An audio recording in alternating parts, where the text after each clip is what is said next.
You got this and you got that, and you gonna murder this one and murder that one. Talking all that bullshit. I'm gonna put it to you like this, yo. This is for the nerds, this is for the brainiacs, this what we deserve. Go ahead and play it back, you ain't gonna touch me, you not gonna do nothing, you are not above me. I bet you wish you was me, I know it, I know.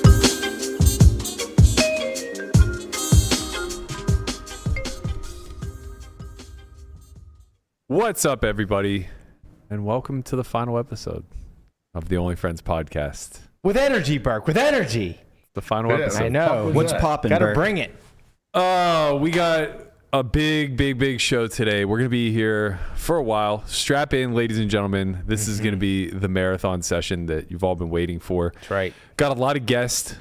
Of course, as always, I'm joined by my Only Friends.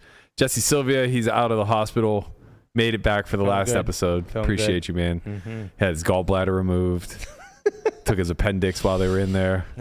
Took a few things while they're in there. Yeah, he's not even sewn up. Like, what you guys don't see is that he's actually leaking on these chairs as we speak. But he wouldn't miss it for the world. Yeah. And we appreciate you for that.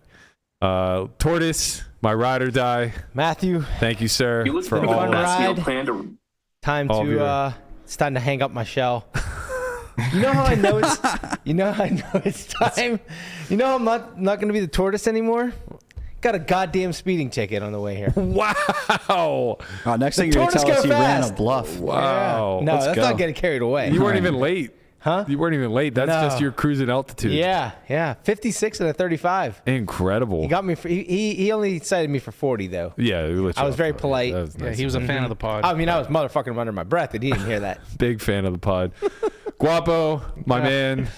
Don't talk to me, Matthew. I'm going to need tissue at some point. We could have never held it down without you. I'm just gonna get this out of the way. I'll do it again at the end, of course. But I would be remiss if I didn't introduce you guys to the most important part of the show that we've ever had. Our own laugh track, one Conrad Simpson. There he is.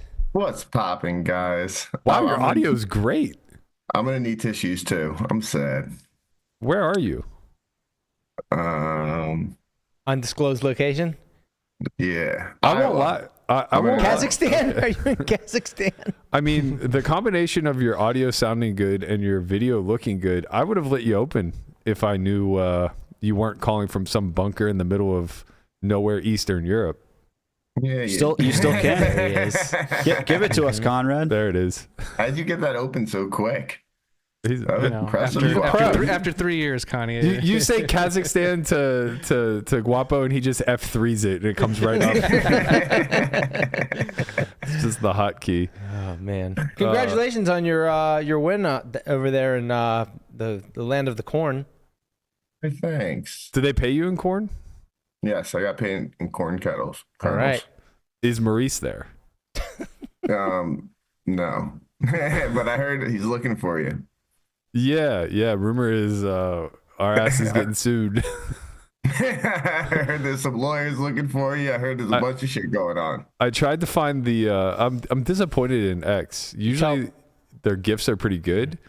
And I tried to find. Maybe this reference is a bit dated. I'm sure Lamanna will get it. But there's a scene in Rocky V where they're street fighting at the end, and Rocky grabs the manager, like by his mink coat, and he goes, "Touch me and I'll sue." Yes. And he just stares at him. He goes, "Touch me and I'll sue." And Rocky just pulls back and blasts him in the face and goes, "Sue me for what?" And I was looking for that gif and I couldn't find it, unfortunately. Damn.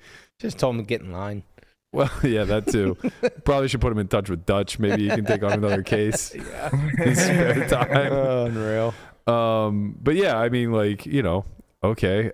So we end up getting sued and Nessie ends up winning a case because of it. Like, I don't think he knows how this works. Right. You want to sue somebody for defamation, you have to prove that they were lying, which comes with discovery. Right. During discovery, did this woman send you a bunch of money for buy-ins? Yes. Did you pay it back when you won? No. Okay. Lawsuit gone, and by the way, your wages are garnished. Yeah. Let's fucking go. I don't give a shit. It's the last day, you know what I mean? He's not a smart man. Wow. Who invited this guy? What guy? What guy? There's another black guy here. I see him. Oh yeah. I'm just shooting the link to anybody that I like. Oh, I like it. Jamin asked me if we needed help moving, and I said that's worthy of a link. Yes, yeah, seriously, like no cap. If you guys need help, like moving boxes and stuff, let me know. No, we got Guapo's cousins for that. No worries. Yeah, I'm picking up the rest of them this weekend. We probably don't need any extra manpower, but if you want anything like furniture, Oh, that's right. If anybody needs a chair or a desk, for sure. yeah, we have a lot of office material, lights, not like studio lights, but like desk lamps. What are you doing with that mic? Well, I'm keeping all the, I'm going to talk you into starting another podcast. Obviously, what do you think this is, man? Gone but not forgotten. You know what I mean? What do you got going on over there? You look cozy. Editing. Shouldn't you be at the Bellagio? No, going to the Win tonight. Oh, he's switching it up. So if you guys don't know, games have been picking up at the Win. I heard the 1020's been popping at the Win. So we're stepping up now. What? We're stepping up now. Well, I was playing 1020 at Bellagio when it was good, and then it turned into AIDS. So okay, let me fill the crowd in on how this has been working. Every day I go to the Bellagio at 10 a.m. Jamin's already 5 hours into his session. All right, Let's go. He can't wait. Can't wait to spot me walking through the door. Like it's like when you're held against your will, and you just see somebody. That's what happens. That's exactly how that happens. You just see like a friendly face who can kind of like get you out of this party, and you're like, hey man, how's it going? That's not what happens, dude. I try to like pump you up, like get you fired up to go. I walk in there stuck, Jamin. Okay, I literally walk through the doors fucking stuck. I've been in the muck for 2.5 months. We don't have enough time to go over all the hands. It's been a lot. As your friend, I'm trying to help you out, dude. I do appreciate that. Berkey has to pay like an entry fee, like he does to a tournament, to a cash game. Right. Like you walk in, they're like, okay, we'll take our $25,000, and then you can start playing. Yeah, that is the way it feels most days. Yeah. I got to tell you, you bolster my celebrity status, Jamin. I walk in and I think people were just like, who the fuck is this schlub that just rolled out of bed? And then they see the Drawing Dead vlog come over and they're like, oh shit, he must be somebody. No, but you're right. I have been playing early, dude. I've been hitting the gym. I've been doing I'm trying to live. Go. I'm glad you mentioned that. I don't know if you've been watching. You probably haven't, as you shouldn't be. But we've been talking about this decathlon for men. Yeah. And it's meant to measure your athleticism like in your 30s. But, you're an elite athlete. So what if you're 50? I think you should try it. Let's do it. Okay, here it is. You don't look a day over 49. That's what I'm saying. Here it is. Are you ready for this? Who tweeted this again, Matt? Seth listening. Davies. You have to run a marathon. All you have to do is complete it. Doesn't matter how long it takes, but you got to do it, okay?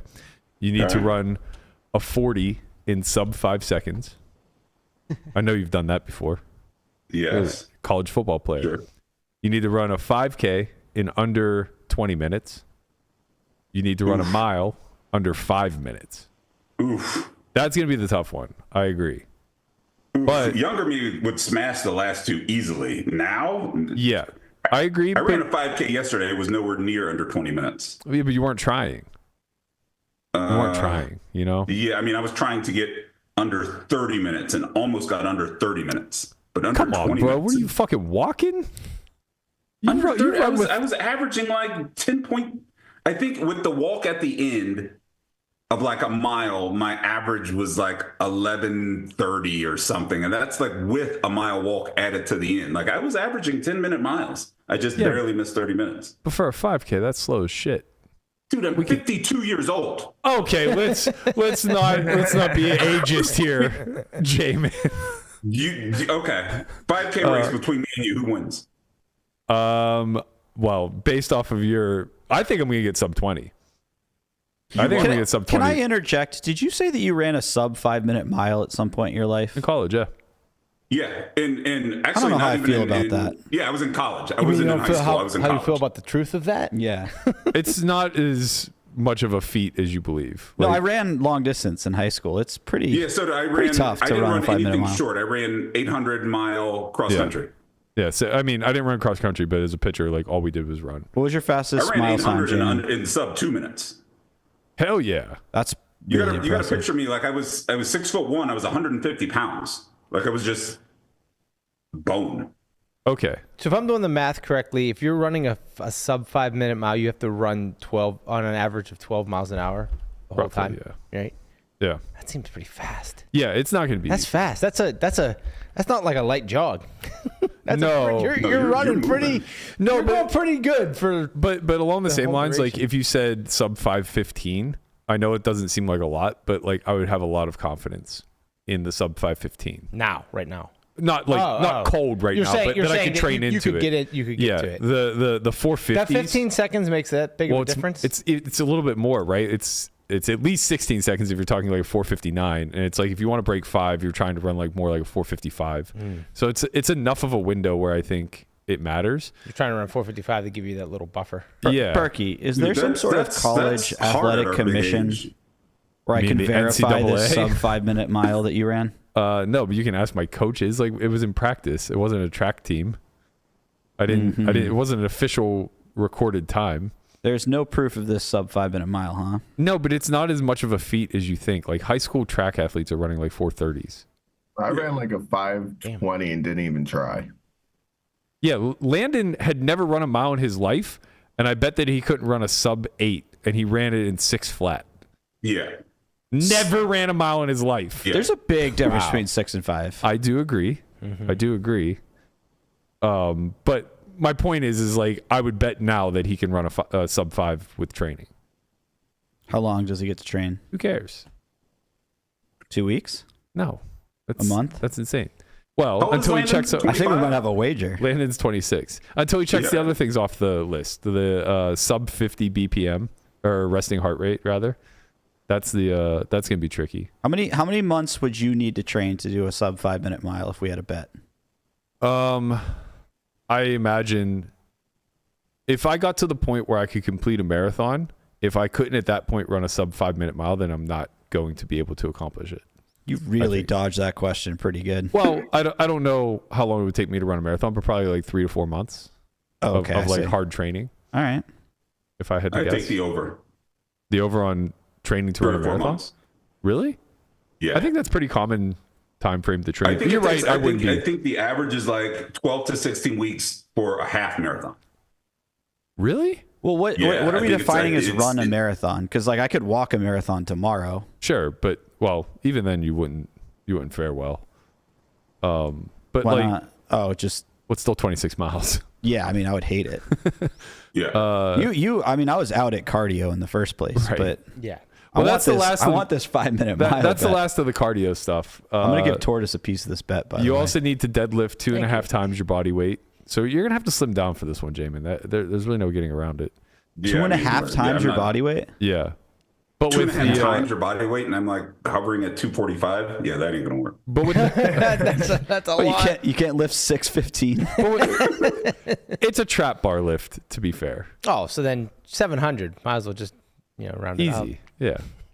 You that ain't got gonna this, work. man. I got faith in I'm you. out. We'll have a hernia doctor on call. It'll be fine. Yeah, Oh, I'm you have to out. do all this in 3 hours. by the way. 8-foot broad jump. You could do that. 24-inch vertical. You could do that. 8-foot broad jump. Think you can do that 8 right now? He's black. Of course you can do that. That's why you can train for that type of But he's shit. also 245 No, and that's- 52. That's the right answer, Conrad. We tried it in the living room the day that we found the thing, and like Guapo and I were like a half inch short. Yeah, I'm pretty sure Jamin got this. that's about a foot short. Yeah. You got this, I man. can still jump. It's just the landing that gets hard. Right, yeah. If you're willing to blow a knee Jumping out, part's it's easy. like, I'll tell you what. We'll make it so that it's an 8-foot runway into a foam pit. And so now as You long just as do it you into as long as sand. you can make it, You there, can set you that can up at do it in the sand. at the trampoline place. yeah, as long as you achieve the 8 Right. feet, you're golden. Right, But if you come up like miss, 3 inches short, yeah, you that's miss, not you're gonna gonna be regret good. it. Conrad, how do you feel? You think you could do all this stuff Everything but the running from day one. because you I don't think want to that's do a the good- running? Anything that has Or- to do with the jumping or lifting. What would I say? I weigh 169, so I'd have to deadlift like Two what and a half, 375. whatever that is. You can do that. Yeah. yeah. We got enough weight for you in the garage. You weigh 159? 69. Oh, okay. So I think I can do everything but the running. The running part I can't do. But maybe. I don't know. In my opinion, the running is the most trainable. But it really matters how predisposed you are to a high VO2 max. Like I'm able to increase my VO2 max pretty easily. So I'll get quote unquote in shape for this quicker. It's really just a matter of can I get faster, which that part debatable. I don't know. I assume I didn't slow down that much in 25 years. It's really a matter of calling up your college coaches and seeing if this is bullcrap or not. Are you going to try this, 5 minute mile, or is this just you're just throwing it out there? This is why I'm ending the podcast, to start training. Okay. You didn't know? I thought that was common knowledge. This is what we're shutting this all down for. I'm about to turn this into a goddamn Spartan race. You know? Yeah, call me when you start training. I want to see this training. Meet me here tomorrow, buddy. I'm about to hit the blacktop. I'm getting one of those curve treadmills. They're self-propelled or whatever. Don't. Why? What do you mean? You can be an Instagram model now. You can be no. guys. Have you ever trained on one of these running things? on the treadmills and lifting weights and throwing beach balls back and Yeah, forth? it's gonna be a part of my morning routine. Beach balls. Dip my face in some cold water. No, have you ever trained on one of these? No, I've seen them though, but no. Incredible. Like really, regular treadmills are maybe like one of the worst inventions of all time as far as like comfortability. In pounding working into it's just it's ass, and like you can't pace yourself because it's the machine pacing you. Yeah. These self-propelled ones are like fucking incredible, and they're so. That's what you said at the gym, right? Yeah. You're basically in like half a hamster wheel. And it's just like you want to go fast, you run at the top of the wheel. You know, don't go too fast. Can they do decline? No. Well, yeah, you can just turn around. Yeah. I mean, it's still. No, I don't think you can do that. It's a half circle. I guess it wouldn't be a decline. It'd be the same thing, just going backwards. Like our treadmill here has incline, obviously, like up to like 12 or 13%, but then it has 3 or 4% decline, and the decline is nice. Having the decline is nice. Yeah. No, it doesn't have incline or decline, at least as far as I know. But maybe there's other versions that you can buy. I'm not sure. They should have a decline for the stationary bike. That would be real nice. That would be nice. Just ride that bitch downhill all day long. That's my kind of cardio right there. Just cruising. Just take your feet right off the pedals. Your feet haven't reached the pedals since you got your training wheels off. Hey, we made it this far in the podcast without any height jokes. It's okay. We were so close. I'm just setting up.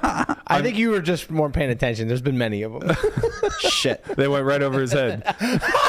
That's pretty good. That's pretty good. I was just setting it up. It was a compliment sandwich. I was just setting you up for this full minute clip that we have where we just talk about how beautiful of a man you are. And it dates all the way back. I don't know if you remember this, but the first time that I asked you a favor to do something with us was all the way back when I lived with Dan in Princeville, and we had the Heads Up Challenge. And I asked you to come and play. You got this, Guap? What is it? The Heads Up Challenge? I knew he wasn't listening to me. Yeah, the Heads Up Challenge. Bro, I'm like, he's got like 15 things he's trying to do over there. Well, welcome to the last day. It's the one I put in the chat a couple days ago that I said ignore till Jesse came back. Okay, so it's going to be in podcast chat. Yeah, I'll find it. It's in assets, right? Assets, yeah. Yeah. Oh, assets. Gotcha.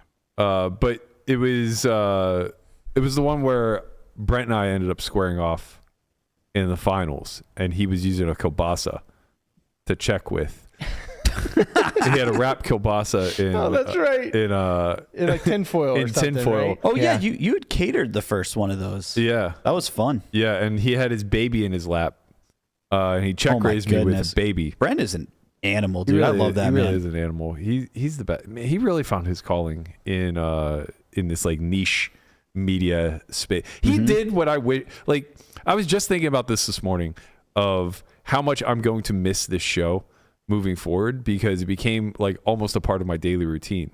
And I thought to myself, like, well, that's just a job, actually. Like, you know, if you have a time slot every day where you have to show up to something. There it is. How good looking is Jesse Sylvia? How good looking is Jesse Sylvia? My hypothesis is that as long as we keep Jesse Sylvia on, the ladies will stay. So that's what we're doing right now. What the fuck is this? How good looking is this kid?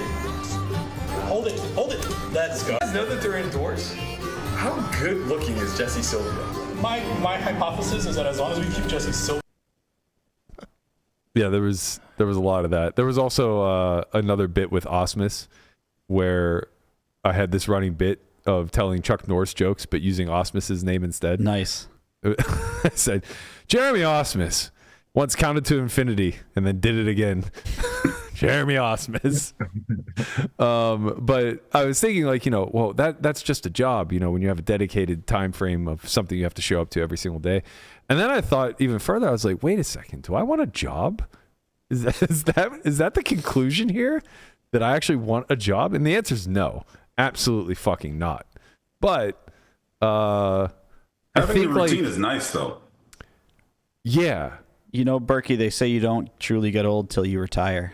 Maybe this is a sign that you should continue the podcast. I don't think so. Wow. Hey, Guapo, I think you have a special guest in there. It's kind of on a time crunch if you want to go ahead and bring them in. Jump on in, Michelle, whenever you'd like. Hi. Speaking of people who have real jobs. Let's go. Real jobs as you're on vacation. I know. You made it to the podcast. BravoCon. I'm a real person, everyone. See, she exists. Wait, so you waited till the 719th episode to come on? Yes.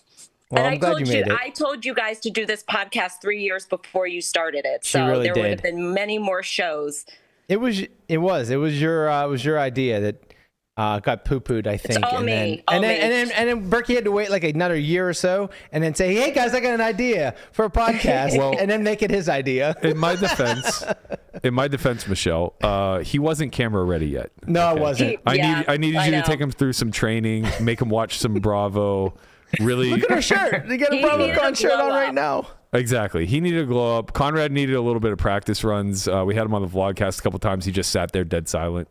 And I was like, okay, maybe in 18 months we'll get there at some point. And hey, here we are. Now he's just the interrupting tortoise. I am. He is the interrupting. Welcome to my world. Yeah. I said, how crazy is it that the tortoise gets a speeding ticket on the last day of the podcast? I didn't even think of that.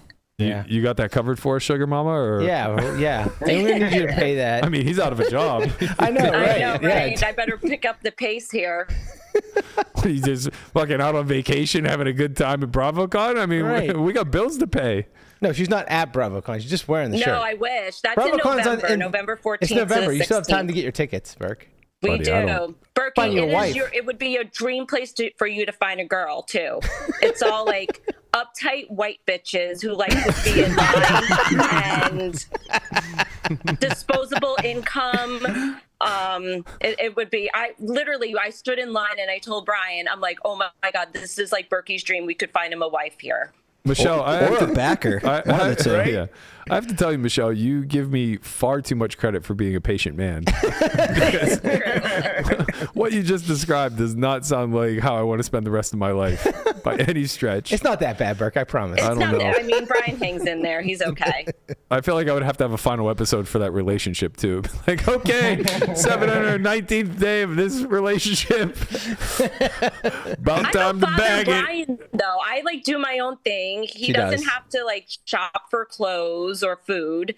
I clean the house. I'm pretty good. Yeah. I don't cook, but that's about it. You dress him, I can handle the cooking. He's a great cook. No, I feed her. Right. He's got that part covered. He does feed me. If I didn't cook, she'd be just eating Lucky Charms every day for dinner. And goldfish. And goldfish, of course. That actually doesn't sound too bad. bad. That sounds like a dream. I'm not going to lie. I mean, that's the whole point of becoming an adult is so that you can eat like a kid again. Yep, exactly. Well, Well, guys, shit, Michelle. I have to bounce. I have Netflix waiting for me. I have lunch waiting for me. I have editing to get to. But it was great. You guys putting on this podcast has been great for the last, 17 years or however long you're doing it. I'm sure I will see most of you. I'll see Jesse at Bellagio. I'm sure I'll see Berkey crying at the ballet. I'll catch you at the next tour stop, Conrad. Yeah. Brian, I'm sure I'll see you again. This might be it. I don't know. I'll see you in the tournament streets. I'm sure you're gonna play a bunch of tournaments. I'm sure this summer. So I'll see you there. Yeah. But it was good. I love the podcast, especially the ones I was on. Really making it happen. The rest of them were kind of meh. But until next, guys. Until next time, guys. Take care, buddy. Thank you. Thanks for calling in. And I'll be knocking at your door for this training session. I'm not kidding. One of us is going to throw. You don't know where I live. I do. I guess you do. I do. And one of us is going to throw up, and it's going to be on camera. And to the viewers out there, you're fucking welcome. I miss those workouts that would make you throw up. Me too. Those were like my favorite workouts. Absolutely. I haven't had one of those in 20 years. Absolutely. When you get off, I'm going to tell a story about a kid who shit his pants. All right, later, guys. Bye, Michelle. See you later, Jaman. Bye. See you, Jaman. Speaking of shit, Michelle, this is right up your alley. Right. Yeah. Bye, Michelle. Oh, you don't want to stick around for the poop story? This is right up your alley. Yeah. I know. Ooh, it's a poop story. I have a lot of poop stories. But I bet. Feel free to share. Have you ever had poop left on your desk in a Tiffany's bag? Because I have. Sounds thoughtful. I have a lot of I have. poop. Well, it seems your connection is busted on that note. We'll let you get back to the Tiffany's bag. That's right. Thanks for calling Thanks, in, Michelle. Thanks Bye, for calling Michelle. in. Thank you. So I'm not kidding. There is a poop. Actually, back on. What? We lost her. You lost her. We lost She's her. gone. Do you remember Eugene in high school in the pit? Okay. So Eugene, if I recall correctly, he was a track star at IUP. Shot put, I believe. Yeah. Track. Yeah. And I was field. I appreciate it. Track and field. Yeah, correct. He was a field star. And he was like, we were all young, first getting into the gym. None of us had any guidance. He took it upon himself to kind of lead the way, and we all appreciated that. There was a small crew of guys who really, kind of became his disciples, and they would just get after it. On Tuesdays specifically was leg day, and I remember they did a MAPS day, if you will, on the leg press. And MAPS, for anybody unfamiliar, is many reps as possible. So they're going through, and they're loading up the machine. These guys are like, all football players and whatnot. And I don't remember who it was exactly, but he gets down there, and he's cranking them out, just one rep after another. And Eugene's barking at him, more. And you can start to see the legs quivering, and he's more, and they're spotting him on the side of the leg press to make sure. And that last rep goes down, and you just hear and he pushes and full-blown shits his pants. That's so it's just in the downward part of a squat.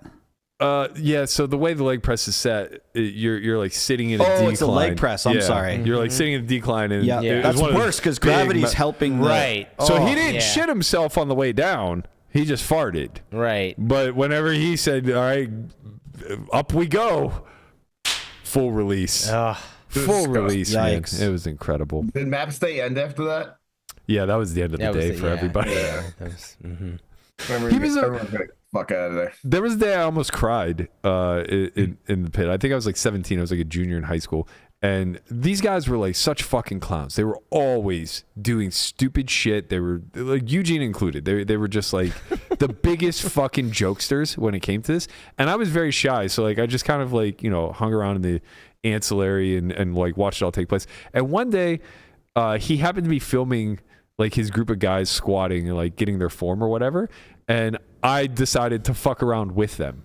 And in the process of me fucking around, he undressed me like I didn't exist and just like ripped my head off. And I was just like, I'm going to go.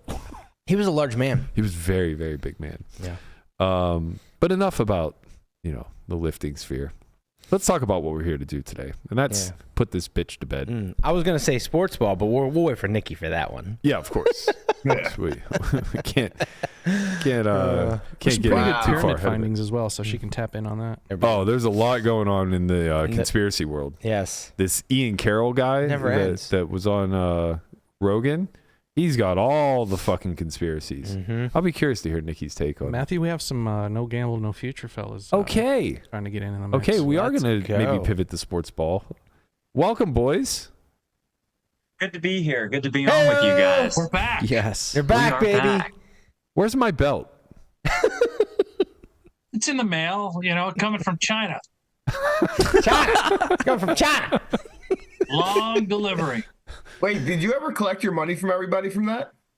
No, we still owe him. It's on a slow boat from China. I'm the only one that paid him? What the fuck? Oh, it's okay. Yeah. It's okay. You guys can all just pay me. Much like Conrad, there's a tab to be paid down. Guapo. Sounds good to me. Just pay Berkey and have him put it on some parlay. My same game. One final parlay for the fellas. Hey, my same game parlays have a nice track record, You buddy. did. All you had to do was win one of them. You did. They're right up there with Sean Perry's. Yep. Yeah, I'm gonna hold that money hostage till I get my fucking belt. Yeah, I didn't pay him because I didn't want to remind him that there's a punishment involved. Which is you. Correct. Oh wait, the punishment. yeah. I forgot about the Why punishment. did I just remind him? Well, the podcast is over. I think you faded it. Ah, okay. Unless he has something. What can we do right now? Right now. We get punishment right now. What are we doing? I forgot about the punishment. Unbelievable. Connie, where are you? I'm in Iowa. Never knows where he is. Wow. Brent, remember when you drove us to Iowa in the RV? Oh, what a journey. Yeah. Did I run a red light in Iowa? I think I you. heard this story recently. I think you just got on the wrong road and didn't bother to look at the directions, and then we were in cornfields. I had a serious question about that, Hanks. Did you purposely go to Iowa, or was it really a wrong turn? Because I have a drove almost a sixth of the way across the country in the wrong direction. They have a movie where that happens. Yeah. We were only like 8 hours off track. It wasn't that bad. Wait, you guys got an RV and you put Hanks in charge? No. He was just we needed a relief of driving, so he said, "You guys go ahead and take a nap. I got it, boys. I got it." Right? Wait, and then when Berkey we wake wasn't up in that RV. What trip? I thought Berkey was always in the RV. I was too broke. I couldn't come. Yeah. No, God, I don't think you were that broke. This. All the RV trips, I always thought Berkey was our driver. Well, no, this was before we moved to Vegas. Remember?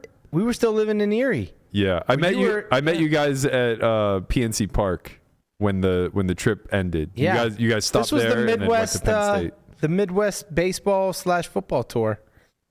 Yeah, I know. I remember it. The final stop was the Penn State Notre Dame game. Yeah, that's right. Yeah, all my memories, I've included Berkey even on that trip, which is very, very bizarre. Maybe I have a thing for Berkey. It's funny. We all have a little thing for Berkey. It's funny. I like everybody individually in that group. You, Garrity, Lamanna, Greg. But all together, collectively, there was no way I would have survived. You fucking idiots. We might have had a few drinks. We might have had a few other things. I also would have 100% been forced to drive the entire time. As the only sober person, there's no way I would have got off. I'm glad I didn't go. I don't need to see Busch Stadium. Fuck off. Wrigley was cool. Very hazy trip. There's a lot of stuff going on. What are you guys doing out in Houston? We got the Texas Poker Open. The main event today, we're good. Just have to talk to the crew. Don't mean to brag. We're in our production truck. Big truck. I see that. You're the guys in the truck. We're the two. When everybody says guys in the truck on the broadcast, it's definitely us. Here in Houston, thought we'd jump on the last day. I'm glad Michelle came on because before then, truly atrocious series finale. You guys talked about running for 30 minutes or so. I can see why y'all were canceled or whatever. I had to get her in and break that up. Yeah, thank you, Lamanna, to save the show. They were talking you up though a decent amount. I said they were just happy for you and your job, right, Bert? About running? Yeah. No, not about running. No, I said that I'm very impressed at the way that you found your niche in this content space. I would have never guessed it, having been your roommate for all those years, that somehow, some way, not only would you be gainfully employed, but indirectly like the face of Poker Go Media in some sort of capacity. It's a very, very weird time we're in. Yeah, I mean, it was just a matter of time before people really valued my face. Pretty good looking. You know, since the last time we were on this fantastic show, which unfortunately You almost cut me off. despite though, just give me a second. This gentleman to my right, maybe your left on camera, has been promoted. He is now the chief content officer of Poker Go. That's all. I got to tell you, that sounds like a bullshit title, Jeff. It has to be from me, bro. I don't think I've ever heard of a CCO before, but hey, here we are, Hanks. Congratulations on the new title, and very likely, or very unlikely, a bump in pay.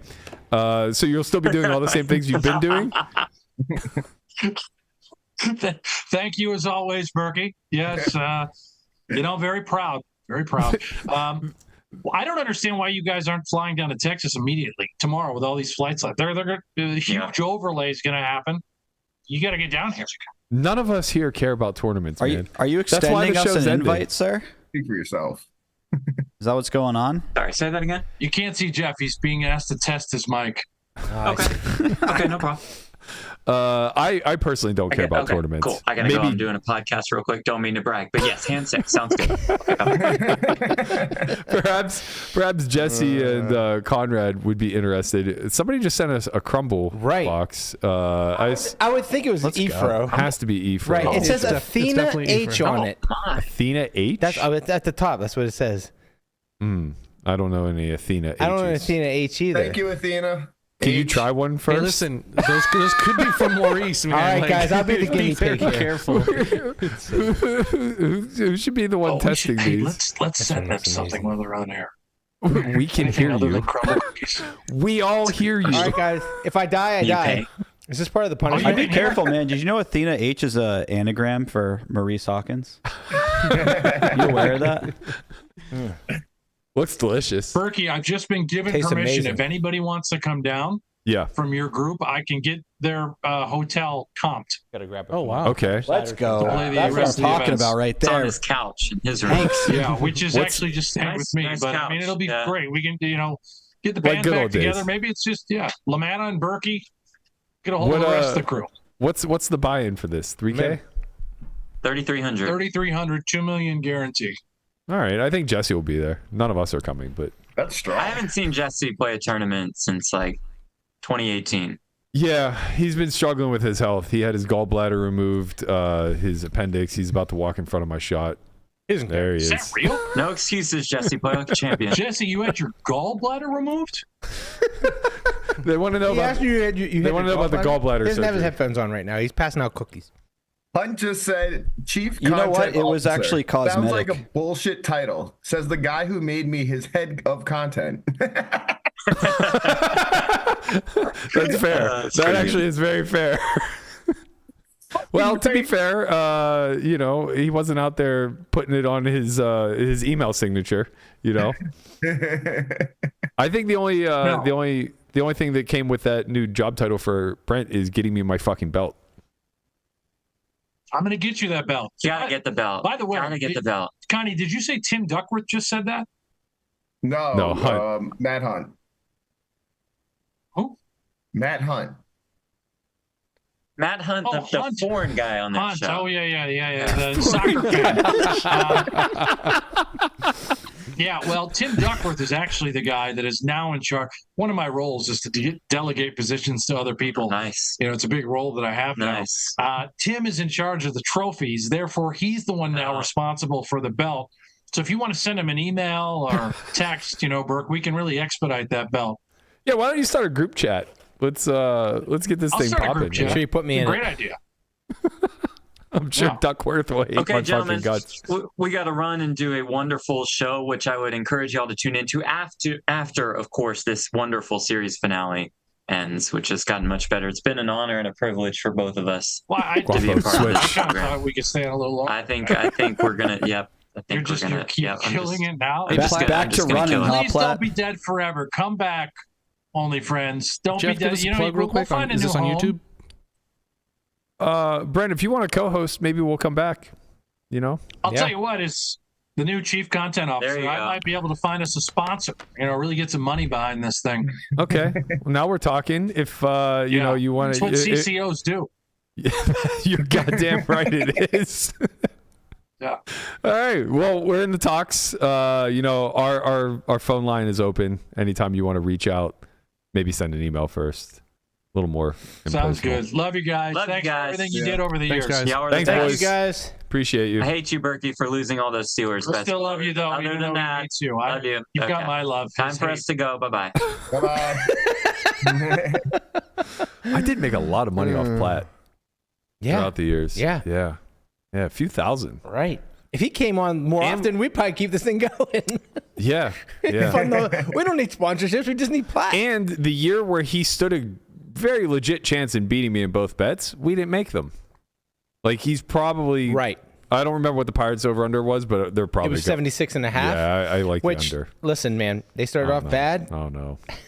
They're coming back. Here's the hopium. Oh, no, Cruz is going to get... He's going to be 40, 70? 40 home runs, 70 stolen bases this year? No. 40 home runs, 60 stolen bases. He's not going to hit 40 home runs. He's on pace, too. I don't care what his fucking pace is. He's also on pace to strike out 300 times. No, who cares about his strikeouts? He's actually... His whiff rate has gone way down. It has. I can't do this. Not on the last show. I know. Wait. We gotta wait for Nikki. Right. She's been dying to talk about the Pirates. We absolutely need Nikki's input on O'Neill Cruz. Right. All right, pivot. How's those cookies? I haven't had one. Oh yet. man, the ones with the really peanut good. butter on the top. I want to know who they're from. They're from Doesn't Efro. matter. Are they definitely from Efro? Thank you, Efro. Our most loyal watcher. We appreciate you. Thank you, Efro. They're so good. You've been a legend in the chat. You've kept this whole thing alive. Honestly, we would have quit years ago if it wasn't for Efro. That's only like 20% not true. Yeah. We're still gonna have a few guests rolling through. Nikki's gonna come around the top of the hour. I think Mike Holtz is gonna come through at some point. We also have an interview with Jason Sommerville coming up a bit. Gonna have a few more call-ins as well once we get around to that. But I want to take a little bit of a stroll down memory lane. Shout out to my man Geek. Those you who are in the chat regularly, he's a loyal one. Tyler, he's always in there. We grew up with him. Well, I shouldn't say grew up. He's much younger than me, but he was 18 whenever we started our home game in college back in Erie, PA, and he's paid close attention to us since. He hit me up last night at like 2 a.m. and he's like, I was going through some old episodes and I just found some clips that like you got to play. And I was like, all right, man, like let's fucking roll it. So just setting up the first one, I guess, and maybe we'll just like sprinkle these in throughout the course of the episode. But it's not about the rice origin. Oh, we should have played that when Michelle was here. We should have played it when Michelle was on. God damn it. I didn't realize she was calling in. I would have queued to it sooner. But man, this one holds a special place in my heart because I'm the only one who seems to think it was about the rice. Oh, I heard it. There it is. Preacher. I really think it's not about the rice is up there for me. When you got yelled at? When you got yelled at by Berkey? That was your favorite memory? I mean, the getting yelled at wasn't the favorite memory, but like it was literally about the rice. It was unbelievable. For backstory, it was the last rice in the house, which I knew could be replaceable the morning of. And knowing that I was going to replace it, he wanted to pick a fight anyways, thinking I wasn't going to replace the last of it. Here's the thing. We were in Florida. I was meal prepping. I went to make my food for the next day to play the tournament. And it wasn't there. There was no rice. And he flipped out. Fucking liar. There was rice. And Berkey screaming at Landon, you always do this, blah, blah, blah, all this stuff. And then Landon's going back. Trash dumpster. Right? Where the and it was fuck like, was I? listen, they were screaming at each other. And then Berkey just stomps off and runs upstairs. And Michelle just looks over at Landon. She goes, it's not about the rice. It's so good. You're crying. Bro, before we lose this clip, can we talk about the T-shirt that you have on? So it was a bit. Yeah, it was a bit. We did some sort of like T-shirt exchange. Mm-hmm. I don't know who gave me that one. That's a hell of a T-shirt. What did it say? There. Chlamydia is. No. It's better than that even. Oh, it says, of course I'm awesome. I don't know what you guys are really fighting about, but it's not about the rest.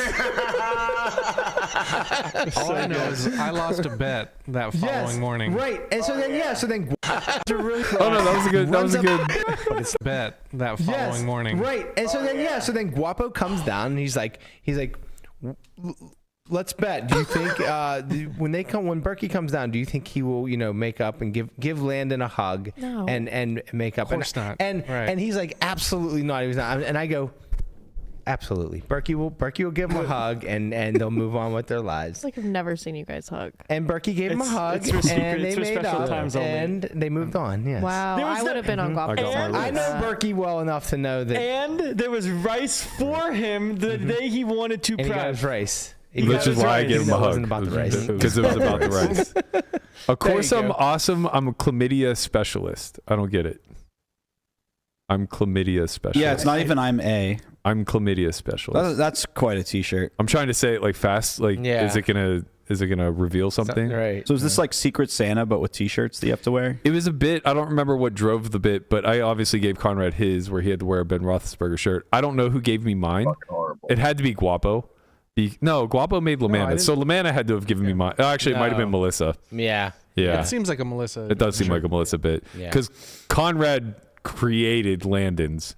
I don't even know what the fuck that monstrosity was. It was like a half shirt, wasn't it? No. His That belly button was showing. Oh, yeah. You can see it's like cut all down the like left side.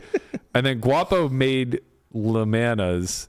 Which again, I don't remember what it was. It was like a stop sign or something. I can't remember what it was. Yeah, it had a cop on it, and it said something about being a knit. Yeah, definitely. Yeah. Leading into the tortoise bit. So I guess then Melissa would have given me mine, and who gave Guapo one then? Guapo didn't have you, one. I guess. Yeah. Oh, that's the. Did we not teach you? Yes. That's right. Landon gave him one. It was like, have we not taught you anything? Do you still have that T-shirt? Oh yeah, of course. Yeah, there's some legendary like phrases and potential merch opportunities that were born out of this pod. A lot of complaining, not a lot of problem solving. Have we taught you nothing? Oh yeah. Man, there's a bunch. I have a whole list of them written down somewhere. I was like, we're gonna launch a merch store at some point. Yeah, for sure. It's not about the rice would be a great shirt. Yeah, it's not about the rice. That's pretty fucking niche. Yeah, but that's a really good niche joke. Yeah, that's the thing. I it's do just agree like with that. if you know, you know. Right. You know. Right. Yeah. That part's very true. It'd also be a nice excuse to get Michelle on here more. The fact that Berkey doesn't actually realize that it's not about the rice gives it more validity. Yeah. Right? He's like, he's so unaware. You want to know why I gave him a hug the next day? Because you had the rice. Yeah, because I had my goddamn rice. I don't know if you knew you had the rice. I knew he would. The way you knew that I would forgive him was the way that I knew I made a big enough deal that he had Uber Eats some fucking rice. I just know you not to stay mad at your friends longer than a couple hours. It sounds like whatever the rice was a metaphor for had been put to bed by the next morning. That's how I would interpret this if it was a novel from the 20s or something. Yeah, the rice was a metaphor for stop eating my shit. Okay. Right. There's a lot of things built up. Maybe this, and the rice this is took its way into like his straw staking that broke the arrangements. camel's back. Oh my God, just in time. We have a whole sports ball segment for you. Yes. Oh, that's cute. You think we're going to talk about Green Bay in the draft? No, we're going to talk about Game 17 of the MLB season. Let's go. Oh my God! Did you happen to catch the Pirates game yesterday? The Penguins are awesome. What's up, Nikki? What's up? Welcome back. I'm recording you with my Ray-Ban sunglasses. Are you? Wow, you my are Meta fancy. Glasses. Yeah. Damn, look at those things. I just got them. They're stylish too. Thank you. Yeah, I picked some cool colors. Yeah. Oh, they actually are on. You can see the light. Yeah. That's very funny, very appropriate, actually. I don't know if you remember this, but I guess it was 2 World Series ago when Toby Lewis made the final table and he was wearing those sunglasses the whole way throughout. People were making a huge stink, saying that because they had the ability to record, he was obviously cheating. Which is silly for a few. Sense. Right. Like one, they have a light on them when they're on, so you would know if he's recording. But 2, how would you cheat? Like, what does recording your cards? Well, he had headphones on because he listens to music. I play with Toby a lot. He always has headphones in. So I think they thought he was recording, getting real-time info back to someone else, and then sending it through his headset to, which is like, a pretty big stretch in terms of that technology. I think it's just something that most people don't it's something very unique that people don't see. I didn't even know that it was... and then they just become suspicious because that's what. No, of course. But like, even if that whole method was taking place, where he was relaying his whole cards back to somebody else who was giving him proper strategy. Like, first of all, it's like very tedious. And he has to like look around to show all the stacks and you know what I mean, all this other stuff. But like, it's not like he is some random plumber from New Jersey. You're really having fits with this thing. I don't like that it blocks my face. Of course. Like, why is it in my face? Guapo will help you out. Well, because usually Jesse's sitting there. We don't care if it blocks his face. Jesse, go ahead and say something meaningful while the camera's on us while Guapo fixes the mic. Just put him right on the spot. Something meaningful? There you go. We also have cookies, but Guapo just decided to take them away from me.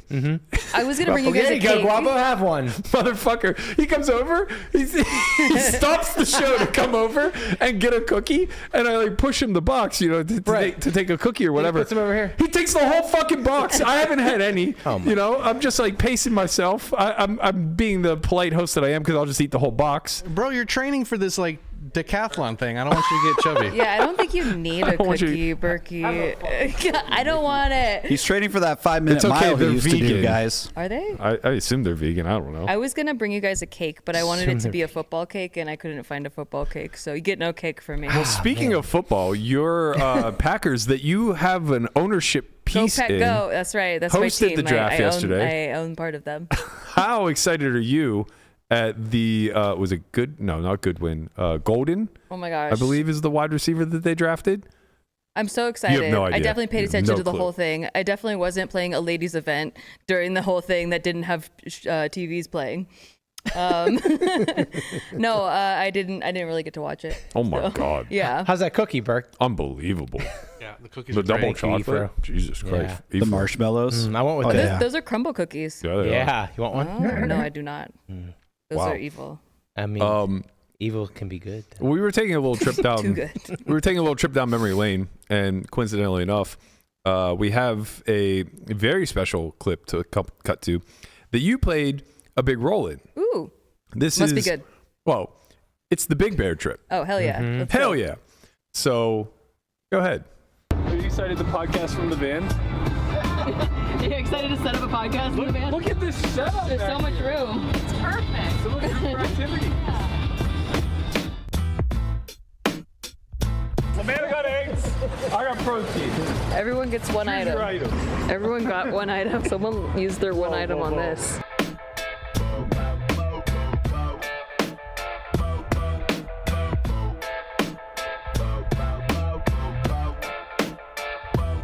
Honestly, be honest with you. My ideal weekend, and I don't want to be a dick or anything, is to say not a goddamn word to anybody except for Brian, because he's my roommate, of course. Yeah. And Right. literally sleep all weekend. Hey, Conrad. Hey, Conrad. It's time for meeting time.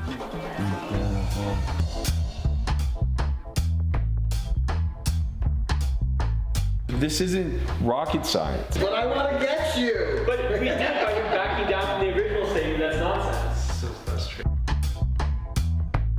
The idea of like building this idea out together, not being in competition with each other, not denying each other. You're a piece of shit. Like, you're kind of a piece of shit. You saw imprint. You didn't see my balls. Leave me alone.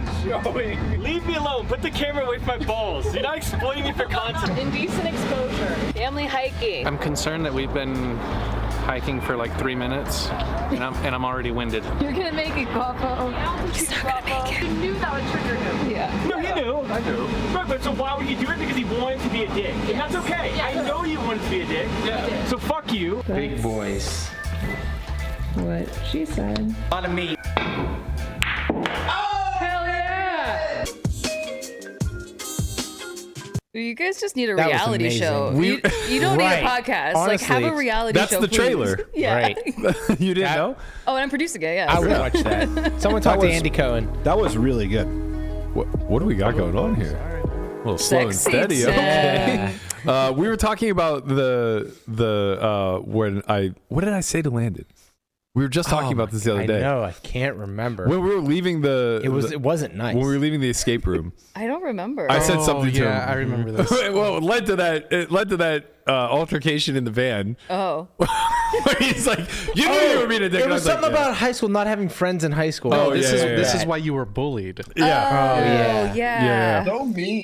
It was mean. It was mean. I regretted it. There was actually a lot of revelations on that trip. Let's just tap into one more. Oh boy. I think at this point that Landon would be desensitized to like anything loud or scary, considering he's been sleeping next to me for the last 2 or 3 days. Yeah, what did you do last night to prevent... I'd love to know the impetus behind this fort that you built. It's unbelievable. Let's take a look. Bro made a fucking sleep barrier to protect from the snore. I will say, it was like 1:30 in the morning when I woke up, and I came out here, and I didn't hear a snore for an hour. Really? Yeah, I was out here for at least an hour. Did not hear not one. Snore fort worked. So was the idea that Snorfed. Was the idea that if you enclosed yourself, you'd be less likely to snore, or was that supposed to be a soundproof sheet? Okay, so it had 2 things that I was facilitating. The first was I give myself a barrier to like jerk off and actually go to sleep.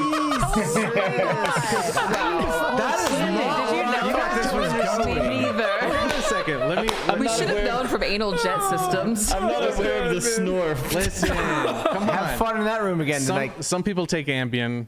This is how I fall asleep. Yeah, and on top of that, organic. it should cut off the snoring a little bit. Such a good trip. Bro, I would watch the shit out of that show. Right. By the way, I feel like Landon is infinitely funnier when he doesn't think the footage you're taking is going to make it to public. Yeah. Like he's unhinged. I edited that like right before it was like in the 30 minutes while we were having breakfast. I was like, no one talked to me. And I was just like grumpily like editing like really fast so we could play it during the episode. But it was like a footage from like the whole weekend condensed, and it was just finding those like perfect moments to put together. It was really good. It was really came out fun. really well. You guys are so funny. Yeah, I think all of you are like really funny when you don't think the camera's on you.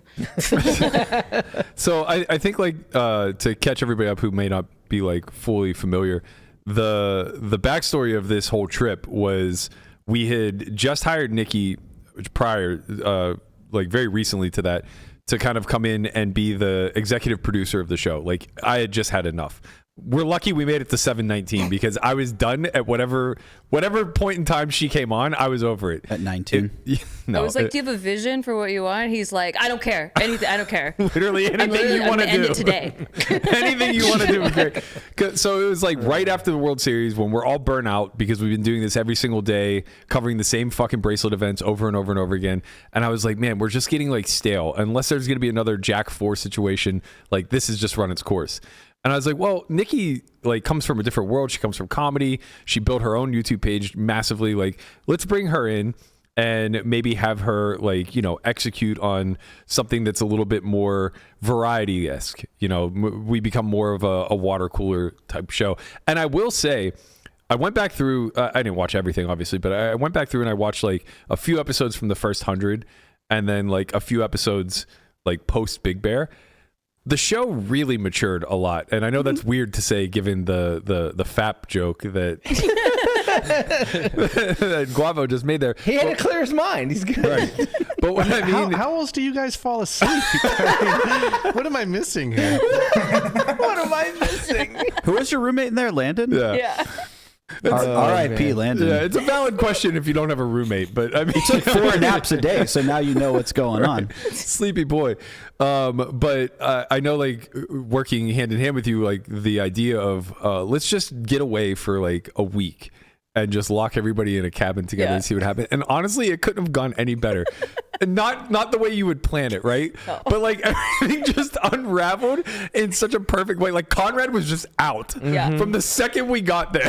He was just done. In his defense, he did say he was going to be out. I just didn't believe him. Right. Yeah. Like He in called the his very shot right beginning, there, he was yeah. like, "I'm not talking to anyone. I'm not doing any of the activities." I'm like, "Oh, you're going to do the activities." You did not do the activities. When Conrad says something, he means it. I know. I didn't He's know not- him. yeah. I didn't know him well enough. I Yeah. thought he's just joking. Like he's going to do it. Yeah, he had like a rotten tooth or something. Oh, like yeah. he needed like quadruple root canal, and he's just laying in bed writhing in pain. And we're like, buddy, you need to come out here and you need to work on an intro beyond "Let's Get It Poppin'." And he's like, I'm out. I only like Tortoise and Guapo.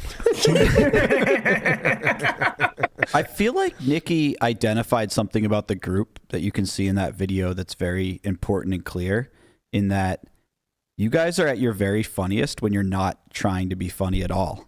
Like, especially when you guys are arguing about something like, The authentic dynamic. between them, yeah. And you don't capture those moments as much when you're on a podcast because, like, we're all a little bit more trying to get along, right?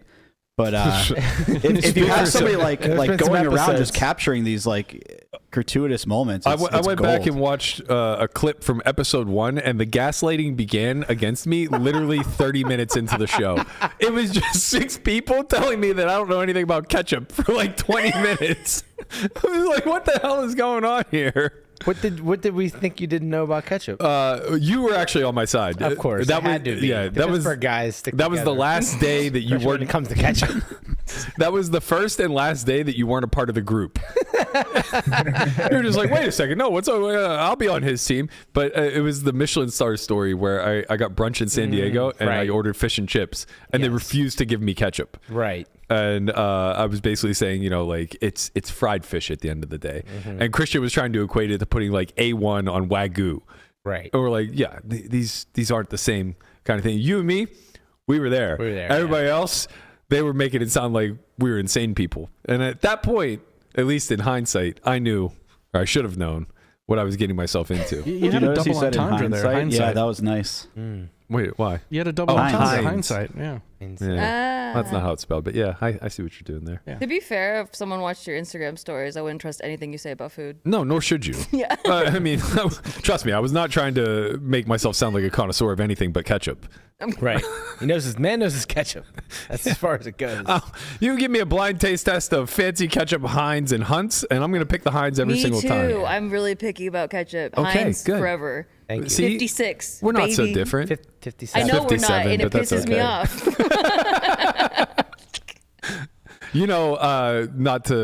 Not to bring this back to sports ball, but you know where the draft is being held next year? No. Vegas? Pittsburgh. Wait, I thought it was going to be Vegas Vegas this year. was last Oh, year it or was the year last before? Yeah. Whichever year the Super Bowl was Pittsburgh. It was last year, wasn't it? Last year, yeah. And then the Super Bowl was 2 years ago? Is that right? Yeah. Oh, I think they were both last year. No, I think the Pro Bowl and draft were together, and then the Super Bowl was. The Super Bowl was the one before yeah. before the recent one. Yes. Yeah. So it was last year technically because it was February. It was 24. 2024. Right. It was 2024. Yeah, but the draft was Where's after Andy? the He'll Super tell Bowl. us. January 2024 or February 2024.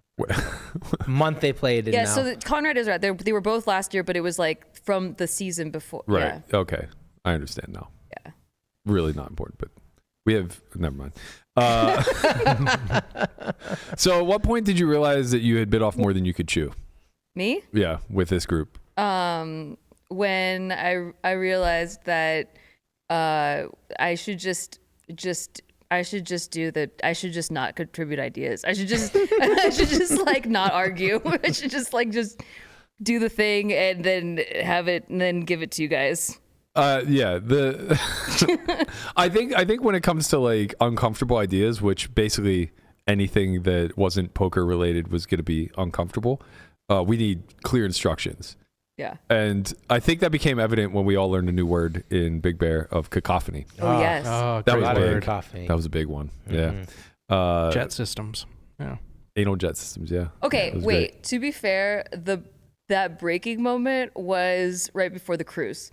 You remember right before the cruise? I don't. Okay, so for like weeks, because you were like, okay, we need to have everything fully flushed out, like before we do For the things. cruise. Yeah, so that, no, like for anything, like if we're gonna try anything, blah blah blah. And I'm like, a cruise is gonna be hella stressful. Like there's gonna be so many people there. Everyone knows you guys. Like everyone's gonna be trying to talk to you. Like you have to set up a podcast on a boat. Like it's gonna be crazy. So let me just handle the creative and get that fully flushed out. And I booked all these guests, and like as I was booking them, I was like confirming in the chat, like, okay, do you guys want this person? Is this person okay? Blah blah blah blah blah. Like yeah, let's get this person. Blah blah blah. Okay, everything gets locked in. Time's locked in. Everybody's locked in. We have guests that like have never been on the show. We have guests like outside of poker that are just dabbling in poker that are kind of famous. That I'm like, it's like kind of like I was sticking my neck out there, and then. I'm kidding you not. The day before we leave, the night before we leave, Conrad goes, I don't want to have any guests. And everyone goes, yeah, me neither. And I'm like, I will fucking strangle all of you. Amen. And he told me to stub my toe after that, too. That's a great callback. The stub toe callback is incredible because I don't think anybody like fully remembers the origin. Yeah. That wasn't a part of the group, right? But it was so hilarious because the tension in the group chat was so high, and he just goes, "I hope you stub your toe." It was like insult to injury. Oh man, it was so good. We had Jesse on that trip. Yeah, he was like the only guest that you guys were like, okay, we'll keep Jesse. Yeah. Wow. Yeah. What an honor. He's an only friend. I passed the Conrad test. Wow. Okay, we got a couple more special call-ins. One loyal follower and one person who helped us actually start this show, Andre Hangshua and Lee Jones. Oh wow, legends Hello, of the Lee game. Jones, how are you?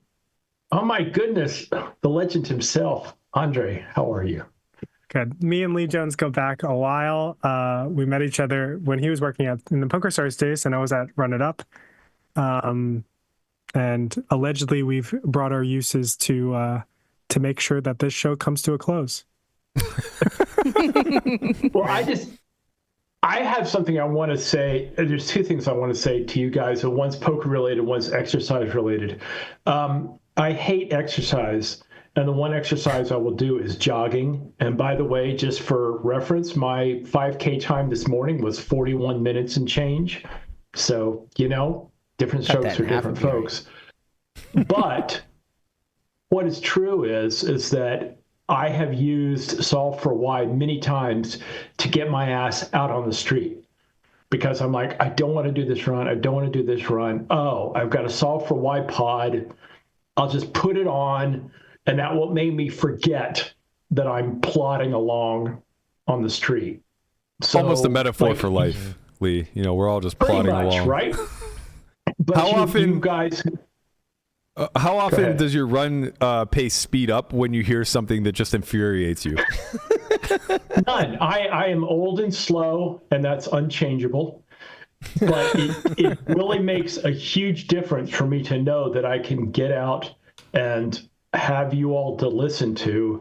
And it just distracts my mind from the fact that I'm miserable doing my 41-minute 5K. You have really improved my health that way, and me and my cardiologist and my wife are all appreciative. If this is a way to guilt us into continuing, it's working, and I don't like that one bit. You have to keep the podcast going. I'm gonna switch over and start queuing up Brocus's podcasts. And there you go. It's a good transition. You might want to go 1.5x speed, or else that 5K time might drop down to 50 minutes. But his heart rate will be under 50, so it'll be good. If you've ever heard Brocus talk, if you speed it up more than about 1.1, you're toast. So no, you don't. But the other thing is proximate to your actual work that you've done. And I told Guapo this yesterday. There's conversations going on inside Poker.org right now. Like, okay, maybe we're not going to give Maurice Hawkins a platform anymore. That's great. And I think we can point directly to y'all as starting that conversation. And that's one example of many things that y'all have done for the poker community.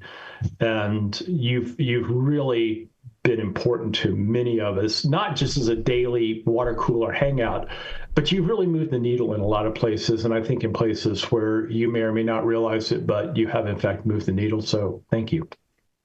Appreciate that. Yeah, I for one appreciate that because I know I'm not shy of sharing my opinion, and I think a lot of people mistake that for me like presenting what I believe to be just objective fact all the time, which I get it. Like, you know, maybe speak with authority. Yeah, maybe I don't do a good enough job of saying, like, you know, flowering it up or whatever. But with stuff like that, when I have a strong opinion on those things, like, nobody has to listen. But it's not without deep thought. Like, it's not like I just arrive at a conclusion of like, oh, hey, this guy stole something sometime. Like, maybe we should stop putting him in the meat. You know, it's well thought out. It's 20 years of seeing this time and time and time again, and having past examples to point to of like, well, this is what happens whenever you keep giving this person a platform versus this is what happens when you snuff them out of the community altogether. And it's good to hear that, you know, to some degree, our voices were heard, people were listening, and some change was being made.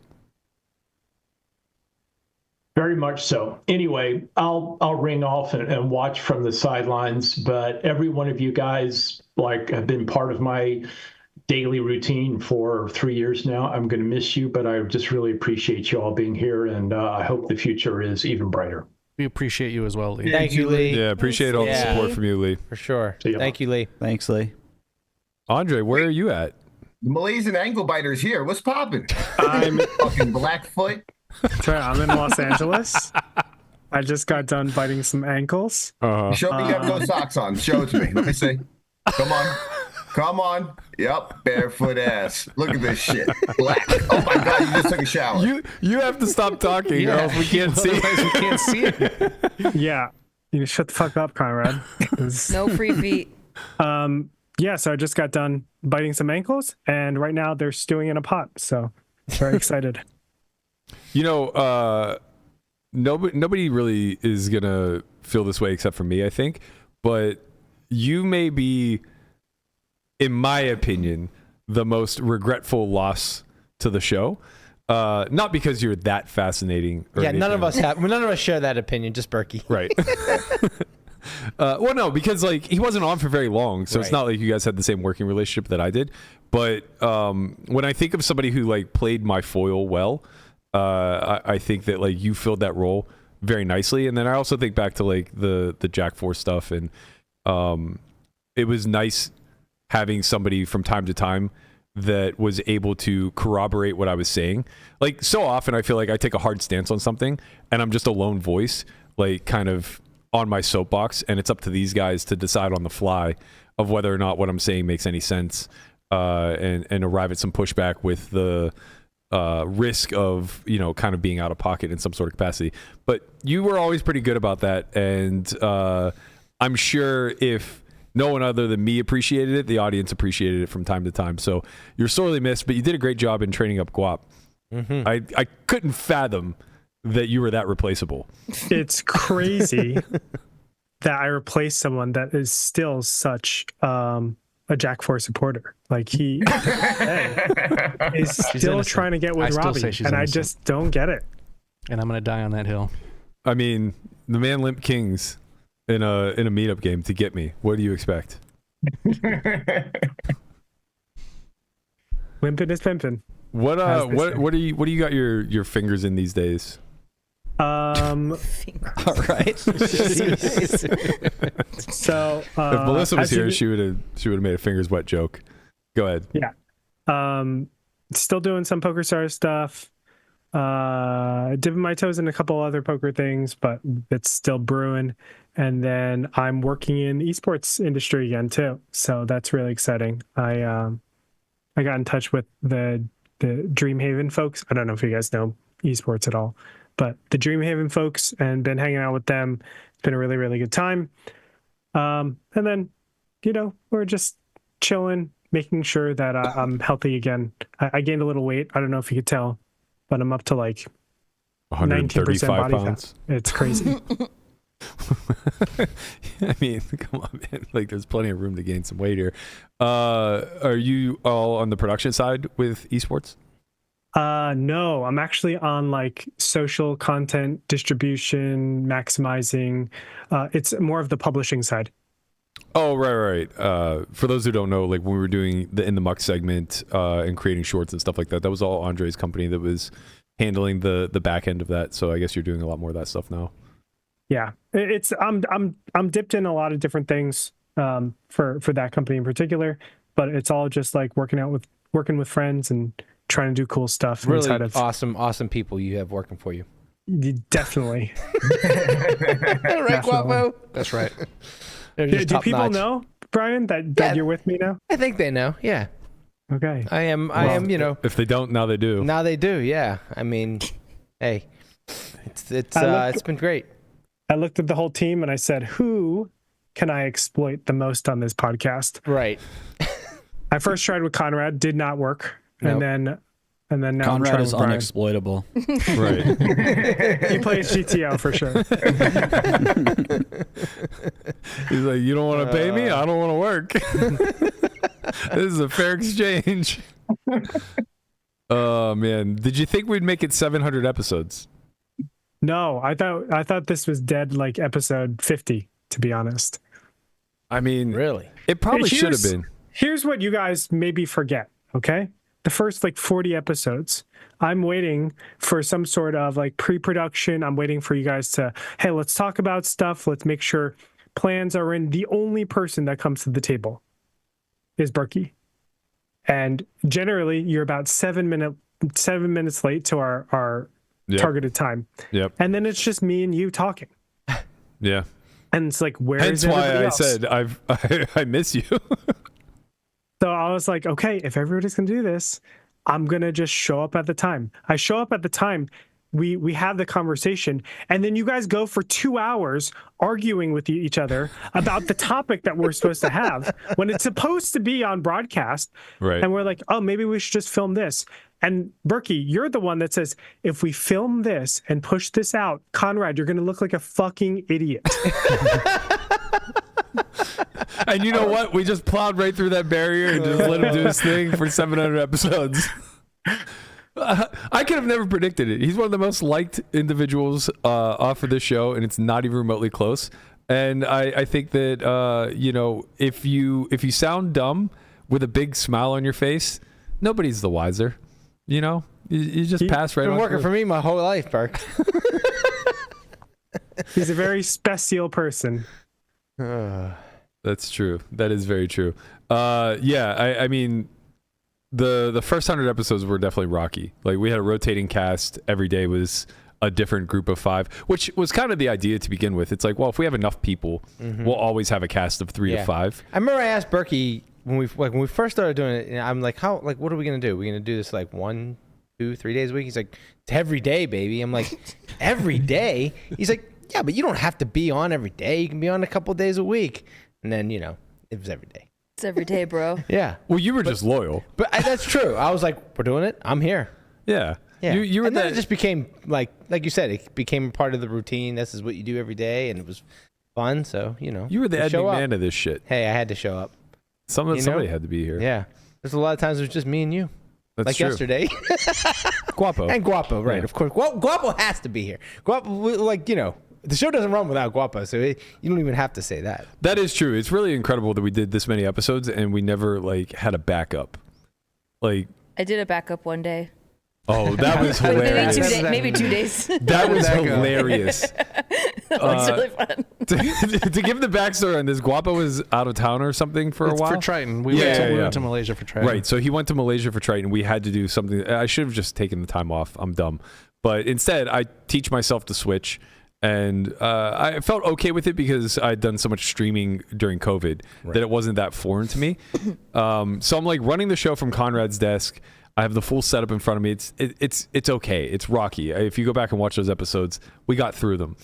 But Nikki came on one day and she's like, all right, I'm switching. I can switch. And I'm like, okay, but like, it's, you know, it's not just your solo stream where you're clicking from one camera to the next and that's it. The pedal took a little bit to get used to. She's over there. She's like, wait, no. I gotta do it my way. I don't need the pedal. I don't need these buttons. Like, let me manually click everything with a mouse. I'm like, I promise. And then we showed her the pedal. She goes, oh. Yeah, it was great. That's smooth. Nope. But yeah, that one ended up coming out. Do you remember the run where we had Conrad as the host? Yeah. And I just randomly sat over there? Right. I was. That was like a week. Yeah, I was salty then. Not because he was taking over the host duties, but because I think like what led us to doing that was that everybody just decided that I had talked too much. Mm-hmm. You're like, all right, fine. I'll just sit over here and not say a word. Like me and Tortoise just sitting here. Fucking. I am gonna call out Guapo real quick because I want you to know. About a year ago, I showed him something called the automatic scene switcher. That was like a smart podcast switcher. This sounds useful. Showed him how to use it a little bit. Like, you have to program it a little bit here and there, but it can be done. He looked at me, looked at it, and he goes, yeah, we're not showing Berkey this. He's like, I want to lose my fucking job. Yeah, that was very smart. That was smart. Part. Yeah, he's like, this is like 80% of what I do live. My goodness, Guap. Man, you're way ahead of your time here. Yeah, Well done, sir. Well done. Whatever the opposite of gutless is, that was that move. That was a fantastic I think you call that being play. savvy. Yeah, savvy. That is super savvy. You're a sharp man. That one is super savvy.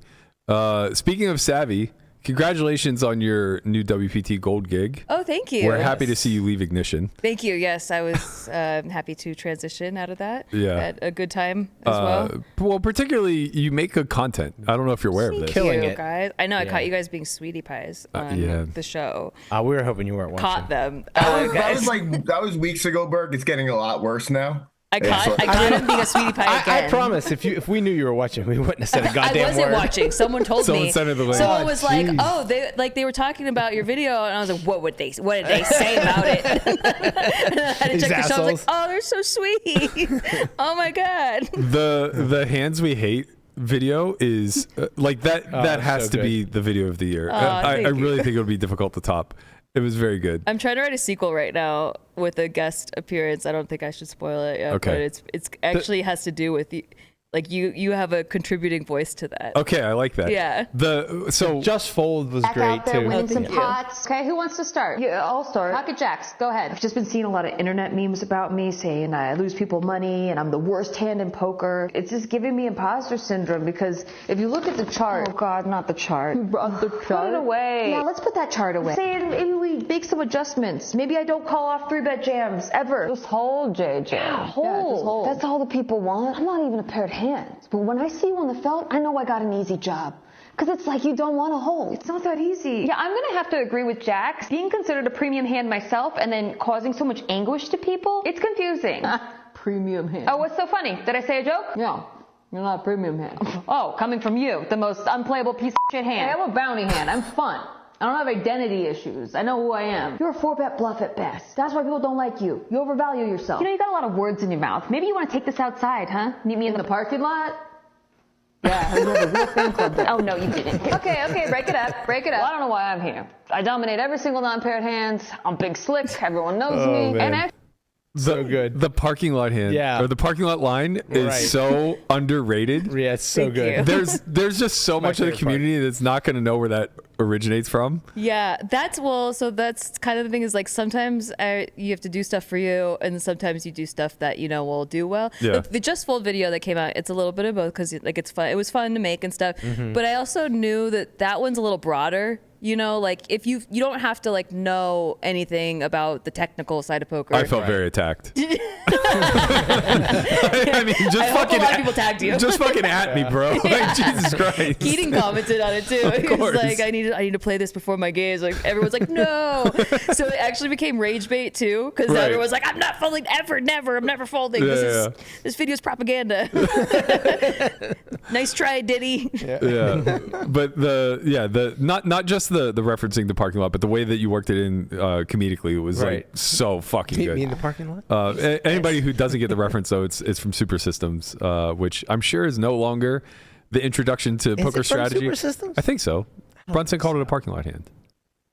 Really? Yeah, he never plays ace queen. I mean, no, I know it's called the parking lot hand, but I don't remember specifically Brunson. I mean, I could be wrong, but I don't. I might be wrong, but I thought that's where I first heard it. I don't know the origin. I just know she just hears it at Red Rock all the time. Like if you play this hand, you're gonna end up in the parking lot. Right. Yeah. For my generation, it's ace 10 is the parking lot hand. Right. Gotcha. Right, because we're not cowards. I got beat ace 10 when I had ace king yesterday, so I'm a little salty about that. Yeah, I mean, it dominates all non-pairs. Rude. Flipping it best. He does read from Super System. Doyle Brunson does say he'd prefer to have ace king to aces or kings. Yeah. Right. Yeah, that's a dumb thing to say. Yeah. I mean, it might have made sense. Well, he says because you can let it go. Yeah, exactly. Right. Yeah, where he's gonna go broke with aces and kings, but he won't go broke with ace king. Yeah. Yeah, Brunson was kind of a fish. I mean, we're calling him a spade. Like, yeah, he's way ahead of his time, but also kind of sounds like a lot of people I coach. Well, they had to find heuristics from experience only, which took so much time and volume and no internet, so they had to live volume it. I can't imagine. That's what I was saying to Landon. He doesn't know poker without a solver. He has no concept of it at all. Yeah. And even Melissa, who's a little bit older, was just right on the cusp of maybe having a couple years experience without solvers and then immediately into the data age. But it's much for us millennials, us elder millennials, having a life without the internet and then post-internet, it starts to become harder and harder to remember what pre-internet was like. Right. And I think I'm so solver brained now that it is a little bit harder to go back and just put yourself in those games where it's you have no answers whatsoever and you're just feeling your way through. I was rewatching a little bit of To Be Determined yesterday, and it opens on Oscar playing pocket sixes and trying to make a decision on every street, and it gets to the river and he faces a bet, and you can just see his face go white. And he's just it's clear that there's a bunch of thoughts going through his head, but none of them are in a line with any sort of strategy. It's just flipping a weighted coin in one way or another. And he finally is I think we can fold this one. But, there's probably no rhyme or reason behind it. That was literally poker for decades. Right.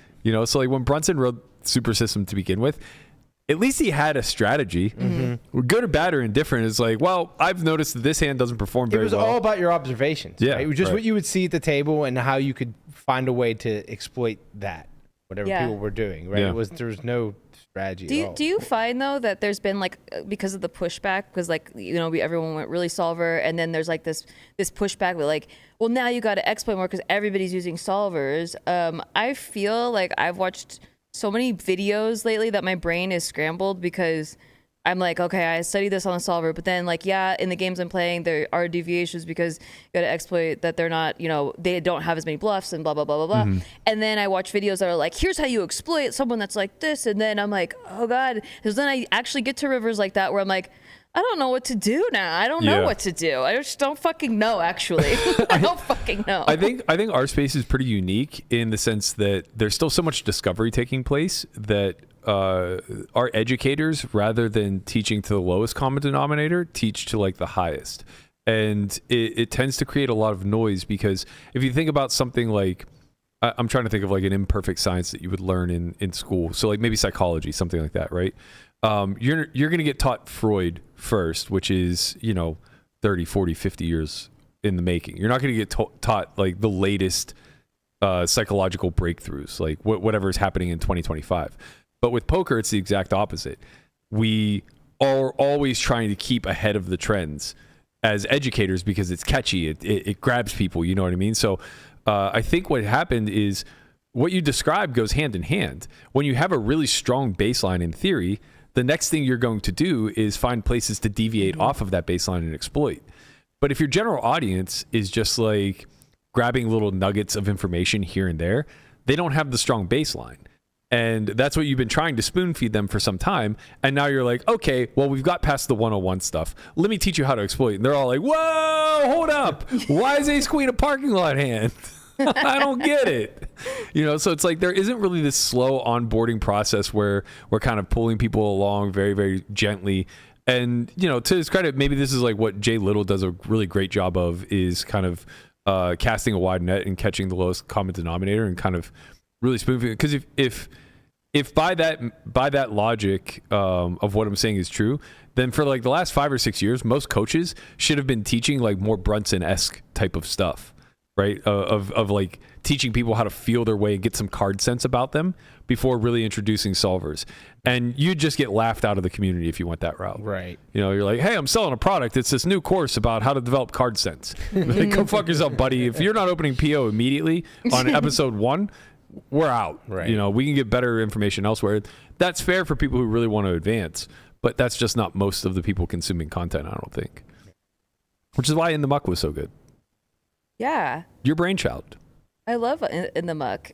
I like it when I actually like it when there's like that fine little balance of technical and, you know, that we're in South Point games. Right. And like, how do you deviate because of this? Yeah. Like, I think that's super relatable. Like, cause I started on a solver from the beginning too, because not even really knowing what I was doing yet, because that's just what everyone was doing. So, you know, going on the solver before I ever played a live game, you're always heads up. You never go multi-way. Mm-hmm. And then the first time I played a live game, I'm like, why is it so many people? Like, this must be, Right. I don't know. It's like, what do I do when everybody breaks the rules? Yeah, Nobody's following the rules. What do I do? And the bet sizing, Yeah. I was like Yeah. raising to 2.5x, and I'm in LA. Yeah. Everyone's like 5x, 6x, Right. and I'm like, why is it so big? This doesn't make any sense. This is not what I studied for 4 months. Yeah. You can always just all on Wizard right now. Like, I don't get it. You can always find that person at the table too who, like, you can tell they're early in their study and they're so aggravated that nobody's playing by the rules that instead of like playing hands, they're just yelling at people.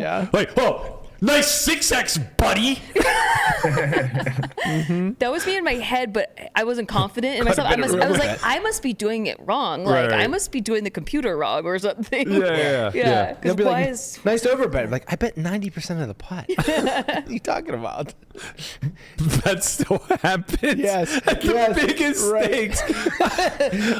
At the Venetian the other day, I said something. Anything over 2/3 is an overbet. I jammed River for like 3/4 pot, and Lingling with, or maybe it wasn't the Venetian, it might have been Bellagio. She's like yelling at me. She's like, "You're so greedy. Why are you jamming for way more than the pot?" I go, "It was like a little over half pot." Yeah. I'm never going that big bet. I'm like, I don't care. Because it's the size of your bet, not relative to the pot. Right. Like, it doesn't matter. Right? Yeah.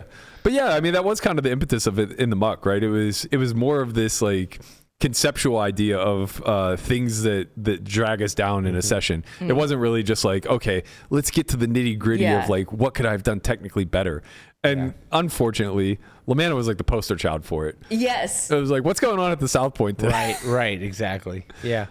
It was a fan favorite. Everyone loved it. Yeah. Because Most of the interactions that I ever had, like when I go play live, half the time I was like, oh, I love the In the Muck Right. segment. Yeah. Same, Right, because still it to this brings it day. down to like everyone's level. Like, you know, we hear Berkey talking about these huge like nosebleed games, right? And people can't relate to that. But like our audience plays a lot of 1, 2, 2, 5, 5, 10. So it's just like it's that arena that we're in. So they get to see the actual. And it helped because, like Berkey said, he was salty because everyone said he talked too much. So it was like a way to get more people to talk on the podcast since no one else is playing high stakes. You know, what are you guys playing? Right. I think that's relatable. Yeah, exactly. Give everybody a little bit of a role. Nikki Ryan LaPlante says hello. Hey, Ryan. What's up? Fellow co-commentator of you guys. Yeah, when you're at Bally Bally. Live. Yeah. Are you planning on doing any more like commentating just content outside of like what you're doing for Gold, or? I don't know. I mean, I never plan anything, I think. I just kind of go, like, since I moved to Vegas, I've gone where the wind blew me.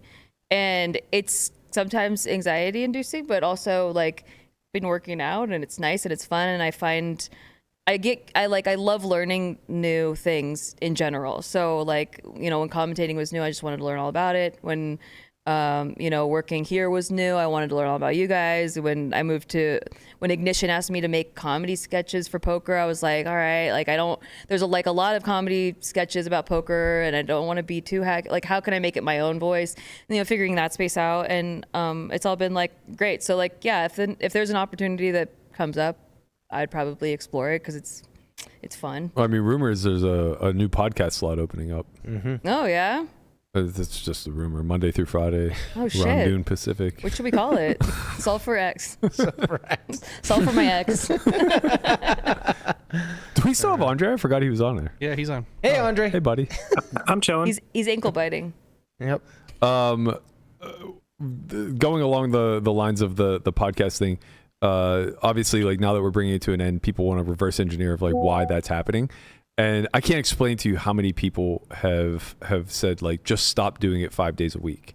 Yeah. Because like clearly that seems to be the hurdle to get over. I don't think there's one solution, but for me that had nothing to do with it. Yeah, I don't think that's like, oh, if you go 3 days a week, like you guys will like it more. I think the show becomes irrelevant, personally. Like I think one of the most appealing things about it is that it is background noise that's always available, like 5 days a week. You know, like Lee said, he goes out for a run, or a lot of people are talking about their drive home from the office or whatever, and they just like throw it on. Like that, to me, like that's how I consume the Pat McAfee show. And the days he's off, I'm very frustrated. It's weird because I don't listen every day, but somehow I always manage to tune in the day that he's off. And it's like the short attention span world we live in right now is like people want that immediate feedback. So like things happen in the poker world that in 2 days they don't care about anymore. Right. So now that happens, you know, something happens in the morning or overnight, the next day they know they can tune in and we're going to be talking about it. Well, what's cool is you could do an emergency pod and it actually makes people go, oh, they're doing a special one. That's true too. That's true. I mean, to be fair, there probably isn't a lot of things that warrant emergency pods. You know, like we would like the Maurice thing, we probably would have done an emergency pod over. So we'll just, but like after we leave here, we'll take all this equipment, we'll set it up in your house, and it'll just be there. Right. And then when something crazy happens, we'll all just run and do an emergency podcast. So like People an go crazy. emergency room. Yes, the emergency room. Just we call the podcast. Room. Yeah. Emergency room. Oh my God, yes. We did it. Yeah, This is why you were the EP. See? I gotta be here. You and Brian workshopping anything is worth the price of admission. I think we got something going.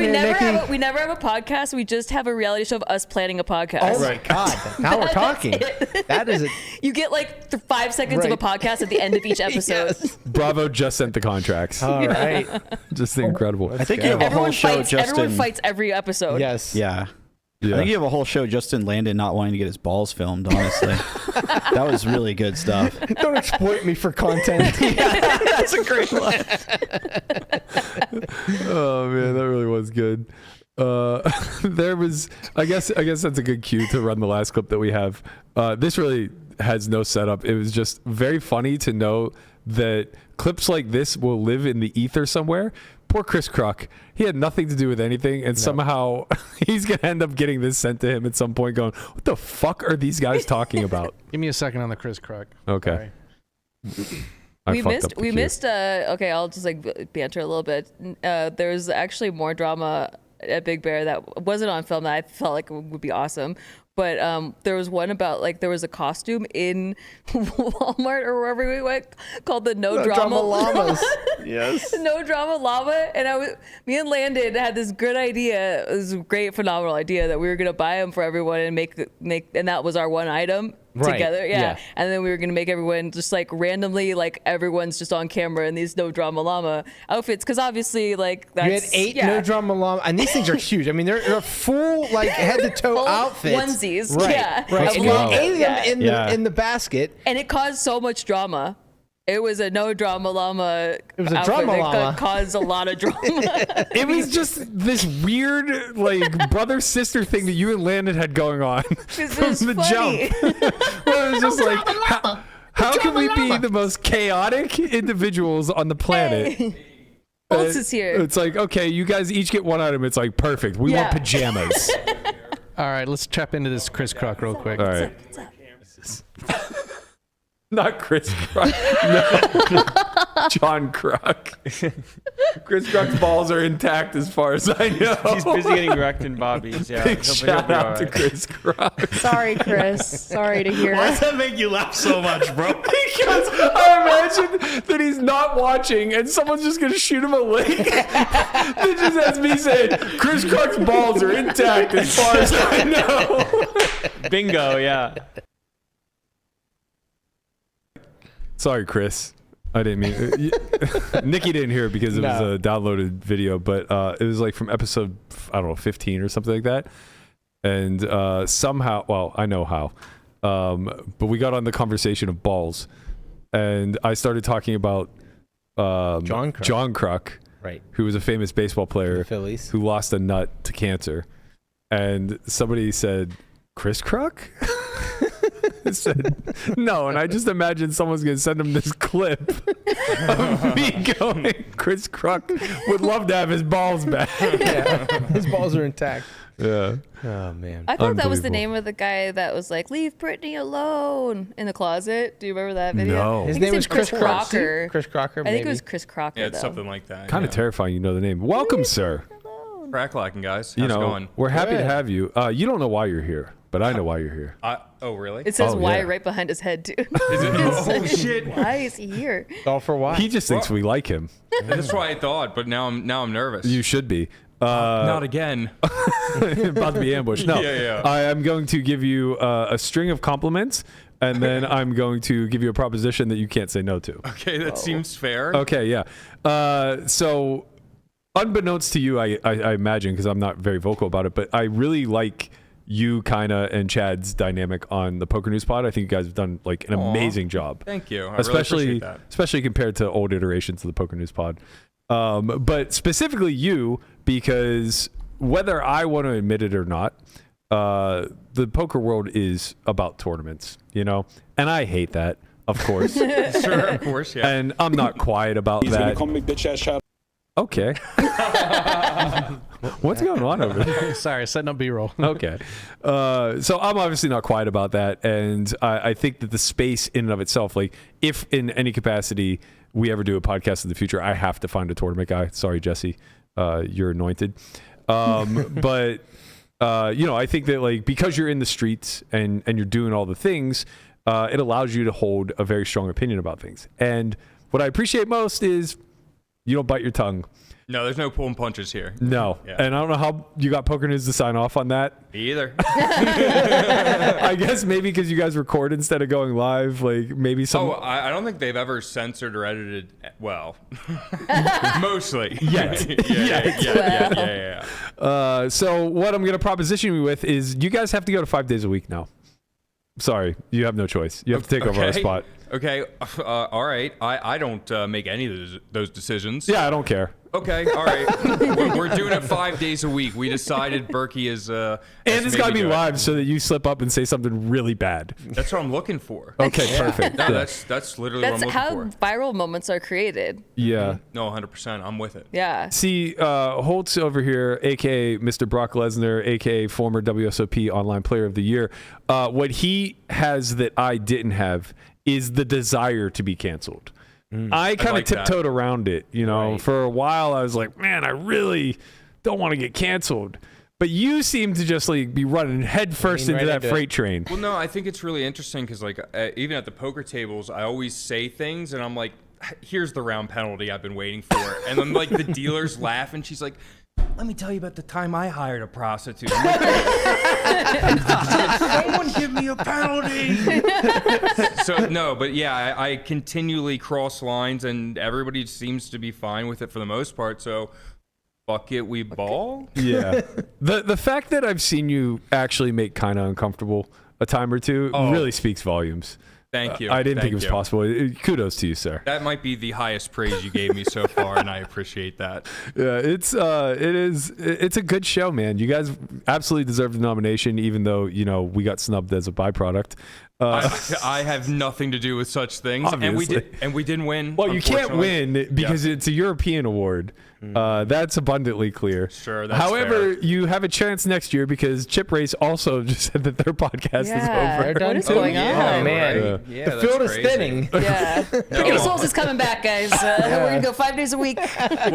You know what's interesting is my first experience with you was on the Thinking Poker podcast with Andrew Brokus, Yeah. actually. Yeah, like 7, That was a long 9 time years ago. ago, whatever it was. Yeah. Whenever you played, whenever you beat the shit out of Chance in Poker Night in America. Oh, yeah. Yeah, I remember I all got that very was, lucky there. No, yeah, oh, dude, yeah, that was so fucking sick. But like, I remember seeing that and listening to that, and I remember being like, man, like, I want to be like that Matt Berkey guy. He's a fucking crusher. Oh man, you're one of one. Yeah. Well, we see where you made your first wrong turn. I'm glad to see that you just stayed the course. Yeah, it's like exactly. Damn it, thinking poker. All right, so now here you are. You're making terrible decisions. You're outspoken. You're gonna get yourself canceled. You're certainly gonna get sued.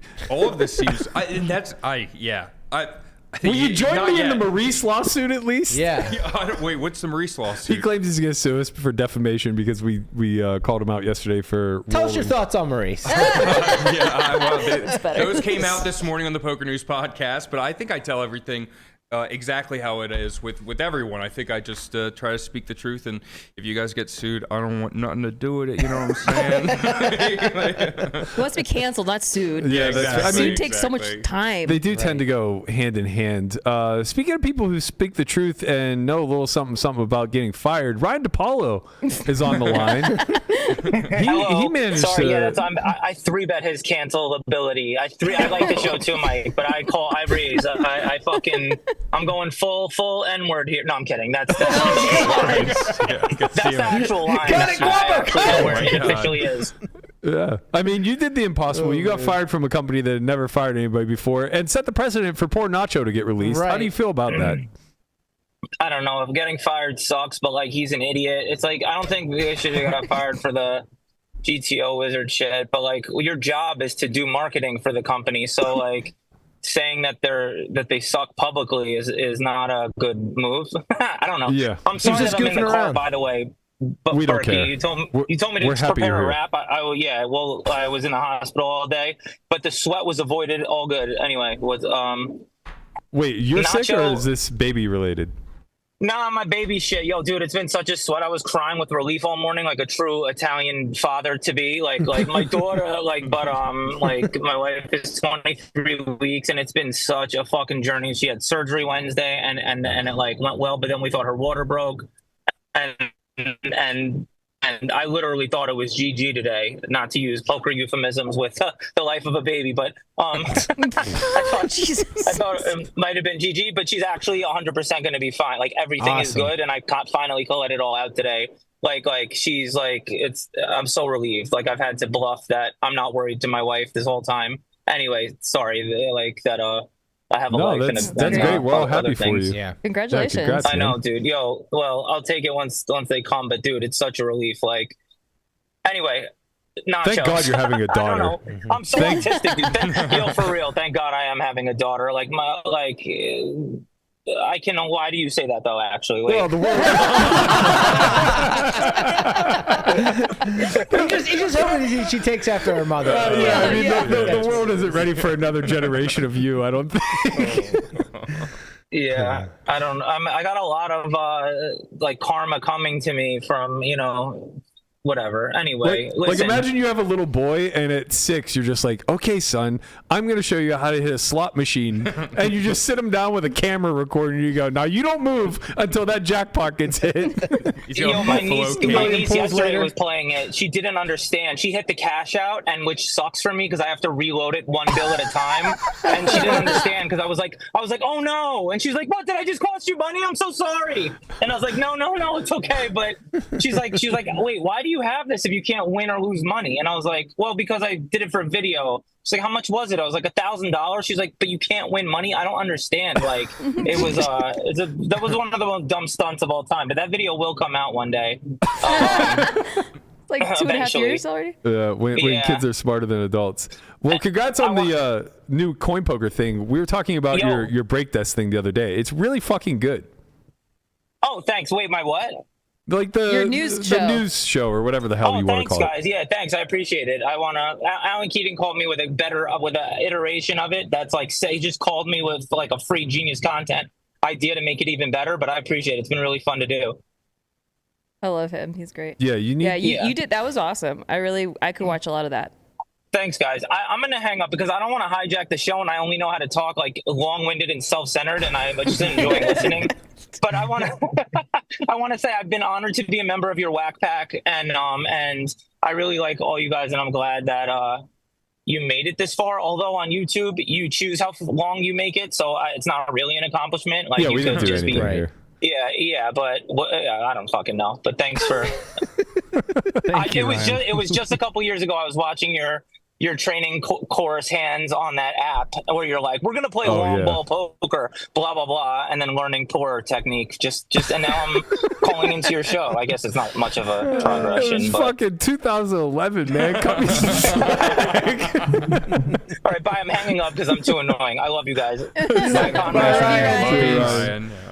Oh, Never change, man. Never change. So what he's talking about is this app called Instapoker. Yes. It was literally made in 2011, and the way that it worked was you would take like hands that you'd played and you would manually input them into this app. So it was like a hand replayer basically. Right. But it was the most tedious thing to fucking put the hands in there. Oh, I remember this. And then at every decision point, you had to give a reason for why you were doing what you were doing. Right. Well, it's fucking 2011, man. I'm doing it because people fold. Yes. So I don't know. I had a pack called Long Ball. It's just how to be all in before the river. Shit, that's pretty good. That was good strategy. Yeah. Get off my dick. God damn it. Unbelievable. Oh, man. All right. Well, that's been... I don't know how to come off of a Ryan DePaulo high. That was impressive. Honestly. I feel high vicariously through watching him. Yeah. I feel high because of all the drugs I did. Right. Yeah. You too, Speaking of drugs, are you training for the series? Are you getting prepped here? I am a little. I can't reveal all the secrets. Tournament Savagery course on GTO Lab. Oh. But I'm getting prepared. You know, I'm in the microdose zone. You know, I'm keeping it real. Like, yeah, we're going for a healthy series. Gym, no tan at all. I'm too white for that. Not really too much laundry either. Yeah. But we're gymming. We're eating healthy, and we are studying. So, you turned down a cookie. I did. Yeah. Really good. A crumble cookie, right? Yeah. No, that's how you know something's wrong. Right. Yeah. Those are I was concerned. They're the best. There's a small amount, and not a lot of people know this, a small amount of fentanyl in every single one of those. Wow. That's true. That's why they're so good. I only had one, which is a record low for me. I'm hopeful that the box is gone before I make an attempt for a second. But you kind of mentioned your routine leading up to the series. I'm not even sure how old you are, so this is embarrassing for me. How many World Series have you played like a full schedule? I think this will be my fourth one. Okay. 2021 was my first, so yeah. Oh, wow. Math-wise, COVID baby. we're fifth. This is the fifth. Congrats on that. Do you have a favorite event that you look forward to, or are you just like the employees event? I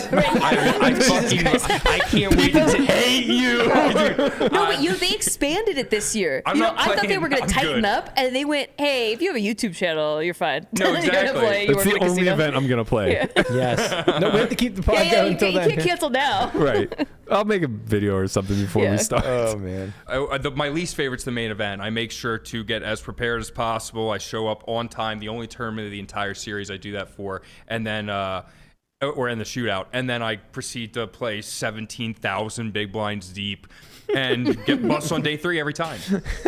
Yeah, that's a lot stuff. better than busting, third level. No, it's time. not. No, it's not. No, it's not. Because you have to come back every day. But the experience, like, as long as you're still in it, that false hope exists, and you still have a 1 in whatever chance of being the main event champion. Yeah. It's the day that they kick you out of the event that's absolutely the worst day of all time. I hate to tell you, but for a man who's playing every single day, there's more false hope directly afterwards. That's true. So it's great. Yeah. How big is your schedule? Money wise, or I'm going to be playing every day. Yeah, I guess like money wise, event wise, like I wing it every day is a super is a new prepped. day. Yeah, no, I just go take some money out of that account I got there and hope for the best. You know, so I don't know. It all depends on the fields and how it works. You know. I'm going to fire some 10Ks, probably not any 25Ks, but maybe. Who knows, really? Yeah. I'm curious of your expectation. Do you think that the fields are going to be like way down this year? Because there's a lot of talk. They have to be, right? Just because of the whole political climate and everything. I think that it's, I think it's likely that. I know friends. I got one friend who's got a girlfriend in Canada, and she's scared to come. So and she's been like waiting to see him for like the last 2 months, and she's like, I don't want to come anymore. So like when I hear shit like that, I'm like, oh fuck, like. Well, but maybe softer because there won't be as many Euros here. That's what I was thinking in the back of my mind. Yeah. And by the back, I mean like I'm the saying front. in the front. Yeah, no, mine was on the front too. It was on the tip of my tongue. Well, that was kind of like the COVID year, 2021, right? Like the numbers were pretty far down, but the field seemed to be a lot I mean, that was the last time I made a final table. Can't be a coincidence. Yeah, no, exactly. No, that's how I feel too. Like, definitely got to correlate. I was so bad in 2021. I'm not that I'm any good now, but like, yeah, no, 2021 was a good year though. You are player of the year online, sir. What are you talking about? Twice, right? Twice. Yeah. Wow, let's go. A little luck. A lot. It's just you and Pollux every single day battling it out on the streets. All right, let's calm down with the Pollux comparison. Also, player of the year online. She did win player of the year. That's true. Mad respect to Pollux. What's her name? I can't remember. We've been doing battling. I think. Katie. That could be right. I don't know. I don't know. But Pollux and I played so much in 2020 and 2021. Same. It's ridiculous. Same. She hasn't been playing as much lately though. But yeah, we battled a bunch as well. Oh my god, man! I pissed off Rob Kuhn then because I didn't know his screen name and I called him a fish. Oh, I remember that. I remember streaming every day with Pollux and I was like, I've never seen somebody who likes pocket pairs this much before in my life. Like getting 5-bet by 6s. I'm like, what the fuck is going on in tournament strategy today? I have no idea. I'm just out here winging it. Me, Leroy Towns in the background, and just praying to God I can win a bracelet. I remember all the Leroy Towns on the stream. Love it. Yeah. Man, yes. So crazy. Like, I don't think of you as young, but apparently you're... I mean, I'm 34. Like, oh, yeah. You know. Okay. You're in the middle. He's old enough to know. You're the youngest in the room. Bro, he's old enough to know Brock Lesnar. Right. Yeah. So that'll put it in, you know what I mean? Yeah, that's fair, I guess. Well, it depends on how he knows him. Right, because if it's from the wrestling side, which is what I perceived it to be from, well, so it's, that's more recent. It was both. Like I watched WWF, WWE, like Attitude Era a little bit afterwards, and then I'm a huge MMA, UFC fan. Okay. And my name before was there was a wrestler named Buff Bagwell. Yeah. And I was Bluff Bagwell. I remember that. And then so I was smoking a little heifer. They made us they made us change our name, and Bluff Bagwell for some reason was already taken. So I was like, fuck it, dude. I'll just pretend I'm Brock Lesnar in these $10 tournaments and troll people in the chat. So I did that, and then all of a sudden I like got okay at poker, and everyone's like, "Hey man, you're Brock Lesnar." I'm like, "Whoa, calm down." 2021 at the WSOP, everyone was like, Brock Lesnar. I'm like, this is, and the dealer's like, "Why are they all calling you Brock Lesnar?" I'm like, the fetish thing. Don't worry about it. So, what's your new name? Oh god, it's so bad. It's Kiss the Rings. Oh yeah, that's pretty bad. I have a bunch of rings, and listen, because this is what happened. I texted the VP and I was like, "Yo, give me Brock Lesnar back," because somebody took it, and she was like, "Absolutely, I got you. We'll get it to you." We got D-Neg's name back, got yours. I'm like, hell yeah. So I'm like, I'm just gonna make a random one. She's like, cool, Kiss the Rings. Boom. 6 hours later, she's like, "Oh yeah, we can't do that, by the way." I'm like, "Oh, I need to change it." She's like, "Can't do that either." Like, you know, lucky it could have been way crazier than that. Like, yeah. Well, if it was crazier, you might have been able to change it. Yes. No, that's true too. Although there's some wild ass names on there that I'm not going to snitch on, but that are pretty cool. They haven't been caught. Oh yeah, WSOP.com. They're real vigilant about everything. Conrad had to change his. He was, I am not black. Yeah, I am not black. After like 10 months, dude. I know. After 10 I had it months. forever. It was way longer than that. I might have had it for like 2 years. And then they said, I was going to say, it was a long fucking time. Like, no more, I am not black. You got to go. What if it was just I am black? Would they keep it? Oh, God. I mean, both are true. Yeah. And see, we have other people here trying to speed run the canceling. It's the last show. Yeah, we can do whatever we want. Yeah. Oh, by the No way, rules. Chad and the guys at everyone at Poker News want me to steal a piece of something from your set to put on our set. Please take anything. Yes. Everything except for that wall is up for grabs. Sick. I'll take the computer over production there. equipment. Lay off the production equipment. Wait, since it's the last, We have to give that back. since it's the last episode, can we finally release the footage of Berkey in drag? Because I never got to see it. No, it's an hour and a half long. Perfect, I'm ready. We'll take a screenshot. I gotta know That's what fine. We did release What is screenshots going on? on one episode. I lost a bet. You were actually really pretty.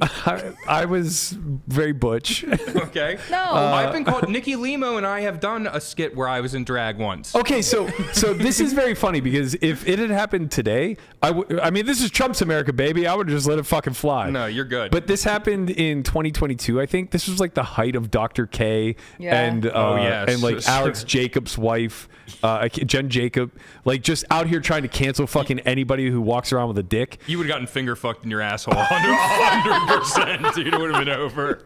Okay, there it is. So of course I lose this. We did a fantasy draft for the World Series. I come in dead dead fucking last. Like, I don't think I had Jason. Not out of the group, out of the whole entire. Out of the world. Yeah. I had Jason Mercier as my lead point getter, if that's any indication. You win a bunch of money at the bottom, don't you?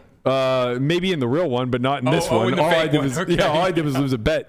So Melissa comes up with the punishment, and she's like, "You have to do a show in drag." And I was like, "Jesus Christ! Like, this is a terrible." So she calls up a drag makeup artist. He comes, like, he performs himself. He comes and he just makes me look fabulous. Of course. I mean, the real Yes. problem. Look at that. I'm getting hard. Wow, bro. The real problem was that. It's so good. Berkey, you then look the straight hair- out of Star Trek, And dude. then the hair on, yeah. So I didn't have No hair, way. so we did like an Erica Badu towel. I think I saw setup. Berkey in the Mystere show one time. Right, exactly. Yeah, these Holy shit. cheekbones don't lie, buddy. No, those are beautiful. Oh, that's what it was, a towel, yeah. So we interview the makeup artist for like 30 minutes, and then we do another like hour-long show and record the whole thing. And as we're like getting ready to prep to put it out, because it was all pre-recorded or whatever, I just looked around the room. I go, "Do you guys think this is an okay idea?"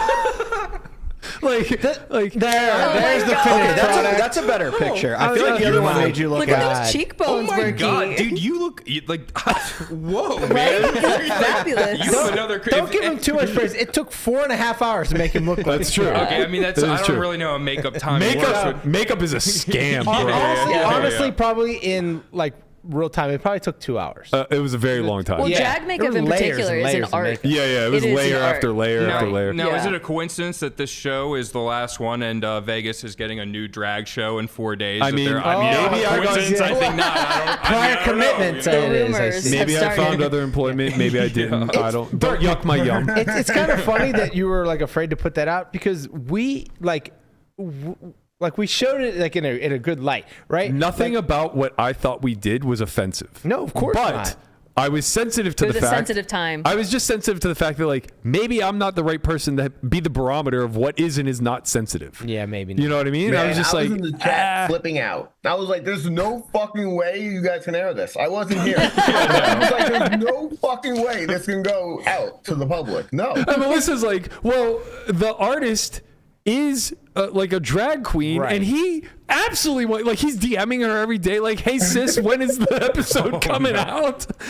I was And I'm kind just of like- on Melissa's side. Like I thought, like, hey, I was like, Yeah. if anything, like it shows that, like, you know, you're open to, like, right, you know. I do think it's easier all to kinds say of different- now, looking back, but like it was a really sensitive time at that Yeah. time. So no, right. I mean, But there now- there are people Yeah. that I very much have a lot of respect for that were sending me like emails that were like books long from conversations that I was having with Jen Jacob on Yeah, Twitter, and it's like, man, if like they're that hypersensitive about like, I even back said and forth. I said something was lame once, and it was like you're ableist. Like it my was like a God. really Yeah. sensitive time. Yeah, somebody would have found a way to twist it Yeah. into you mocking it and The ovarian- right, the trying to be ovarian- Somehow I've like, never had any of these transphobic problems. in some I don't way. know. People start being stuck inside to another, like it just Yeah. warps some brains a little bit, and we all had our different ways of dealing with I it. meant to just say the Overton window, and I almost said the ovarian window. But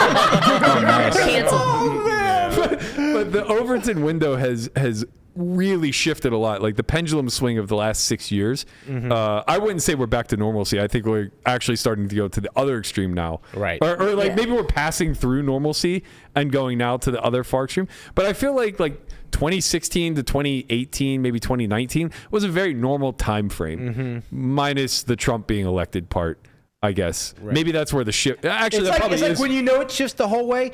DePaulo actually would have said the N-word. Right. That's when it's too far, and then it has to come back the other way. Yeah, and I think that probably does have a lot to do with it. Like looking exactly at the first time Trump was elected, I think that pushed the Overton window really far progressive and liberal left, and it led to a lot of like just overcorrection of people who mean well and aren't trying to alienate or offend anybody. Yeah. But still have fun with comedy and make light of themselves and not be demeaning in any sort of capacity. Like if somebody I don't know, I don't want to start throwing examples out there, I but- gotta say, like the first picture of you, it looked like you took it to almost like a cartoony level of like how you looked. Well, I didn't and do it was just a anything. different angle. I And just then sat and then back. when you see the second angle, like Like, damn. Yeah, it was. You were It's a cute. pretty lady. Yeah. Yeah. Yeah. So I mean, Cutie pie. I don't think I don't personally You look like a madame. understand why it would be. This reminds me of one of our early episodes. We did a Smash or Pass segment where that was great. Melissa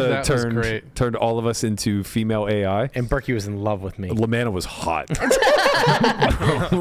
not Again, like the Let's pull that picture up. not 10 out of 10 hot, but like Katie Holmes' girl next door hot. Like Wow. everybody was like, Take you home to mama hot. 9.9 out of 10. right. Yeah. Everybody was like, "Oh, I he got looks a like shot. he looks like a substitute teacher." I was like, "Exactly." Like, who doesn't want a substitute teacher right now? We're living in trying times. Yeah. Give me some normalcy, Dude, amen, brother. Well, don't bunk with Berkey in an apocalypse situation. Right? Oh yeah, you'd rather bunk with Guapo in his fat tent? That was good. Have you ever shared a room with somebody and put a sheet over your bed so you can jerk it? No, I've never done that. Oh, shit. No, I just Holtz doesn't seem like a sheet guy. He just goes for it. No, Dude. I look you in the eye. Yeah, exactly.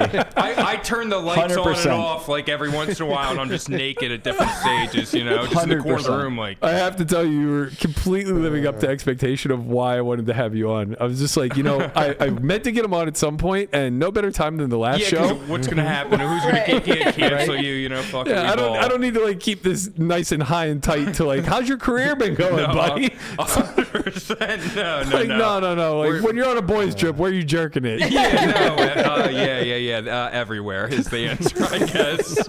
You know.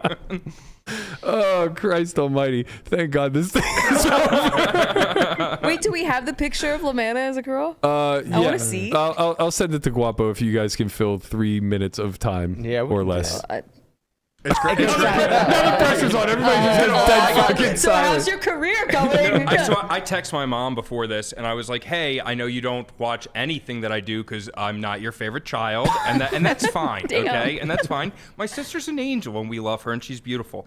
Here's the thing: I told her, "Hey, I'm gonna be on this. You can just click on YouTube and watch it live, and it'll be a fun time, yada yada." And I'm just like, "I'm in your finger fucking." You know, like, I love you, Mom, and I'm sorry. Mom. This is the person I became, and it's because of you. Yeah. No, I know that feeling because my parents they don't watch every show, but they like tune in, you know, kind of sporadically. Sure. So like when some like shit like this comes up, I'm like, man, I hope they're not watching this. Oh, come on. Exactly. Chico and Mary know what they're getting themselves into. We're in our 40s now. It's not like No, we're I know. 15 trying to hide it from them I anymore. know, but you know, when people are talking about getting their fingers wet, and I'm just like, Yeah, well, no, my mom doesn't even like if I say shit in front of my mom, she's like, oh, Michael! Dude,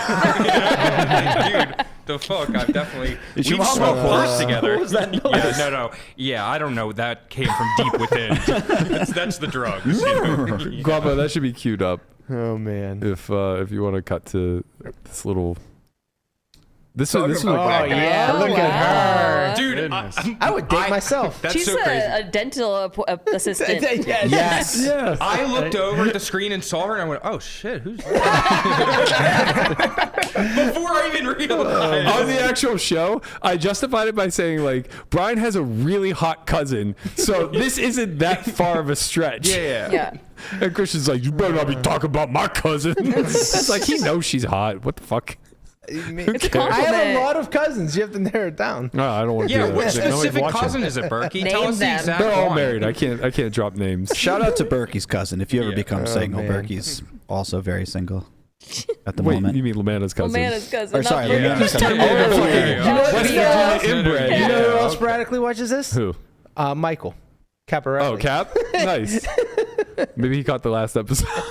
That sounds like a guy who eats a lot of Is sub that Conrad? sandwiches. Yeah. Michael Caparelli. He's like, let me get the meatball.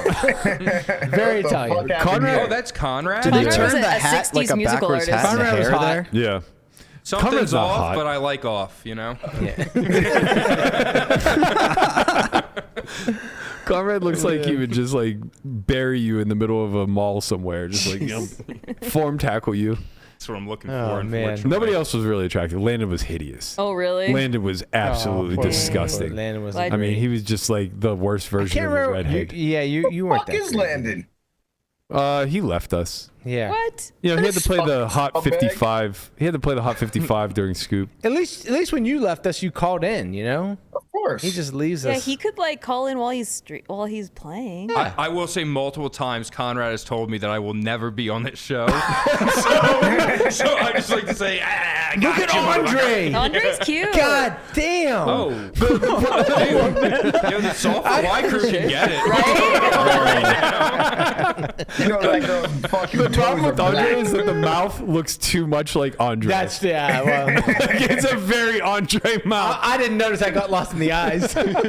Oh, I don't know Andre's mouth, but I want to know it. I think. Okay, all right, I'm canceled. We did it. It was easy. You're never getting canceled, Mike. Nice try. It was easy. Oh man, unbelievable. It's actually, I think, hard to get canceled in the poker world unless you like cheat. Yeah, or, like, no, you know, literally. like, because like there's, I'm so I've vigilant seen so against many that. clips We're of good to people, go. then they're like, nah, whatever. Do I need to remind you of Nick Vertucci? Well, the testosterone filled gentleman from the West. Yeah, he really loves the oranges. The West. okay, that's fair. Well, okay, but there was cheating associated with the show as well, so it was like a build up. Yeah, but I mean, You know? I think Yeah, it him was wanting just to like grub the some breaking point. boobies was really the fun. No matter how far the Overton window shifts, Yes. him sending the orange emojis saying, "Can you send me a pic before the show so I can get it out of my system?" It's crazy. It's the most unhinged thing. It really is. It really is. Nothing. The guy's a fucking genius. He does a little bit of sexual harassment, and then he sells his company for $4 million. He really did fucking genius. cash in. Like Jesus he Christ. absolutely cashed What out. did he sell for? Rumors were in the neighborhood of like seven-ish million. Wow. Like just for his side. Okay, take notes, Mike. That's what you need to do. Okay, is there any other? Where's the Playboy Casino at? I'll go there. I got a live stream idea. It's going to be excellent. 5 days a week. Yeah, exactly. Perfect. Oh man, like the most cringe attempt at sexting I've ever seen in my entire life, and the man makes millions of dollars off of it. Like, what world are we in? I know. Oh, you should have seen me trying to sex when I was 12. It was bad. I'm like the shocker. I don't know what that is, but. Oh my God. I have a really bad memory. We're not going to talk about that, but you guys imagine it. It's not good. Oh my At 12? god. I don't know, 12. It might have been 14. I had the internet. Right. Don't blame me, Nikki. Were you shocking Limo. yourself? What was? Yeah. Because you're alone if you're watching the internet. Nobody was getting shocked. I told a girl one time, don't worry about it. She's like, you like the shocker? I'm like, dude, I'm like a 312-pound fat kid. I'm like, oh, we'll go to a movie together. Like, no. Yeah. Anyway, let's move on.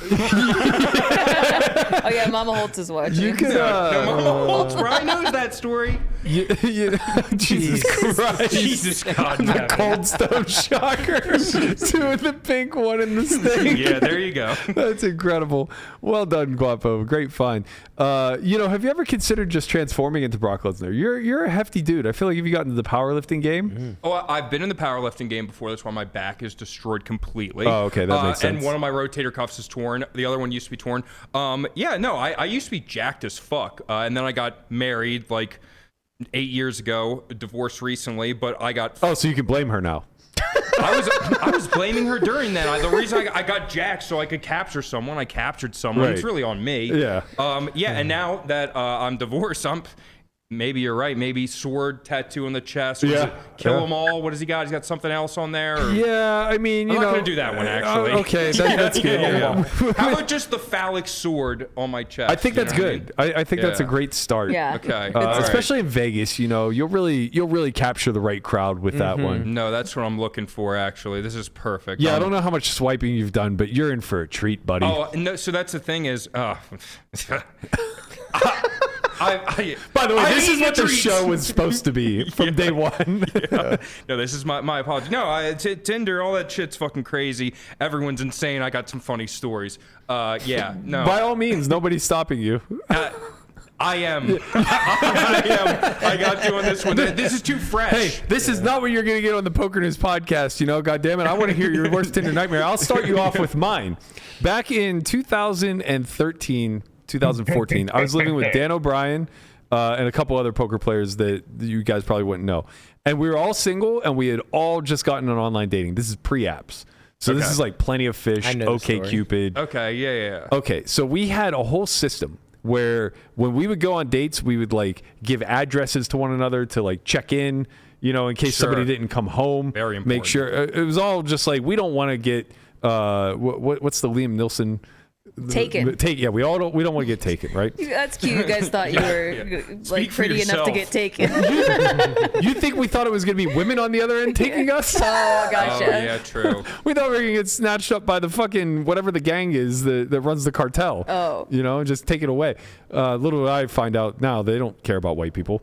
They need to be able to sex traffic you. I don't think they could do that. Yeah, they weren't going to sex traffic us. If they saw your drag photo, though. Maybe. Man, I feel so I end up matching with this Filipino girl, and she has nothing but model pictures up, which should have been red flag number Standard, one. yep. But it's 2013. There aren't really any rules yet. We haven't found like principles of online dating, Of course. So The solvers haven't come out yet. Right, yeah. I'm falling victim to this one.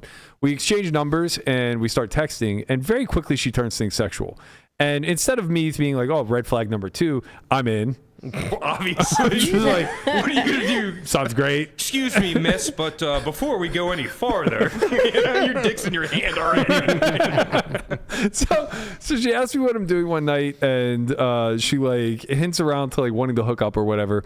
And I'm like, I'm free. She's like, all right, well, I'm just getting off of work. She was claiming to be a bottle service girl. She's like, let's meet somewhere. I go, okay, great. I was at least smart enough where I would meet in a public place with a lot of lights.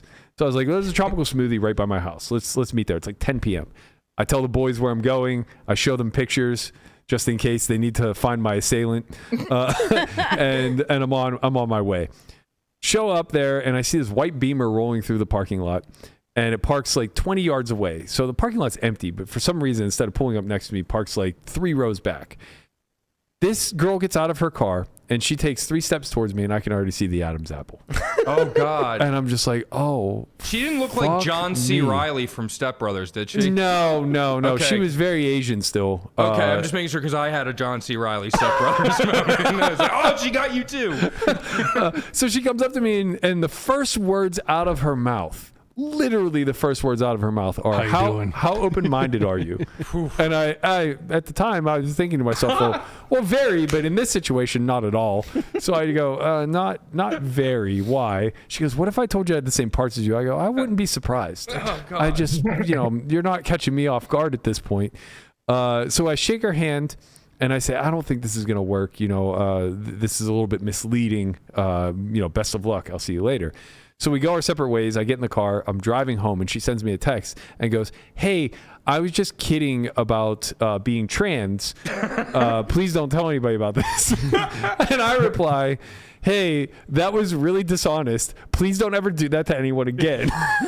And that was the end of the story. But from that day forward, my roommates and I, we would run these checks through each other where when we were perusing pictures, first we would make sure that they weren't all like glamour shots because that's like a red flag. Then we would do a hand and feet check every single time. Ooh, hand and feet check. My one roommate was like going through these pictures. He's like, she's so fucking hot. And we're looking like, oh yeah, she's really hot.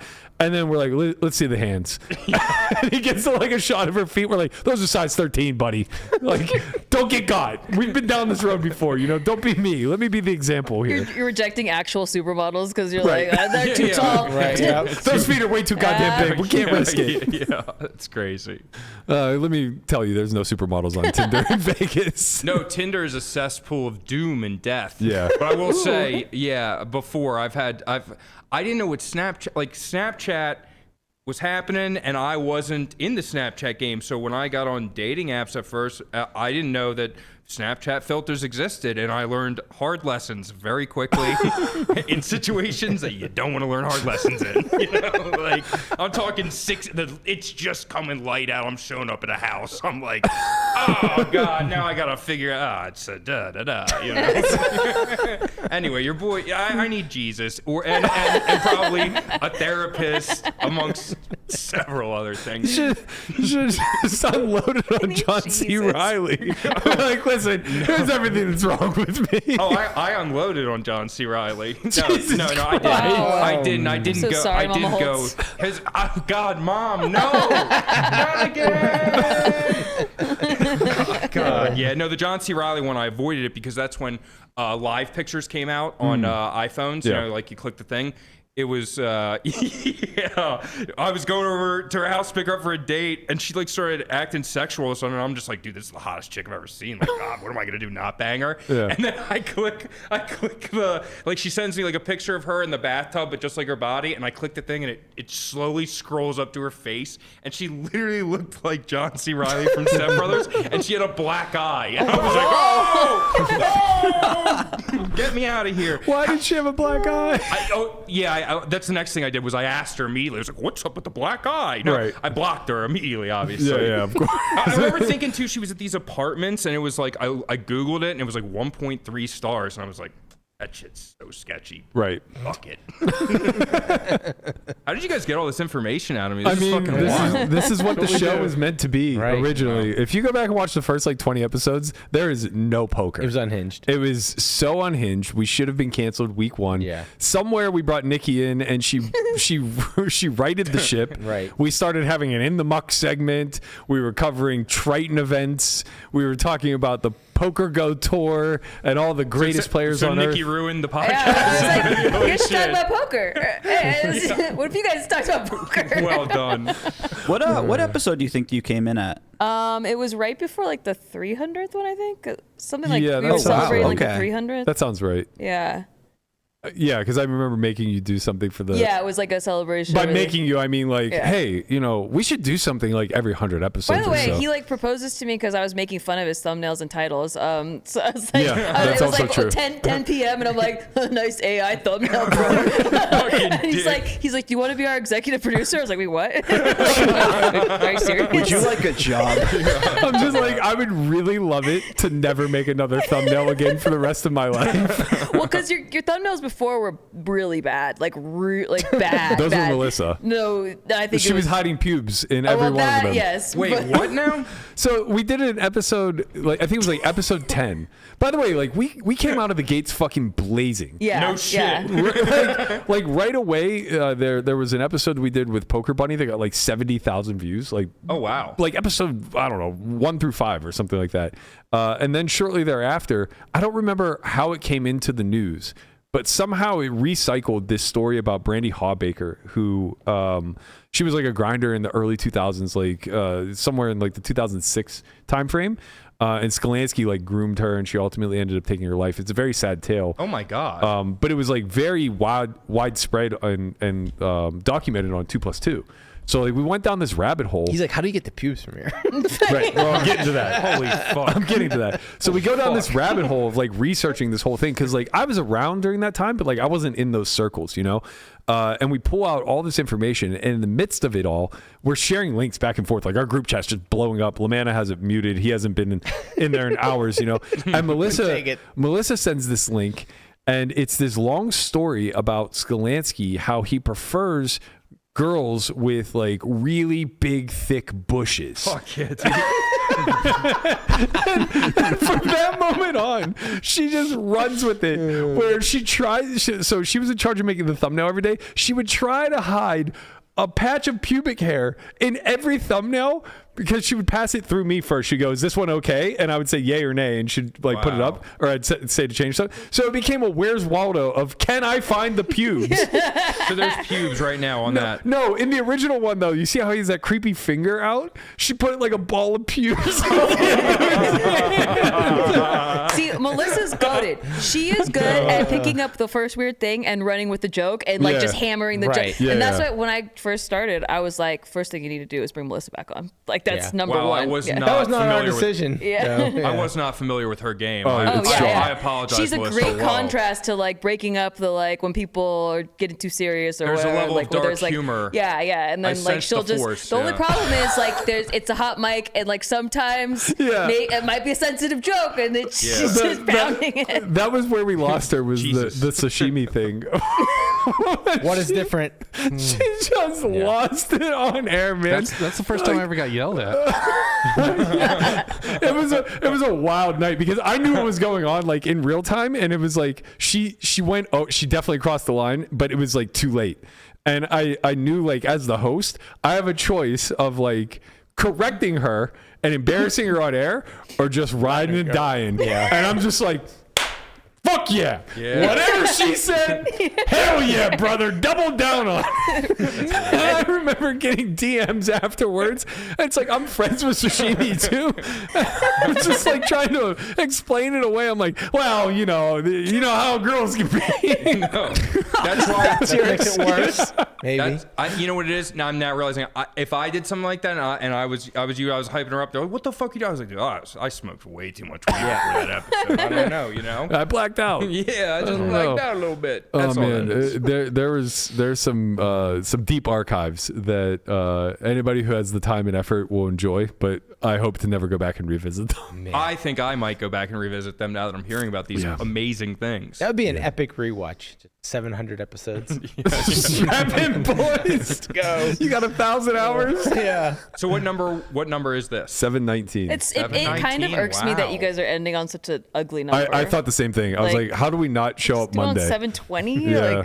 I almost just changed the episode number, even though I knew it was wrong. Yeah, you should have. But I couldn't. No one would know. But like knowing that it was wrong was too much for me. You know what I mean? This is where me and Berkey's brains are the same. Where I'm like, yeah, I get that. Because it pisses me off that I know it's wrong, but also it pisses me off that it's a 719. Exactly. Like there've been a couple times where because of the way we set up the stream, sometimes if you reuse, it doesn't necessarily like follow up to the next one. Yeah. So Guapo's just doing his thing as he should, and it'll repeat the numbers. And like a week later, I'll catch it, and we're like off now for like 7 episodes by one, and I'm just stewing.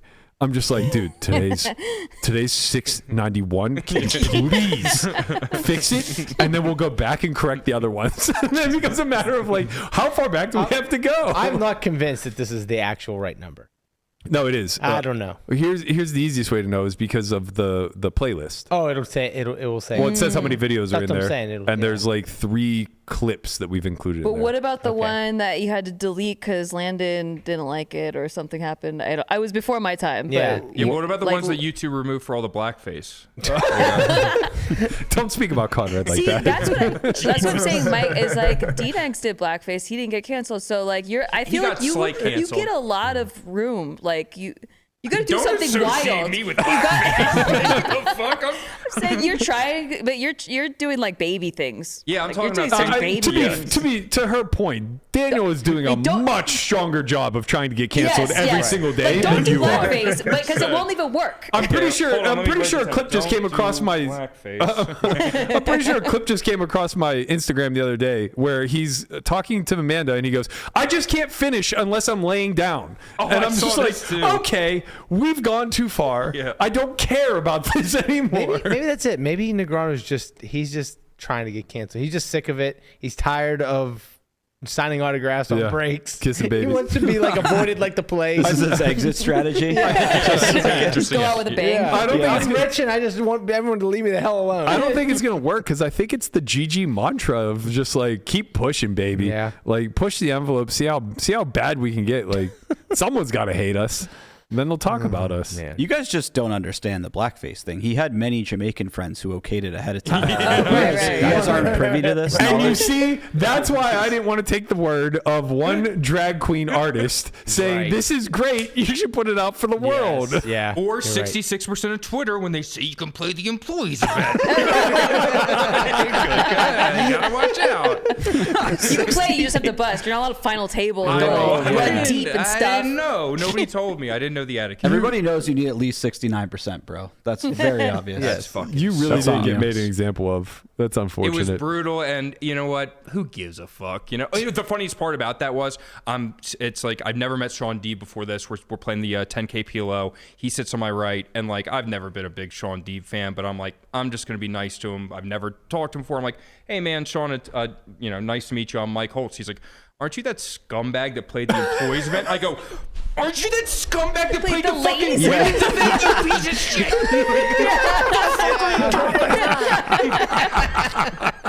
Number one bullshit. Oh man, that's so good. Yeah. Oh, I wish everyone at the table laughed as hard. I only got like a few laughs. I was like, that was I would funny, have laughed. guys. I would have been on the there for you. Thank you guys for the support. I really appreciate that. Well, I got to tell you, you're getting the best version of this podcast because from my position, that is not what you. What we usually learned do. in Big Bear is yes and. Yeah. That's the only thing I took from that. Yeah, yes and. You just go with the bit. Just keep and no going with it. cacophony. No. What's cacophony exactly? Exactly. Yeah. When That's people so This is what we're provocative. talking about. Just when everyone's talking at the exact same time. Which Guapo happens a really lot. learned yes and, by the way, underneath his sheet. Oh my God. Yes and. You can only finish laying down though. You know what? I should talk to that's a D next. tough If he hangs little- up a sheet, he might be able to get it done. Oh man, incredible. How long until the D-Negs tantric masterclass? Hopefully I feel like that's more of a Charlie Carell thing. I feel like he'd be the first one. Yeah, If I was to place a bet. Your bet, you're sharp. Yeah, right? You're so sharp. Bro, I literally just imagined like a version of Negreanu doing a tantric thing, but it's to Nikki's like just fold video, and it just fucking weirded me out so hard. It just destroyed my soul. Oh man, no, that video was fucking hysterical. By Yeah, it the was way, great. Thank you. I forget who I was with yesterday. I think it was Madsen. We were watching it. We watched it on repeat just to hear the. I was like, yo, I fuck with her so hard, dude. That's just hilarious. Yeah. You and Caitlin Comiskey are just like fucking destroying the yeah, my content game. bestie. Great. Oh, by the way, speaking of Madsen, he's coming up in a video soon. He was amazing. He's actually amazing at improv. I did not know. course. He's really good. Like I gave him some direction of what I wanted him to do in the scene. He just ran with it. He was great. Who's this? Jeff Madsen.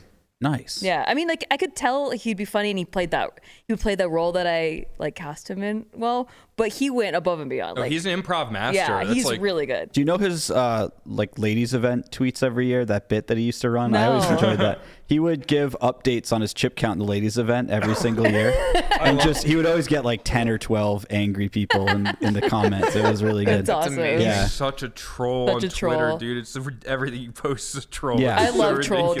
characters. I mean, I married so my husband, his YouTube channel got famous for being America's favorite troll, and he would just troll people on Venice Beach and like piss them off. Like he would just trap them into doing things. Like he did this one Bang Bus one where that one really viral. But, like where like he had like the whole Bang Bus, like if you've seen Bang Bus, I'm sure you guys are millennial Never dudes. seen Bang All Bus. right, well, you guys What's know. that? Well, I have no idea what that is. He pretended Wait, like, isn't that the one where the little dude is on there? That got super famous. There is one, yeah. Yeah. Guapo knows what I'm talking about. Guapo would know. It's Guapo more would know. recent. Well, he did one where We're doing like a bit, it was right? like We all know big, what Bang yeah. Bus is. So he'd have actual porn stars that were famous, like actual famous porn stars, and they would come with him on Venice Beach, and like he'd find guys like, hey, do you want to like have sex with porn stars? Like, you want to come with us in our bus and like have sex with porn stars? And like they'd be like, yeah. And so like he'd have them sign the contract and all that stuff. And he's down, and they're like, he's like, are you ready? Are you ready to have sex? Are you sure you can do it? And they're like, yeah, I can do it. Like, are you ready to do it? Are you ready to have sex with porn stars? And he's like, yeah. And then the porn stars would pick up camera equipment, and these two male porn stars would come in, and they'd be like, no. And then they try to protect their butts. Like, it was like, That is so good. like, no. Man. He told me he did one of those, and the guy was just like so nice and accommodating. Oh, yeah, he's like, He was okay. like, oh, I guess I could do this. That like, Oh yeah. It's like one guy. I don't know if that one even made it because he was just too nice. that's unbelievable. Yeah. The ultimate slow roll. Yeah. Yeah. There we go again. But yeah, troll characters, great for the game. We gotta appreciate it. Are those cookies still there? I know. Yeah, I know you were thinking about them. Ever since they they got taken off your desk, I'm like, Berkey's not gonna be able to concentrate with these. I'll get away. No. Sorry, Berkey. There are no more cookies in Please this box. don't get me one, but help yourself. You don't want one? I Why'd don't you ask? want one. Why did you ask Well, about I mean, because I want one Someone in. ate a bite? I want one in theory, but not in practice. Oh. If that. Did you do the one with the bite in it? Is that yours? I broke it off. You It just wasn't took good. a bite. I feel like this No, is I how broke- your household I broke it runs. off, but it wasn't very That's good. how my house is. 100. If I had 12 crumble cookies, there'd be like 6 of them would have just like pieces broken off and nonsense. There'd be other, I mean, they're the mini crumbles, so Stoners. like we didn't have a lot going on. But yeah, I didn't care for that one personally. Oh, they're minis. It looks Yeah. like the best one. There's mini help crumble yourself cookies? to it. It's very peanut buttery. The double chocolate's phenomenal. So if you want to force me to eat another cookie, don't touch that one. I don't like chocolate. What? I don't like chocolate cake, like chocolate cookies and cake. Ew. I get I it. like chocolate chips Right. inside the cookie. Yeah. But yeah. Yeah, no, I understand what you're saying. Okay, well, I thought we were, I thought we were I know here. we have Nikki. some differences, Berkey. Okay, fine. Just a few differences. Not- Berkey, not me. are you like a half burrito and half soda back in the fridge kind of guy? No. Okay, No. okay. I must clean my plate. It's like it's just cookies for you that you do half of. No, I didn't like that one. Okay. It tasted bad, What about which is hard. But I like that you broke it off because you weren't sure. I wasn't sure because Yeah, that is funny. Like you grabbed, kind of like the double himself. chocolate. Yeah. No, and that can't be bad. Right. Right. And you saw the other, and you're like, I'm not sure I don't want to eat that. And I'll say this: if there was chocolate on it as well, I would not have broken anything off. I would have just went for it. Right. Because how does it not taste like a Reese's peanut butter cup? Gotcha. Sure. You know, Berkey, they say you can learn a lot about a man by how he approaches his cookies. Okay, tell me more, Jesse. You might be a glass half empty kind of guy over there. Oh, you think? I think I found my therapist. Wow. I'm going to call you Read after you like this. a book. Wow, that was a fucking deep dive there. Good job, Jacques Cousteau. I don't know. What a reference! Holy shit. You're such a nerd. Also, I don't know if that has That was anything to do with good. therapy. I said deep dive. Yeah. Jacques Cousteau. Oh, Come on, that's that's a pretty- great reference. It was God, great. I know. You're on fire today, bro. No, that's This the is why best the reference. podcast is ending. I don't Yeah, ever yeah. get my just dues. You know? Listen, no. Are you the Marianas Trench? Oh my God! deep. Now you're getting cooked. This is unfair. Get out of here, Nikki. Every day, Mike. Every day. No, that was a great fucking reference, bro. Thank you. That's was a great good. fucking Thank you. reference, man. In my head, I'm starting to put the pieces together of like, if this were ever to continue on, like, what do I need to make it better, you know? And what I'm realizing is like, I need a foil and I need a hype man. Because Conrad was supposed to be the hype man, but he's not. He's the guy who laughs at me. Right. Nonstop. Right. When it's not funny. Like fucking now. There needs to be a sense of camaraderie. You know, you got to build your boys up and let them know what time Right. it is. You know? I thought I was your hype man. Am I not your thought so. hype man? Hey, I thought so too until you shit on that Jacques Cousteau reference. I didn't shit on. We I didn't just shit on didn't it. We just called you a understand nerd, it. and I was okay. mad that I It went didn't over understand my it. head, Berkey. You son of a bitch. Great callback. Thank you. Landon is priceless. It took me 714 episodes to realize it, but he is absolutely priceless at his ability to call things back. Right. Like Yeah. so obscure that even I don't get the reference most of the time. Which, you know, maybe we could say it needs a little work on the finesse side of things, but I mean, he is just like, is he somewhere on the spectrum of like, Yes. you know, Don't even finish that sentence. doesn't matter what spectrum I'm answer. talking about. He's just on it. He's on every spectrum available. He does it in such a coy little way too, where he says it very quietly, so you have to like kind of hear him and then also make the connection. I like that. It's very sneaky. You weren't really here for all of this, but Nikki was. We did an engagement with Underdog Sports Betting. Their big thing is their sweeps, so they can't use betting terminology. Similar to like WPT Gold and Global Poker, they can't ever use like money whenever they're talking about chips. So the only instruction we had was that we couldn't, we would put in like fantasy picks every week or bets or whatever. But we couldn't say bet. We couldn't say higher or lower. No, we couldn't say over under. Or sorry, we couldn't say over or under. We had to say higher or lower. Right. And we couldn't say whatever the other one was, but it didn't matter. Over under was the big one because that was the one we were mostly picking. I mean, we're talking like 2 years later in casual conversation. If somebody says over, Landon will just immediately go higher without skipping a beat. I mean, it's like programmed into his brain. One. Like he's going to be in the real world 3 years from now having a normal conversation. Working at a bank. Yeah. He's It's like, oh, you mean higher. He's going to mutter under his breath higher. Yep. And he's going to look around for the laugh and no one's going to be there. And there's just going to be this sense of like dread of like, oh, I miss my OnlyFriends. What's really gonna be great, and when he's like at some really important meeting or something, and they're like, okay, what is different? He's like, your attitude. I think Landon's brain works like so goddamn fast. Yeah, I agree. Because like I've seen some other things where like when I watch someone stream, there's some times where it's like there was like an open at 3-bet, he just looked at his card, snap forward, ace jack, like instantly. I was like, you're not even gonna think about that for like 0.3 seconds, motherfucker. Like you're embarrassing me. Come the fuck on. You know what I mean? Not only that, but we uncovered the other day that while he's folding the ace jack in 0.3 seconds, he's also thinking about like what Nacho's going to say and like how this is going to affect his tournament run At out. the 25K final table, he like cold 4-bet.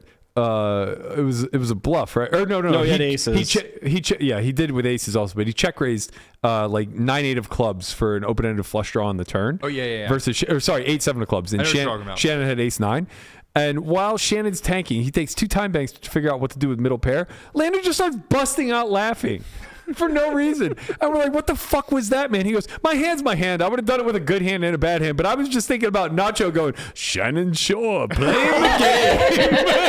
Playing the fucking game. Playing the fucking game. Dude, I'm like, maybe hold it in whenever you're stone bluffing with 8 high. Yeah, let's try to get one through. When he was on the Valley thing I commentated, we did the coaching one. Yeah. If Jesse was there in the game, like he was giggling like all the time. Yeah. Like, he was just nonstop. Like at his hands and like just giggling when he bet. Like he'd make a bet and giggle. So we did a pod the other day with Nick Petrangelo. Yeah. And we're talking about land at the table, and he just goes, "Can I ask you a question?" And he's like, "What's up?" He goes, "Why do you like laugh?" he's like, you don't ever like laugh at the poker table? He's like, not usually when I'm playing hands for 500K. And just that was it. It's like, yeah, that's pretty fair, man. I love it. Yeah. I love it. Yeah. The best part about the higher lower bit too is that we were so god awful at getting it right. It was bad. When they were actually our sponsor. We never ever fucking got it right. But as soon as they were no longer our sponsor, every time somebody said over, he's higher. Yep. Under, lower. It's just like he was the fucking police. They should have sponsored us again just for the fucking bit. I mean, it was so good. Yeah. Unbelievable, man. They probably legally couldn't. Right. Their lawyers are like, we can't have these Those guys fucked up so much. We gotta shut this down. A lot of damages. Jeez. They didn't even get the name of the site right 90% of the time. Oh man! All right, Under Armour. Yeah, there was no link either. Like sometimes, I mean, you're just being sponsored. That was very early in our. Yeah, it was very early. I bet the executive producer must have been. Oh, don't worry. But a lot of drugs to. There you go. Yeah, a lot of drugs. Yeah. Hey. Caffeine. Yes. Yes. Caffeinated beverages. I could use a caffeinated beverage. While we're on the subject of breaks and things of that sort, we had the pleasure of getting a very special interview in yesterday. Probably waited a little bit too long to bring this one in, but the man who created Run It Up Reno, and by and large indirectly had some to most the most impactful influence on us doing this show, Jason Sommerville. We were able to sit down with him for a half hour yesterday. I think it's about good time to run that interview now before we lose the entire audience. If you got it, go up. All right, we have a very special guest today for the final episode of the Only Friends podcast. We've been working for many years to get this one going, and it only makes sense that on the final show, we're able to bring him in. The man who indirectly had a lot to do with any of this existing to begin with, way ahead of his time with Run It Up. You might know him as a Dirty Basement Kid yourself, the one and only Jason Sommerville. What's up, guys? Thanks for having me, Berkey. You know, I heard you had a nice podcast, and I figured I'd wish you well and join in finally. So here we are. Incredible. He's throwing us a pork chop. Incredible. You still got the merch. I really appreciate that. Not only do I still have the merch, this is all I'm ever going to wear because I still have like 1,500 items left. Bro, So I'm boxing up like hundreds of pieces of merch that I can't throw away because like I just won't allow myself to. No, and then, me neither. And then another part of me is like, well, I'll wear the shit out of this stuff somewhere along. You better lose some weight because all we have is smalls left, Berk. Oh, that's a big problem. Yeah. I have so many Jason. hoodies. I got pajama pants. The I got so pajama many pants things. are great, Jay. I still rock those. I love to hear that. Is that Guapo? Yeah, that's Guapo. Hey, check it out. You What's remember up? this guy, Jason? What up? Oh, yeah. You got the Phil helmet behind you over there. Is That's that right? Phil helmet. Phil helmet. You know that. How are you guys feeling? What's the vibe like? You know, is it a celebration or a funeral or a little bit of I'll both? start. I'm sad. I love doing this. You know, can I interrupt myself to say that you guys provide an amazing service to the community. You shine a light into so many important issues, and I think, you know, I'm just one of many people who want to express some love for what you guys have done. Anytime something crazy has happened, it's this show that I come to listen to. So, you know, thank you guys. I really appreciate that. I have to tell you, it doesn't come with without some fallout. It's not fun doing that. Like, I don't know who relishes being the person to kind of shine a light on the darkest corners of an industry, but it's not me. Yeah. I mean, somehow even it's the second to last episode, or the last episode yesterday. We were getting we're getting sued by one Maurice Hawkins. So, we're still out there. We're doing something right if that's the case, I guess. But for sure. But, that's kind of the price you guys have paid, because you're the only ones that are talking about cheating scandals, non-payment issues. It's like, who else will touch that? Right. Not Poker News, not Poker.org. It takes, a certain amount of courage on your guys' part to say, you know what, we're going to talk about it. And some would say a lack of intelligence, Jason. Well, it's really hard to get the big bucks and talk about these things, right? Because controversy drives away the money. That part's true. If you wanted one person to come on the show and give you some credit, I understand what it's like to have a monster that you have to feed. You have this commitment to do a show, and it just takes up your life, and your whole life is built around it, and there's no escape. It never is not hungry. It just gets hungrier as time goes on. But you loved it.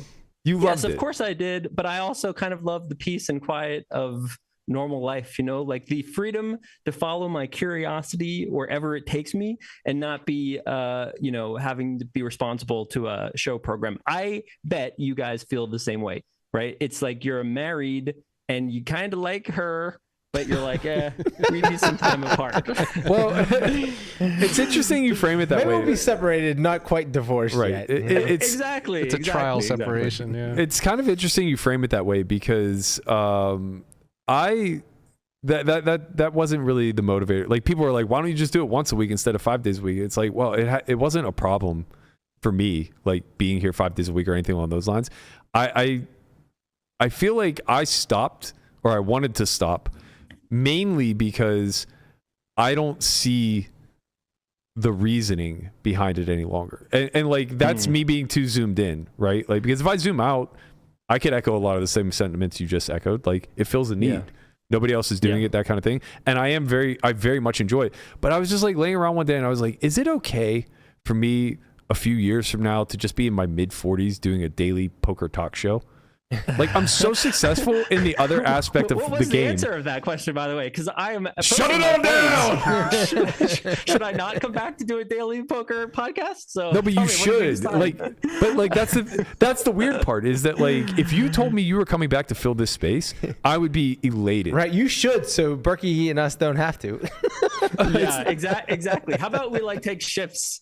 Right. I don't want to cover the same topics, though. I just want to, like, have fun playing online poker. But the difference is that you're insanely likable. Like, you are so goddamn likable. You know what I mean? And the way that you are able to capture an audience and build that community around, it's not people who have chosen to give you the benefit of the doubt, or or on the other side of a divisive individual. Like, everybody just grows to love you. And Berkey's very polarized. I did not take that approach.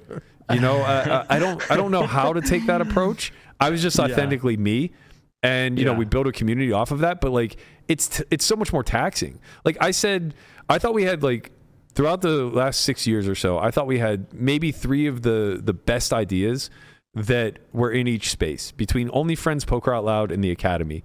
I think that they easily could have been the 3 biggest hero products in poker for their individual spaces, if led by somebody else. Like, if you did Only Friends or Shulman or JRB or someone like that with their crew, I think that this show would be the biggest thing that poker media has seen. If Galfond did Poker Out Loud, I think it would by far would be the largest produced poker show in the entire space. If somebody like Yuri or Brokus even did the Academy, I think that they would have, we had 300 students. I think they might have done 3,000. Pads maybe. Pads would be a great example. Yeah. They may have done 3,000. So it's just like, I feel like we had the right idea guy, but the wrong person to execute. Like, I shouldn't be the face of all this shit, I'm just not cut for it. You got to take a lot of credit for those ideas, though, right? Because obviously they were all successful to their own extent.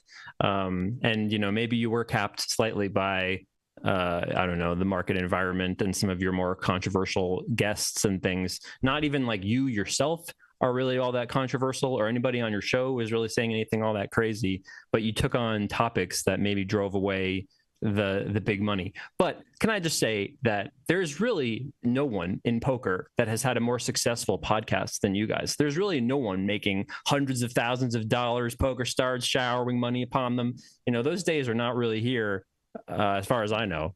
You were close though. Yeah.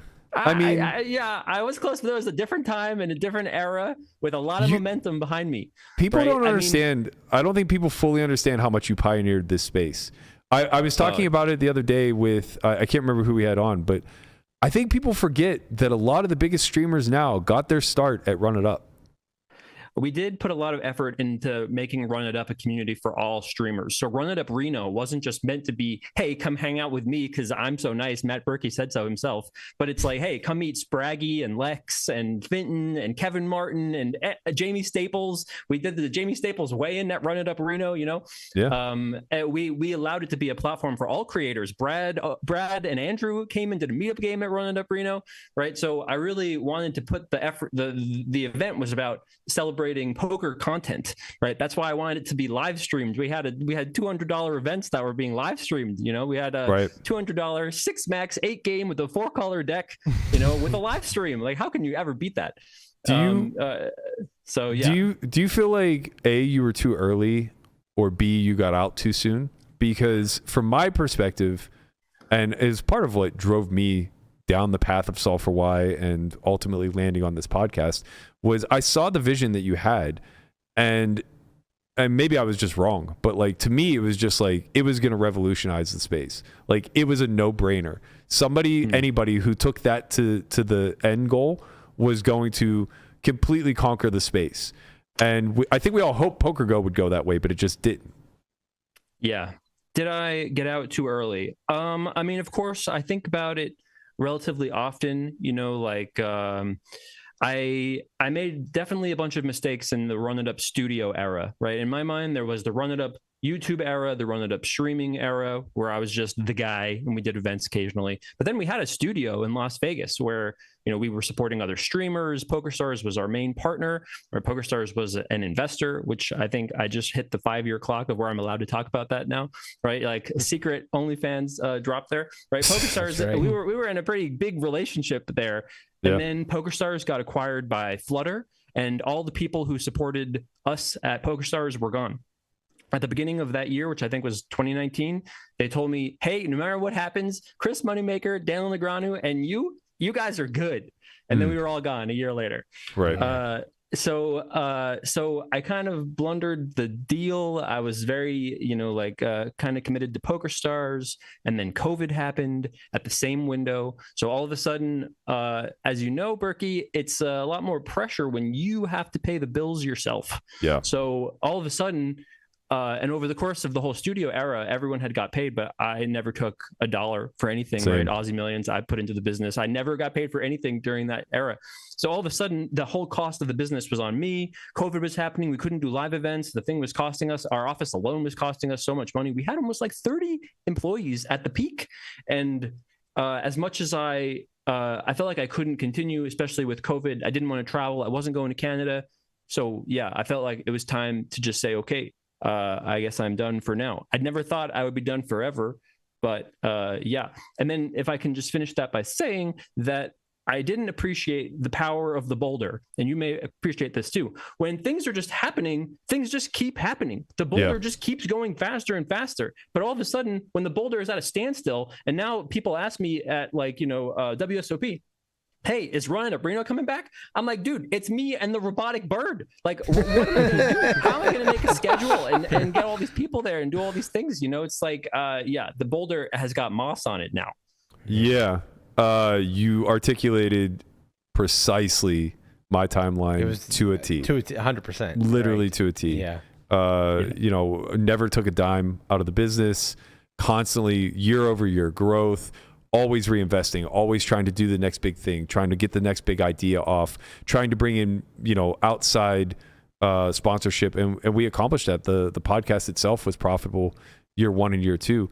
But then Yeah. Everybody else got paid. Congrats on the staff. But then like you said, eventually like you start to get to this point where it's like, okay, is there more scale available if I don't find something massive? Or am I just susceptible to like one quick rug shutting the whole thing down? So for like you, it was PokerStars exiting. For us, it was just kind of like the Academy losing steam. And then it becomes a matter of like, okay, well, we have to like fully pivot the entire company. We have to lean a lot more on the podcast now for revenue. And that was just supposed to be a marketing arm that was bringing in eyeballs. It wasn't supposed to be a revenue driver. Right. So now all of a sudden it's like, okay, well, how much sponsorship can we actually accrue in the space? You know the answer to that. Not a whole hell of a lot. It's really hard. And the boulder slows, and then it just becomes you taking inventory going like, I'm doing all of this. And where that may be marketable to some, I'm not getting a check. And it's like, where does it end?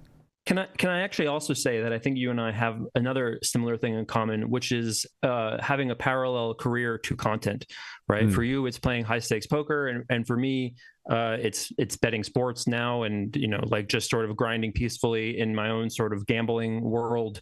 So it's like if I had no other skills and no other talents, and all I could do would be a poker streamer, that would be so nice. It'd be so easy. I would just do that. Right. It's like having a couple of other things. It's like, oh, actually, what's really fun is learning about the trees in the yard and like what those plastic symbols mean on the bottles, that there's different kinds of plastics. And I don't know, like I find it's a lot more freeing to just kind of like, okay, let's bet on how many balls are going to go over the wall and then check out the trees in the backyard later on. And no one is screaming at me to do anything. Right. So the irony though is that's what made you so fascinating. Like that level of curiosity, that willingness to have, I'm sure you don't watch back your streams or anything on those lines, but like the conversations occasionally, a couple times a year. Because the Twitch chat is still in there on some of them. So honestly, I go back to see Twitch chat, and it feels like a different person that did those things. By the way, this it feels like a lifetime ago. When I put on the shirt and I'm here with you talking, I can feel the Jay Carver persona seeping through.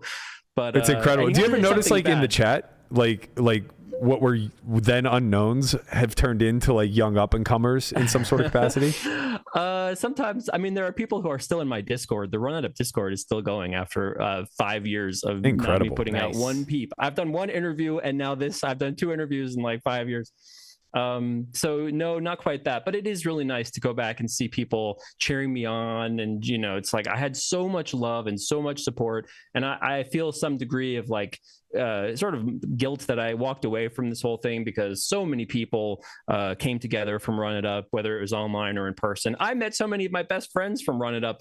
I built, whether it was from the business or meeting them at Reno. I met my long-term partner at Run It Up Reno, so I have nothing but love for Run It Up. And when anybody says anything nice to me, I always am like super grateful. On the 3 times a year people catch me outside of the house. Yeah, and I know it's all but dead in the water, but I do hold out hope that somewhere something sparks something inside of you where it's just like it all becomes a passion again. Because I do think that you're like one of the rare people who's like qualified to lead from the front with this. Okay, I mean, I have a couple of different things about this. One, over the last 5 years, I have tried a few times. I actually had to deal with Peppermill to do Run It Up Reno a few times back in the year 2020, but it fell apart basically every time. So it was like 2020, 2021, and even 2022, I actually had events close by. And others have asked me, but I just am like, what's a Run It Up event if I just show up and we call it Run It Up, but somebody else is doing all the work? You need the momentum. I need to be doing content to support it. And that has kind of been tough because I haven't really wanted to go out in the universe and pursue it. That being said, I'm still content adjacent, like Kevin Martin is one of my best friends. I talk to a bunch of great creators all the time, giving them advice about things, usually contractual or marketing or something. But, guys like Brad Owen, Corey Eyring, Kevin Martin is one of my best friends. I just saw Frankie C recently. These guys are doing amazing things and are progressing the industry in interesting ways, primarily on YouTube. So I still am kind of nearby, and I have ideas. I have a list of, I think last count, it was like 37 ideas that were somewhere between okay to like, okay, So, none of them have got me off the couch, so to speak. but I do think about it, and I look at Twitch poker sometimes, and I'm like, oh, if somebody had hammered me on the head in 2017 and put me back in 2025, I would be like, oh, Trump is still president, and Twitch poker is basically the same. Right. Yeah. So there's not really been a ton of innovation in streaming. In YouTube, plenty of innovation. It's come a long way. Yeah. So I think what Lex has done is unique too. Who is that? Lex. I think the way he created his channel is particularly unique. Yeah. Yes, and there's been evolutions. I don't want to say there's been like no improvements. You know, of course there have been some. And to be fair, any of the Europeans I don't really see because they're not really on when I'm awake. So I have almost never watched, you know, Lex just from purely a schedule point of view. Yeah. But you know, I've always wondered, is streaming poker like something that should be innovated on? Is there a better way to make online poker streaming more compelling? Or is it more like stand-up comedy in which that the format is basically what it is and you just work within the format to be a better performer every single time and be more engaging with chat, be more funny, come up with better stories? You know, it's like, I've thought a lot about that and, you know, how I should think about streaming if I were to ever stream again. Is there any part of you that just yearns to play poker again, like even just recreationally?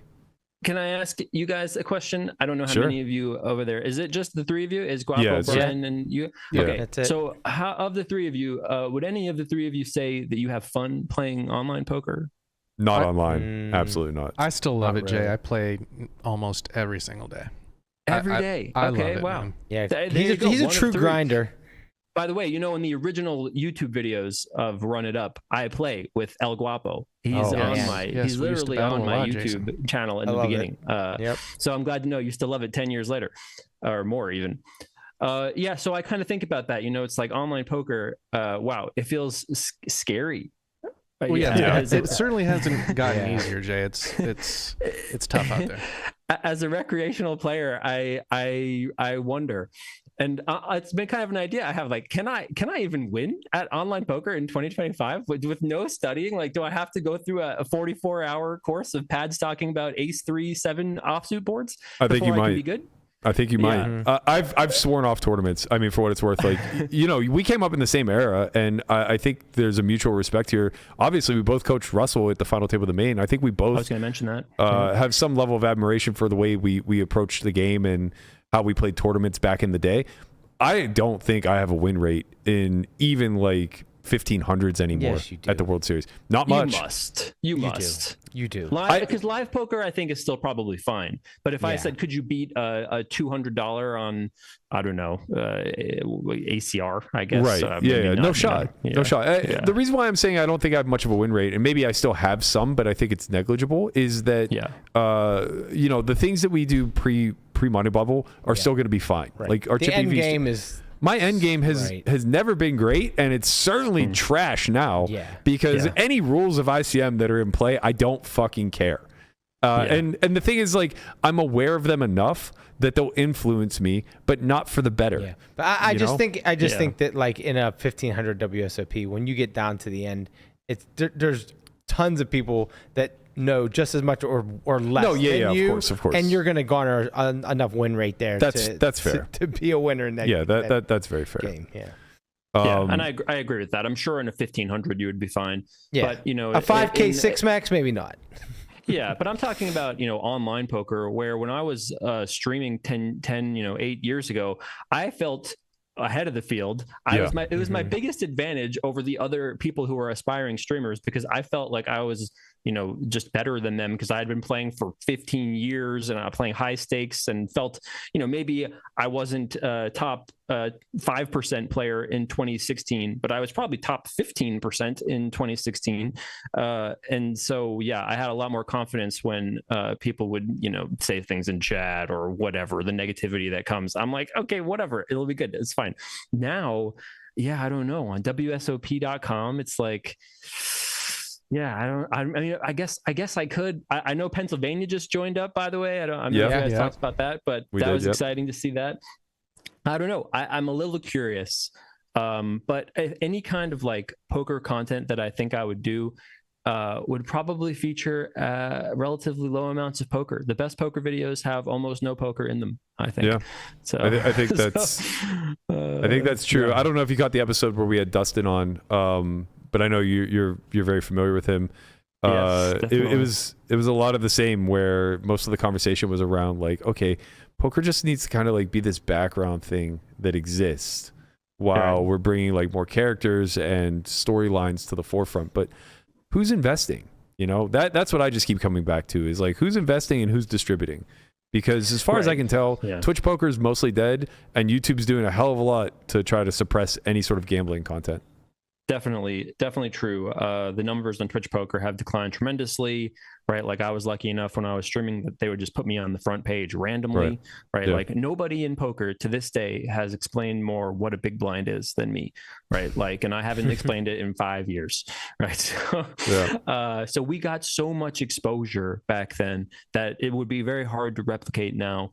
And yeah, like, what would it take to draw a huge audience again? Is it super high stakes? You know, maybe, but who's playing super high stakes? It's like, yeah, it requires, in my opinion, it requires content like what Brad is making. Brad has an amazing audience. Frankie C's videos are cinematic. Corey Iring's videos are cinematic. You know, it's like there's something that is engaging, and poker is just the environment that they're in.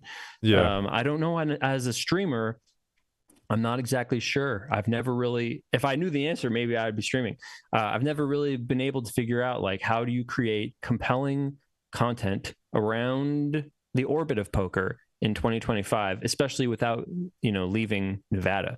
And I don't want to play on ACR, and I'm not going to play on any other unregulated sites. So it's like WSOP or Dust, basically. So, yeah, for me, I have thought about, like, okay, well, I could do a very similar thing I did with Run It Up with sports, to try to explain some of why I love sports betting, how every game is like a puzzle, to figure things out and try to find where there is an edge, and to help people be better sports bettors. So I've had that idea a couple times, but then I just think about the boulder that I need to push to get it rolling, and I'm like, okay, maybe not. Like, what's the upside, I guess?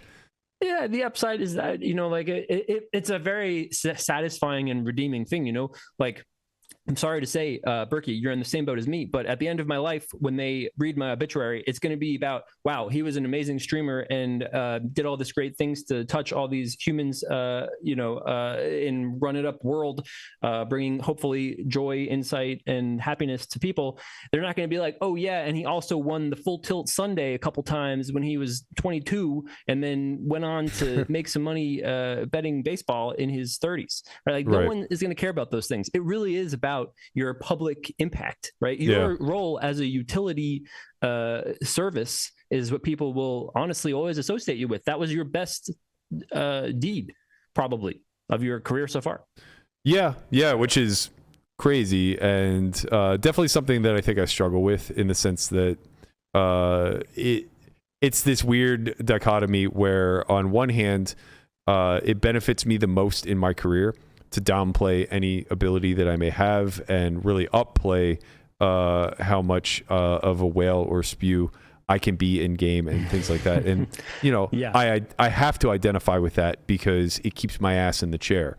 But, you know, the counter to that is, okay, well, if you could become a public persona and nobody respects the thing it is that you do, and you're just like a heel, you know, you're just a 24/7 heel. And I think that's another driving factor, that just, like, I'm just kind of tired of the getting dragged. I mean, don't get me wrong, like, being on the mic 5 days a week was nice, because I could fight back a lot better than Doug releasing a 30-minute video on me and me having to put a tweet out about it.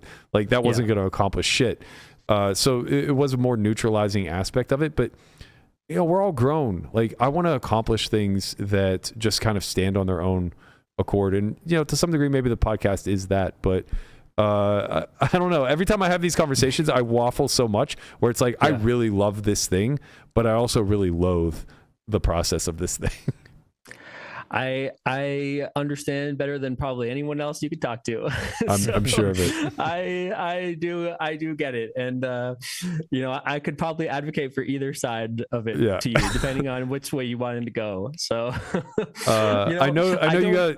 Go ahead. It's okay. We're in flow. This is fine. Your last show. I know you got probably 1,000 guests on the last show, but I don't want to take your time. It's not the other way around. Trust me.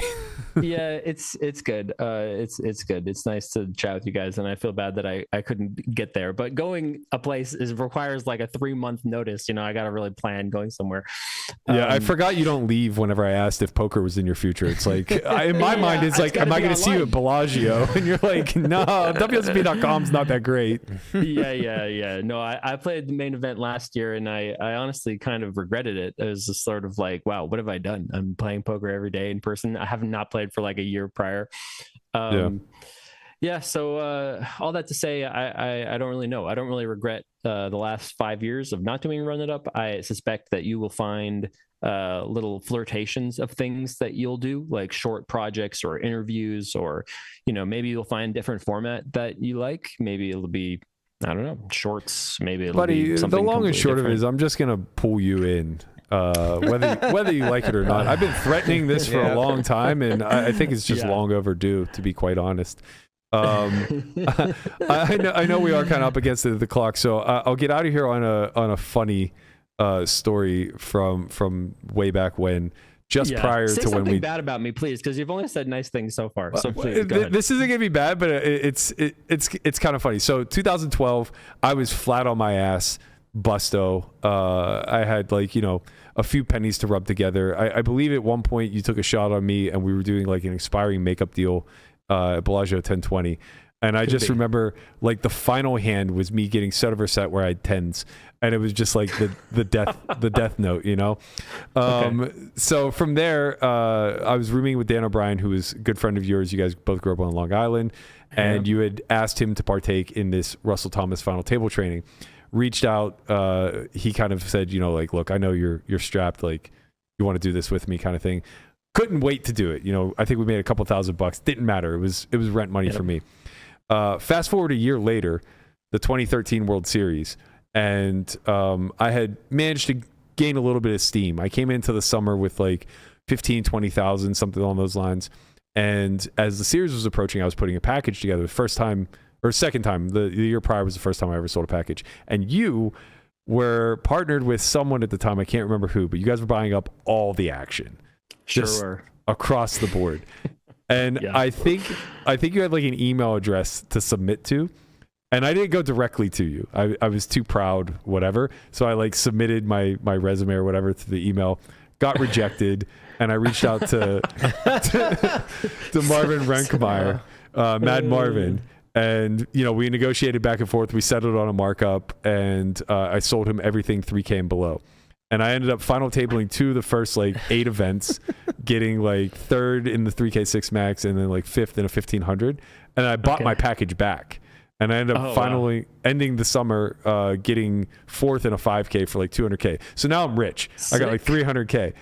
I run into you at the main event, and you're like, bro, what a sick summer, man. Like, congratulations. Like, that's so awesome. Like, I know that like you were kind of struggling a little bit. It's like, what's going on? I was like, yeah, I had to sell to Marvin, like to get on my feet. But like, I have all myself in that 5K that I got 200. You're like, you sold to Marvin? Why didn't you sell to me? That sounds exactly like me. Why didn't you sell to me? What's going on here? You just stayed at my house. You came to visit me in New York. It was crazy. I was like, I tried. You said the markup was too goddamn high. Oh, man. See, this is why you can't hire middle managers. God. Yeah, because obviously I would never do it. So the guy who was working for us said, I know for sure it would never be you. Definitely no, not. Of course. No, definitely not. Damn. And then you lived happily ever after. Never sold action again in your life. Pretty much. Well, I mean, I did, but it was for like 300, 600, 1200. Where you have no choice. That's so funny you remember all that. Obviously, I have no memory of any of those things. Well, of course. I do vaguely recall the cash game staking, because that was kind of unique. I didn't do that often. Yeah. And obviously all that was just a blip to you, but it was very meaningful to me at the time, because like, when you're at that point where you have to turn a corner, and it's like, either I'm going to do this and we're going to move forward and actually have a role, or I'm just going to admit defeat and say like I'm not cut out for this. Having support like you, Dan, and a few others that like picked me up along the way, it's like it meant everything. Like now I'm playing the biggest games in the world and wouldn't be there without it. Yeah, and I mean, one of the things you've done great over the years is the To Be Determined movie. How many of those documentary/films have you created now? Is it 2 or 3? We did Dead Money and To Be Determined, and then we had like some mini series with like Pigtails, like during the summer. We had some mini so those vlogs. Pigtails guys were how we really met, right? Because they were the ones that did, we did the Origins Russell too. Thomas documentary. So yeah, we have. I think maybe your first interview on camera is you talking about the main event on on 2020. I think that's accurate. A lot of things trace back to you. Andre Guapo all came from Run It Up. Pigtails I met at the Russell thing. Leo is still my lawyer to this day. That's so funny, our friend Leo. Yeah, man. It's been a crazy journey for things, over the years. Who would have thought that this is where we would be 12 years after all that? Who would have thought it? Yeah, again, I just will end it how we began, which is to salute you guys for all the shows you've done. How many episodes are there total? This is 718. Yes. 718. I mean, at least 100 of those were probably amazing. So congratulations. That's a fair bet. Maybe. You might be too generous there. Definitely 50.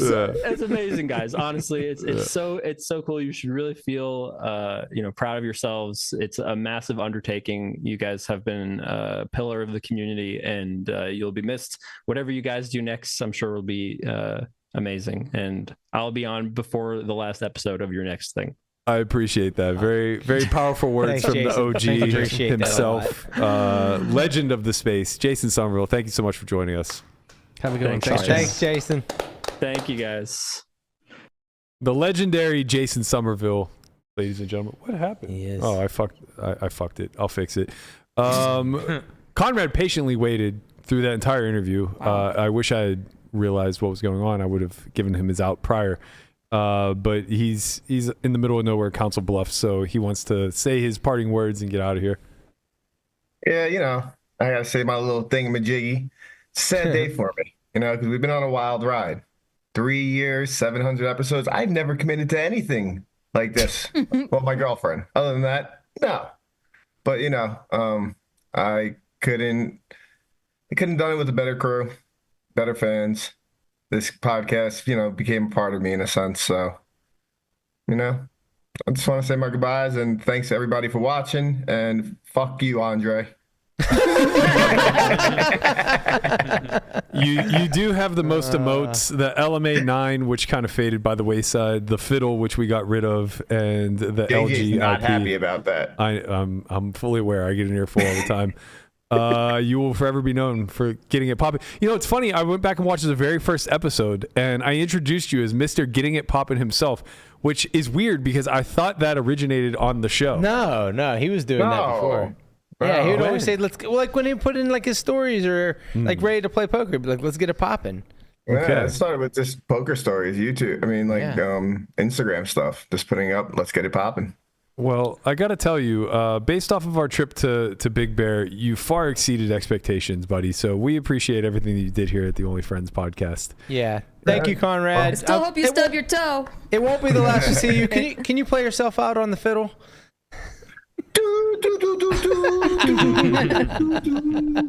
Later, squad. Thank you for everybody for watching and love y'all. Bye, Connie. Good luck out in Council Bluff, wherever the fuck you are.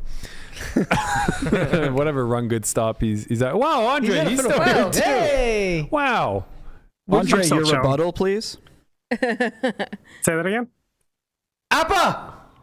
Jesus. I love Appa. We know. I mean, how could you not love that dog? I Look didn't at even that see dog. the dog. I just thought you had a spaz out. No, where's Big Dick Benj? He's in Vegas. With his mom. Oh, okay.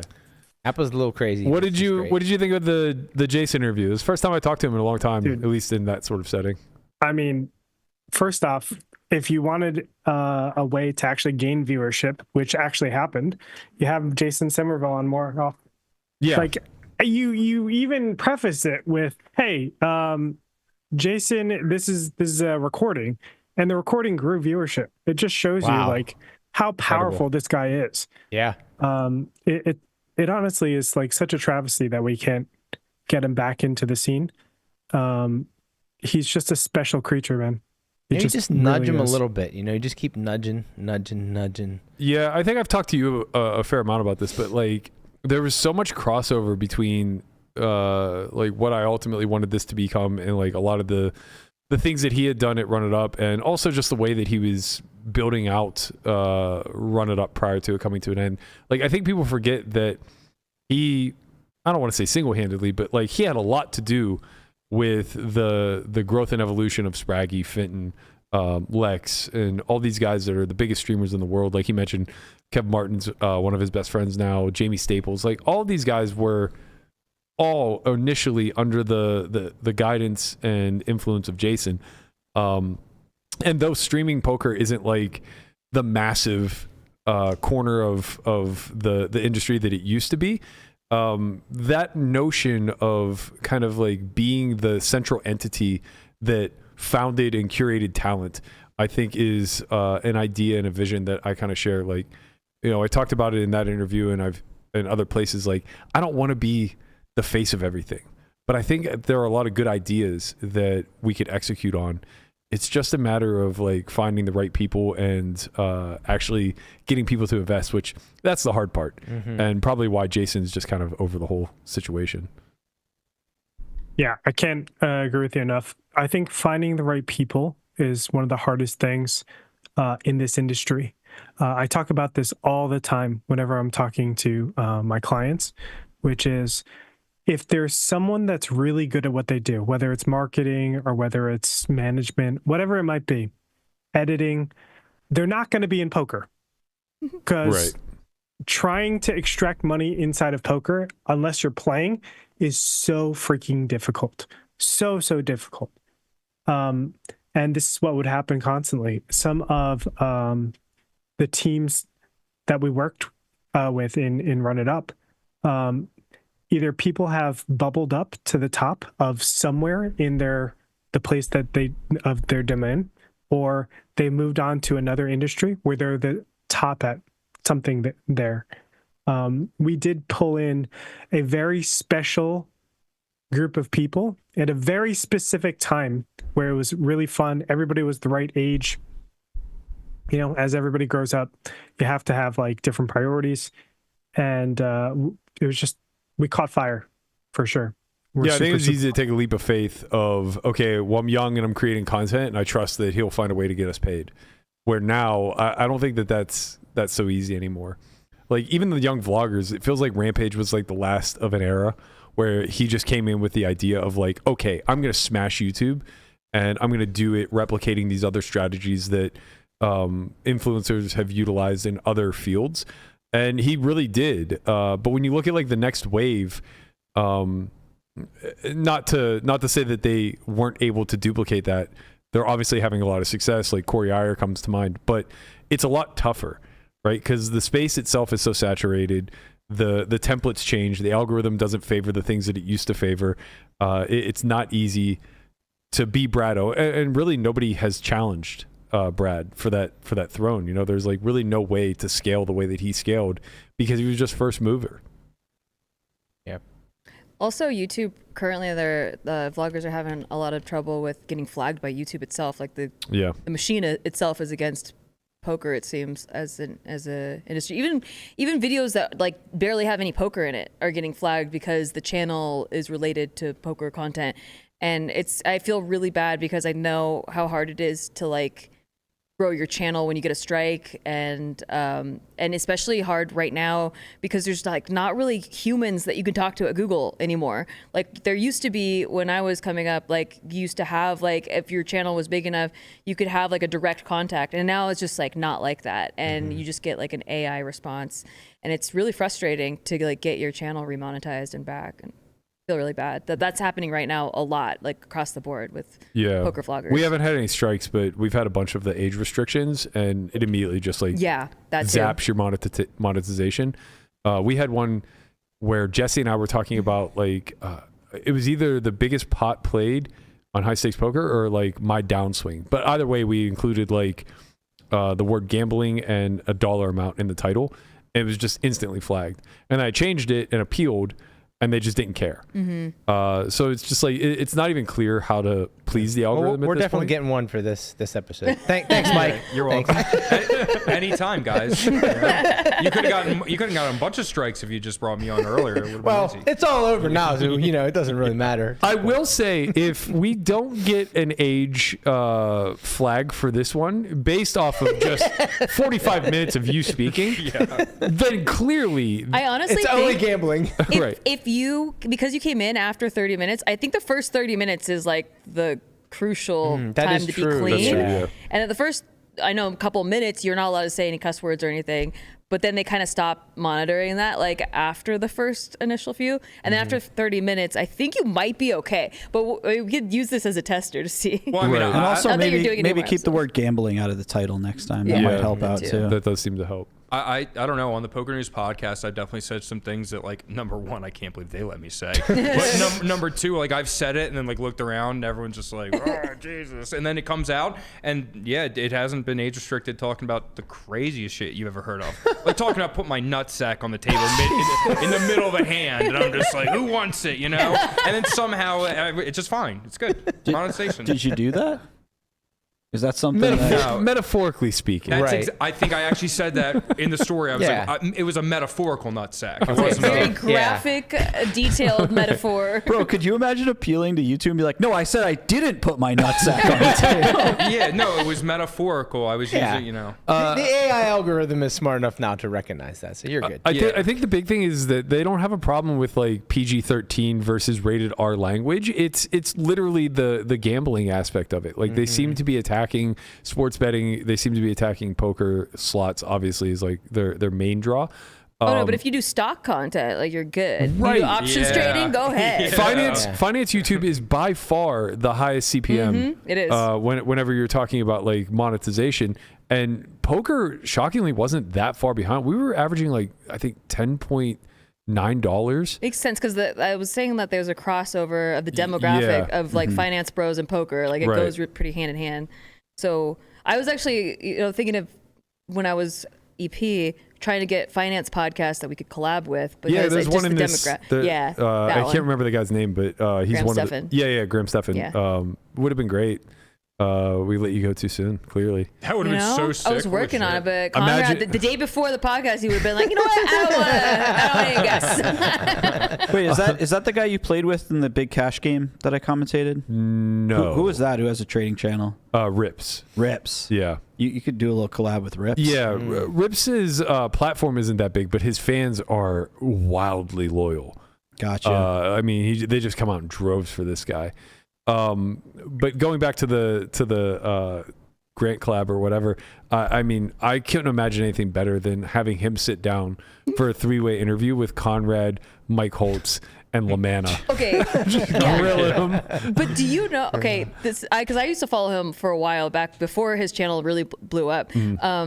And recently, Steve and I got into the reality show Selling Sunset. Do you know that one? Of course. Wait, isn't Jeff Platt's sister? No, that's Buying Beverly Hills. Okay, my apologies. So in the early seasons of Selling Sunset, Graham Stephan is just hanging out with them. Like he's in like the pool party scene, and they're like all the drama is going on in front of them, in front of him, and he's just like chilling in the pool. Like I was like, that's Graham Stephan. Like it makes sense because he's in real estate, but like he's just chilling there in the pool. They're all like fighting in front of him.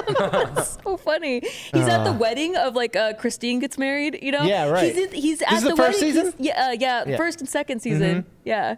Unbelievable. Yeah. I love that show on Me too. the channel that it's on. It's Netflix. really good. Yeah, I love that. It's a really good show. Yeah. I've seen so many episodes. Yes, and see, Christine, what a gem. Listen, I was a big reality TV hater, but we turned you it sound up. like it. We turned it up.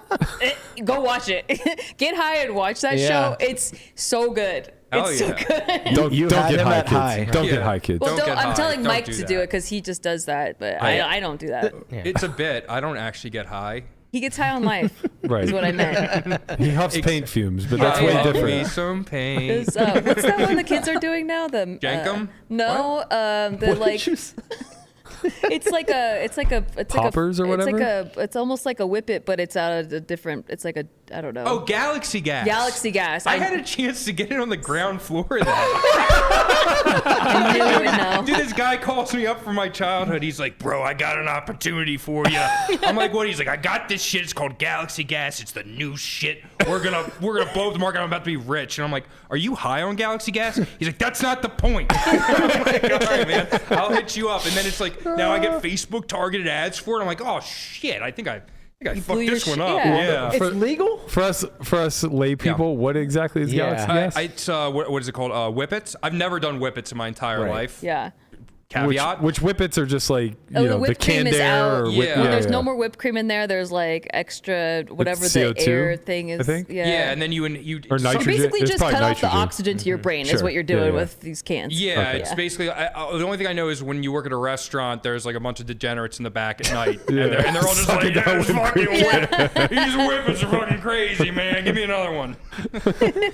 I think I don't know. And so Galaxy Gas is just another version. Galaxy Gas is illegal. Like I don't really know if it's like legal. It's legal. They sell at smoke that's shops. crazy. Smoke shops. The laws in smoke shops now are crazy. You can sell weed, mushrooms in smoke shops in Vegas. They just say like, we don't.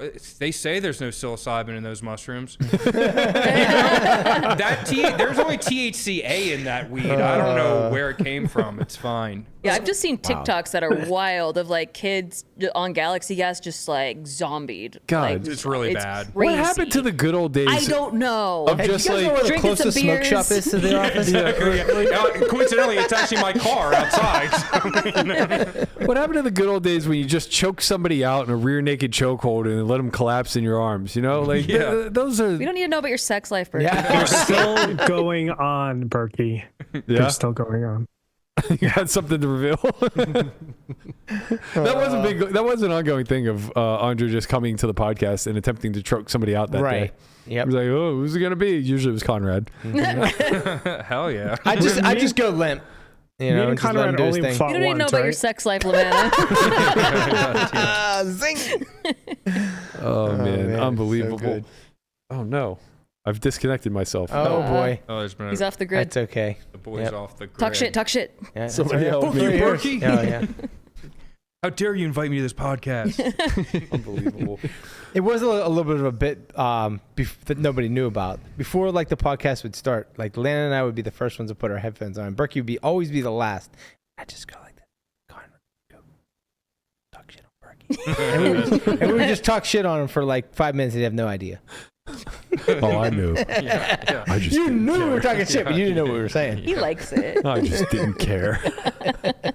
Total difference. There have been some real close calls as far as like me being prepared when the cameras are rolling. I mean, there have been times where like the black screen is coming up and Guapo's clicking the switch button to me, and my mic is here. Yeah. No, I'm just like.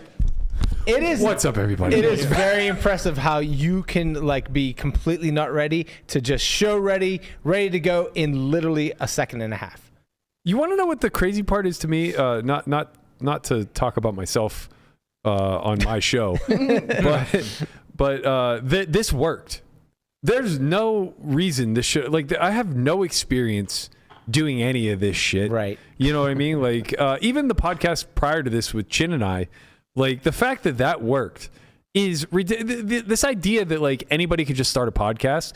Let me tell you something. There's a reason why we went through this wave where everybody had a podcast and they all fucking died. People are wildly uninteresting and terrible on the mic. I mean, I've watched some pods. I've been on some pods where it's like you've been on this pod. I did Matisal's pod. Shout out to Mikey. One of my favorite guests. One of my favorite guests. But I did his pod before he did ours, and I was the host.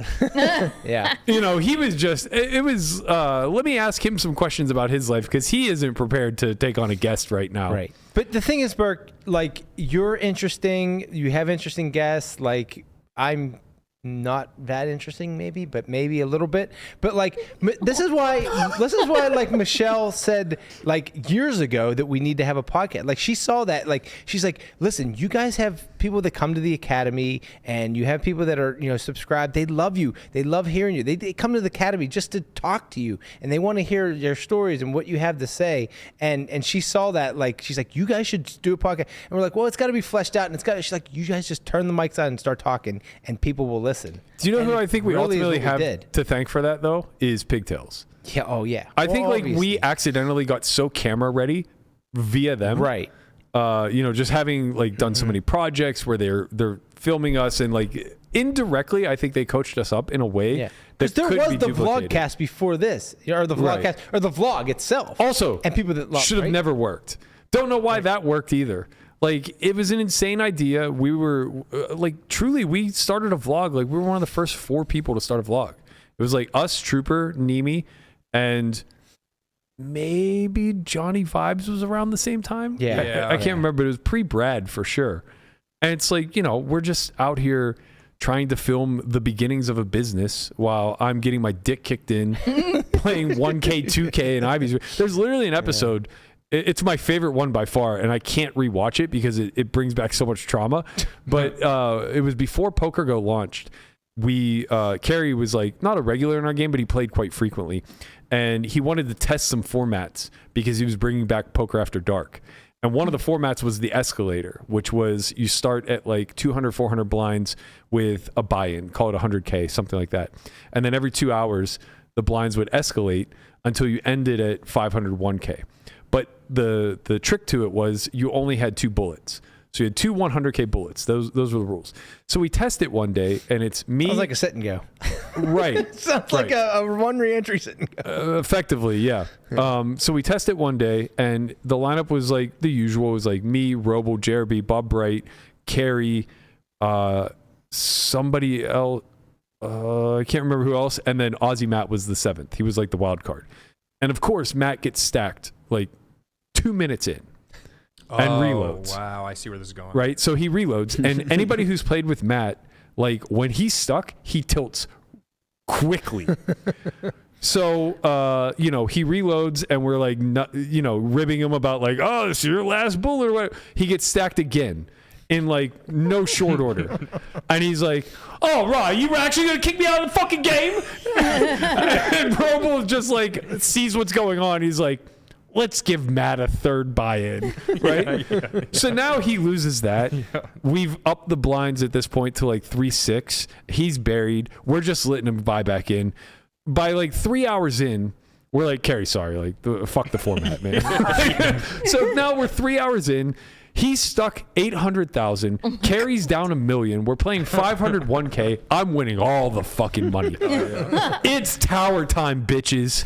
Like, shout out to Mama Joe. That's her coin phrase, and I absolutely fucking love it. I love that. I'm sitting here with 40 stacks of like 5K chips just sprawled out across my seat. I have like, I don't know, like 1.6 million in front of me, just a ridiculous amount. I'm in for 200K. It's just like the best day of my life. And then I lose set over set to Carry, and then my aces get cracked by a set by him.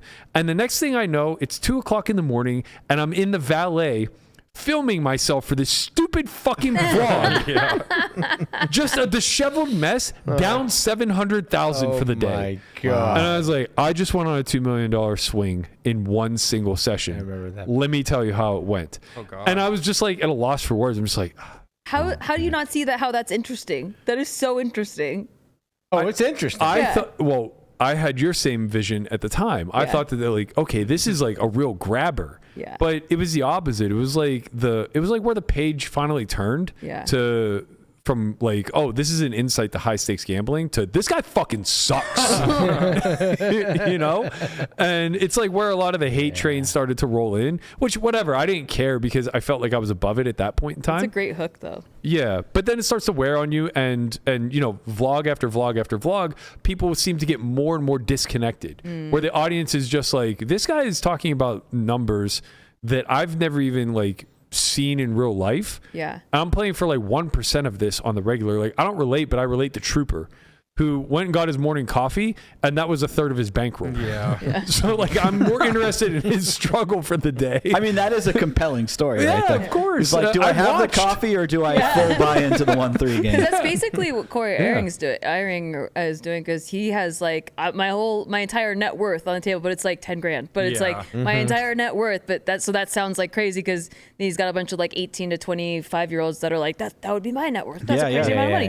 Yeah. And so that it is interesting and people are following on his journey. But I think the one thing that you might have been missing was giving people a reason to root for you, like really giving them an insight to like what it takes to build up. I don't know. I think those kind of things, like they need that personal connection. You're right. Like in order to be relatable, so they could root for you. They needed to know that the 1.6 million was a lot of your bankroll. They need to be aware of that. I think two things. Like I remember when I was younger, and I don't watch the Joe Rogan Experience in the last like 10 years, but when it first came out, I remember thinking to myself, like, it was cool to see a bunch of people who were all cool guys or cool guys, cool girls, or whatever it is. And everybody, like, I didn't have friends like that. I didn't have friends. And I think in poker, it's similar, right? Like, not everyone has a bunch of friends who play poker or hang out. And like, when you watch this, you get to get that experience. Yeah. And also, I always, my first Solve for Why memory, which was really cool, was you guys had a contest. And Marley Sprague, and I think Jordan was the other guy that won? No. What was his name? Oh, man. I can't believe I'm blanking on his name. He was from Colorado. Nice guy. Really nice young kid. Super nice kid. I played with him at Venetian. So right after that came out, I watched that. Next day, Venetian, I'm playing 2-5. It's me, him, and I think Justin Young, all at the same table, and we're all talking about everything. And like, I was like, oh, dude, I just watched the thing. And then I played at the Win the next day, and I saw Marley, and I was like, oh, this is fucking cool, man. Like, you get to see everything. And then that series. It was like a 3-part video series or whatever. Yeah. I just thought that was really fucking sick. Like, it was Justin, wasn't it? Justin, yes. Justin Russell. Yes. Why? Two first names, man. You can't. Right. You can't remember either. Yeah. It's too many once he said names. Jordan, then Jordan's in your head, and it's six letters, starts with a J. That's a victory. Justin was great, and he really embodied, like, I think the archetype of what I had in mind whenever I was like, okay, yeah, let's start a training company, because there's a lot of young up and comers that like have a path, but it's not fleshed out yet. And we didn't have anybody holding our hands, but like maybe we could be the ones who kind of help him. And he was just like all in, you know, it was like, he's like, I just want to do this and I'm willing to work really fucking hard.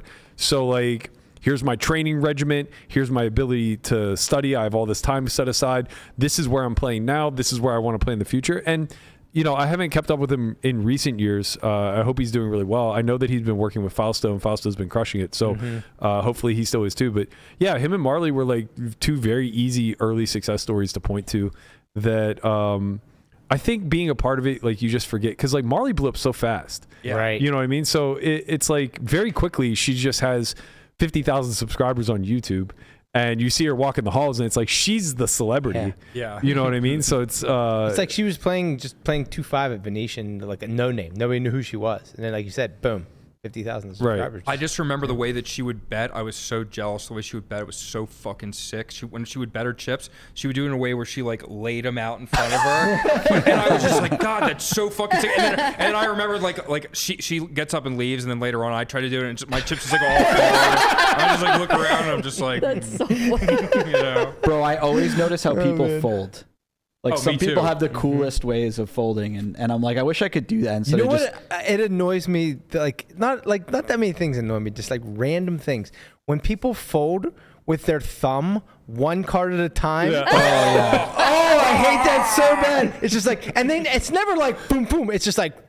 It's like, come on, the phone. I hate where they go like this. And they barely move the cards. They make the dealer lean all the way over. And you know they're going to have a bad back in 30 years because of this person. Anything that like they do that makes it harder for the dealer, that pisses me off so much. Yeah. It's like, come on, man. Move your chips forward. You can tell she's got short arms. The thumb fold is for sure pretentious as fuck. Oh, I hate it so bad. Oh, God. Yeah. I'm tilted. Just like, yeah, right. I'm glad I'm not the only one. Who the fuck does that? Why are you doing that? Yes. The fuck I can't wait to employ that fold at the World Series this year. No, I'm tilted. I'm not even going to the World Series anymore. Just the idea that everyone's going to be like, oh, you like this? Think of the humidity, bro. The cards won't even slide. Oh, God. Jesus Christ. Oh, my God. Have we lost all sanity? Every time I check in the dark, I think of Lamanna.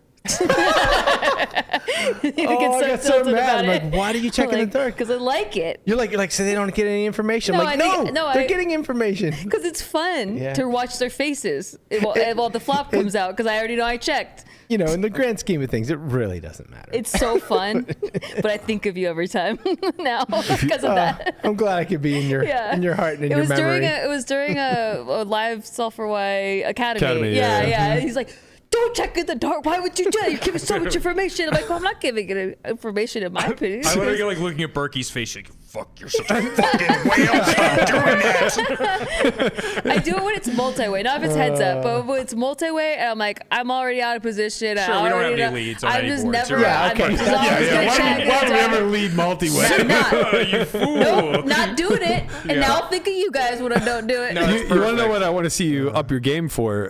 Is start betting in the dark. One big blind, dark. I do that with my straddles. I don't even look. If someone bets, I blind call. And then if no one bet, if they just like limped in, I blind raise.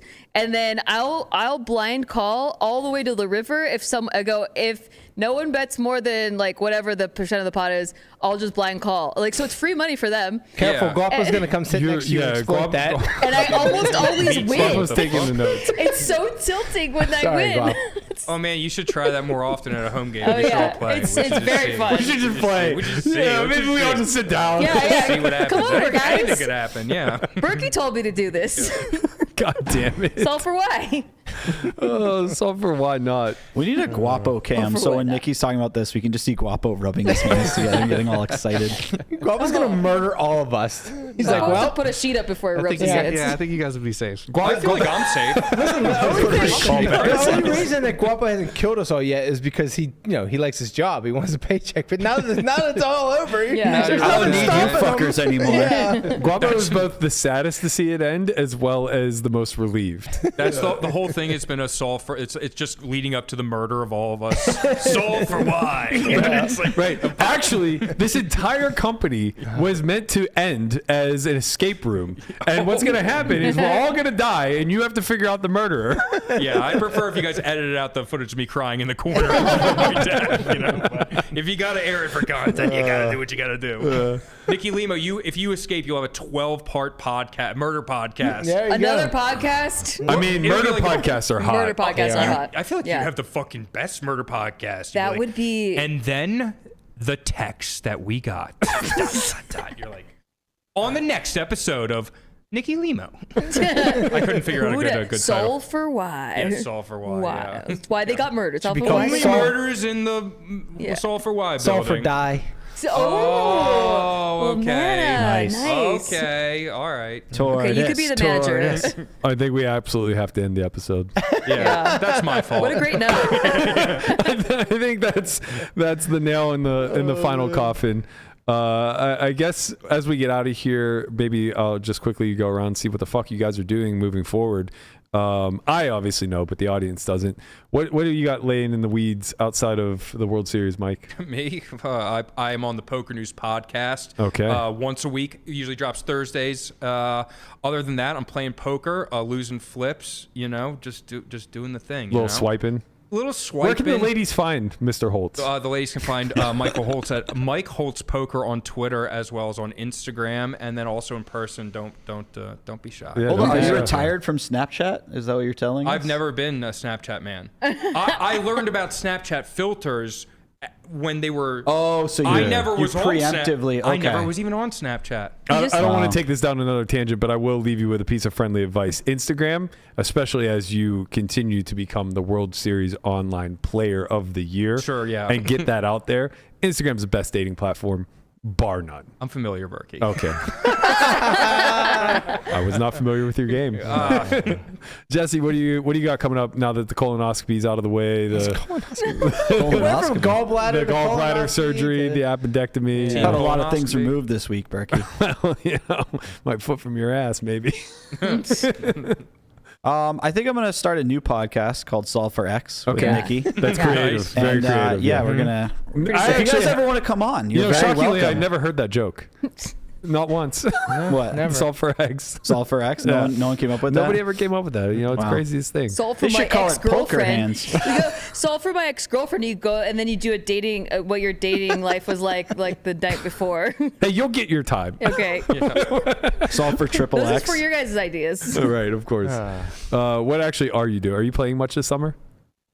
Or are you retired now? We'll see. We'll see. I have to decide. I've been playing a lot of tournaments lately, not live, and it's been a lot of fun. I want to play more live tournaments, but I'm not super interested in these. I mean, I'll play some obviously, but I'm not super interested in these like 12,000 player field tournaments. Oh, so I think I'll be picking and choosing and maybe playing some bigger stuff. You just play a 1,500 with 2,000 people. That is a very... Okay, so just don't play under a $1,500 buy and you'll be okay. Honestly, I might get a few acres somewhere and start a little flock. Aww. If you're interested, that might be my... I hesitate. Rehab some seals or some shit. I don't know. I hesitate to say this on air, but I'm booking an Airbnb probably today for not the next week. It's going to start a week from now, or maybe a week and a half from now. But I'm getting a cabin on a lake in the middle of Sedona.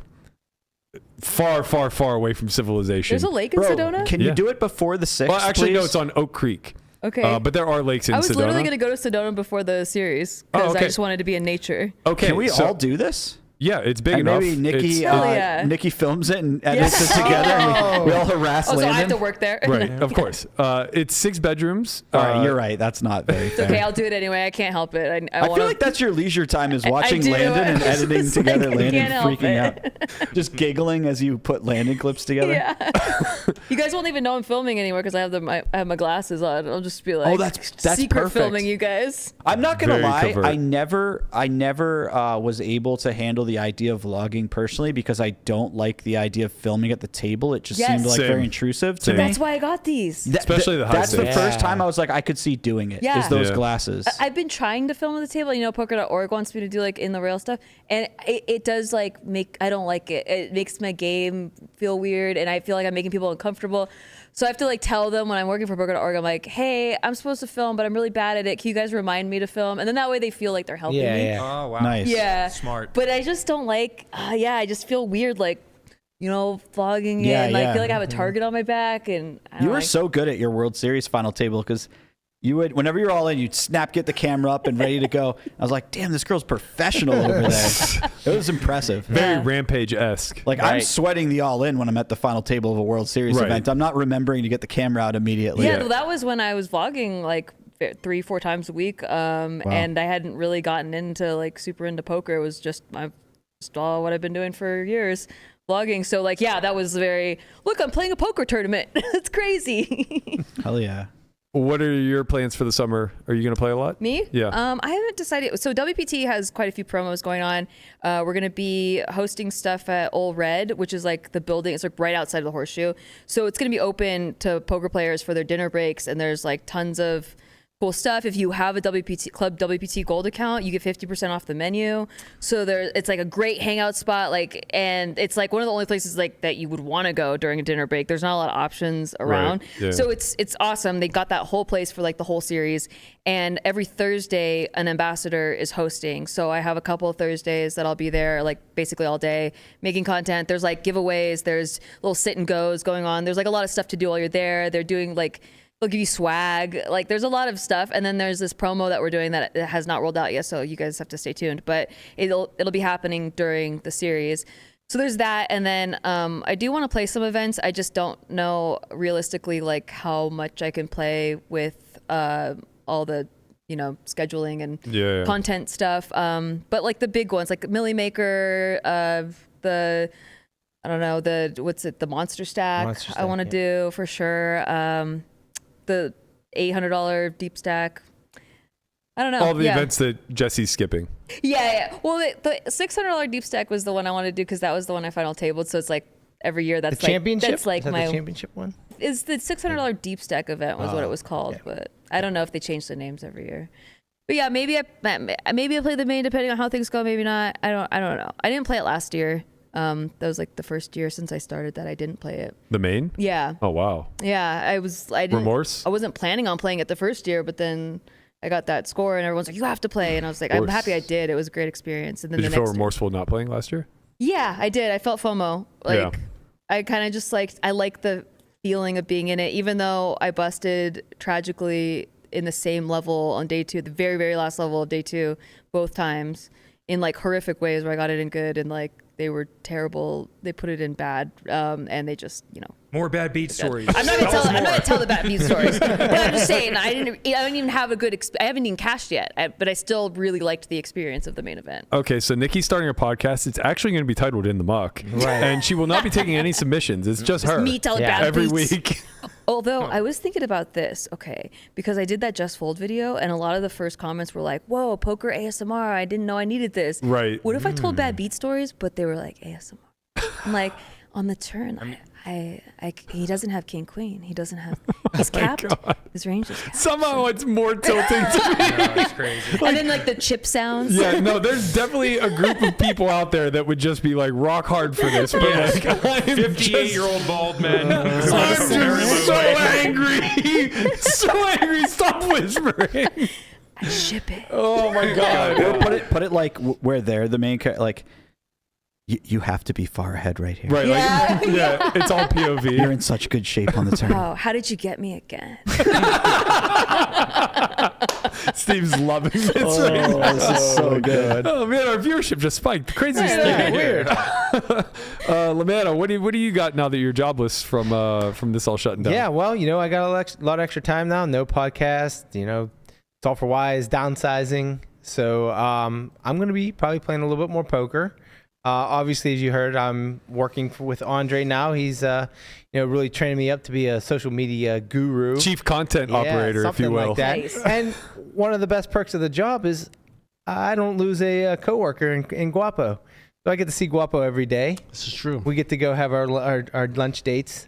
That's adorable. Yeah, and so I'm gonna be, So basically, doing that. nothing changes for you. No, I'm since I was working for Andre and for you and the podcast, I haven't had a lot of time to play poker. So now I have a little extra time. We're gonna be back in the cash streets.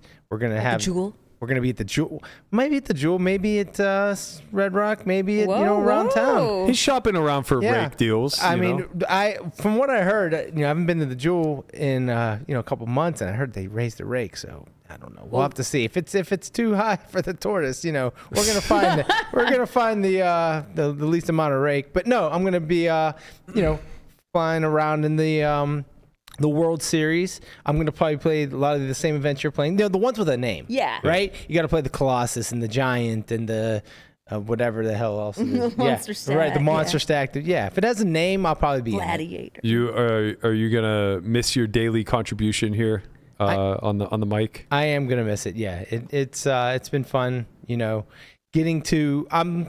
you threw me in this whole role, like... You're a character. Very ill-prepared. You're the tortoise now. Right. Tortoise. You're known. Best advice I got was be yourself and just, don't change. Just don't try to be somebody else. And be very Italian and talk over everybody. Exactly. And that's what I did. I talked about the Pirates. I talked about meat and I talked over you. So that's about Taylor basically Swift. and Taylor Swift. And, I ain't going to apologize for Taylor Swift or Bravo. It is what it is. Right. So, we're going to be out there just doing our thing. And we will miss it. Maybe one day it'll come back, but we'll see. You checked all the boxes, that's for sure. Guapo, save the best for last, my friend. What do you got lined up? For me, I guess a similar path as Lamanna. Gonna have a little more time to start playing a little bit more poker, doing the social media thing, working on my craft. Big shout out to Andre and to you who gave me an opportunity to come do something that I had absolutely no experience in. We were talking about like our favorite moments. I think mine was not something in the podcast, but when we were just walking through the hallways and someone said, "Hey, Wapo," and said, "Hey, I really enjoy the podcast." For me, that was the coolest. So you're a celebrity. I'm gonna miss it.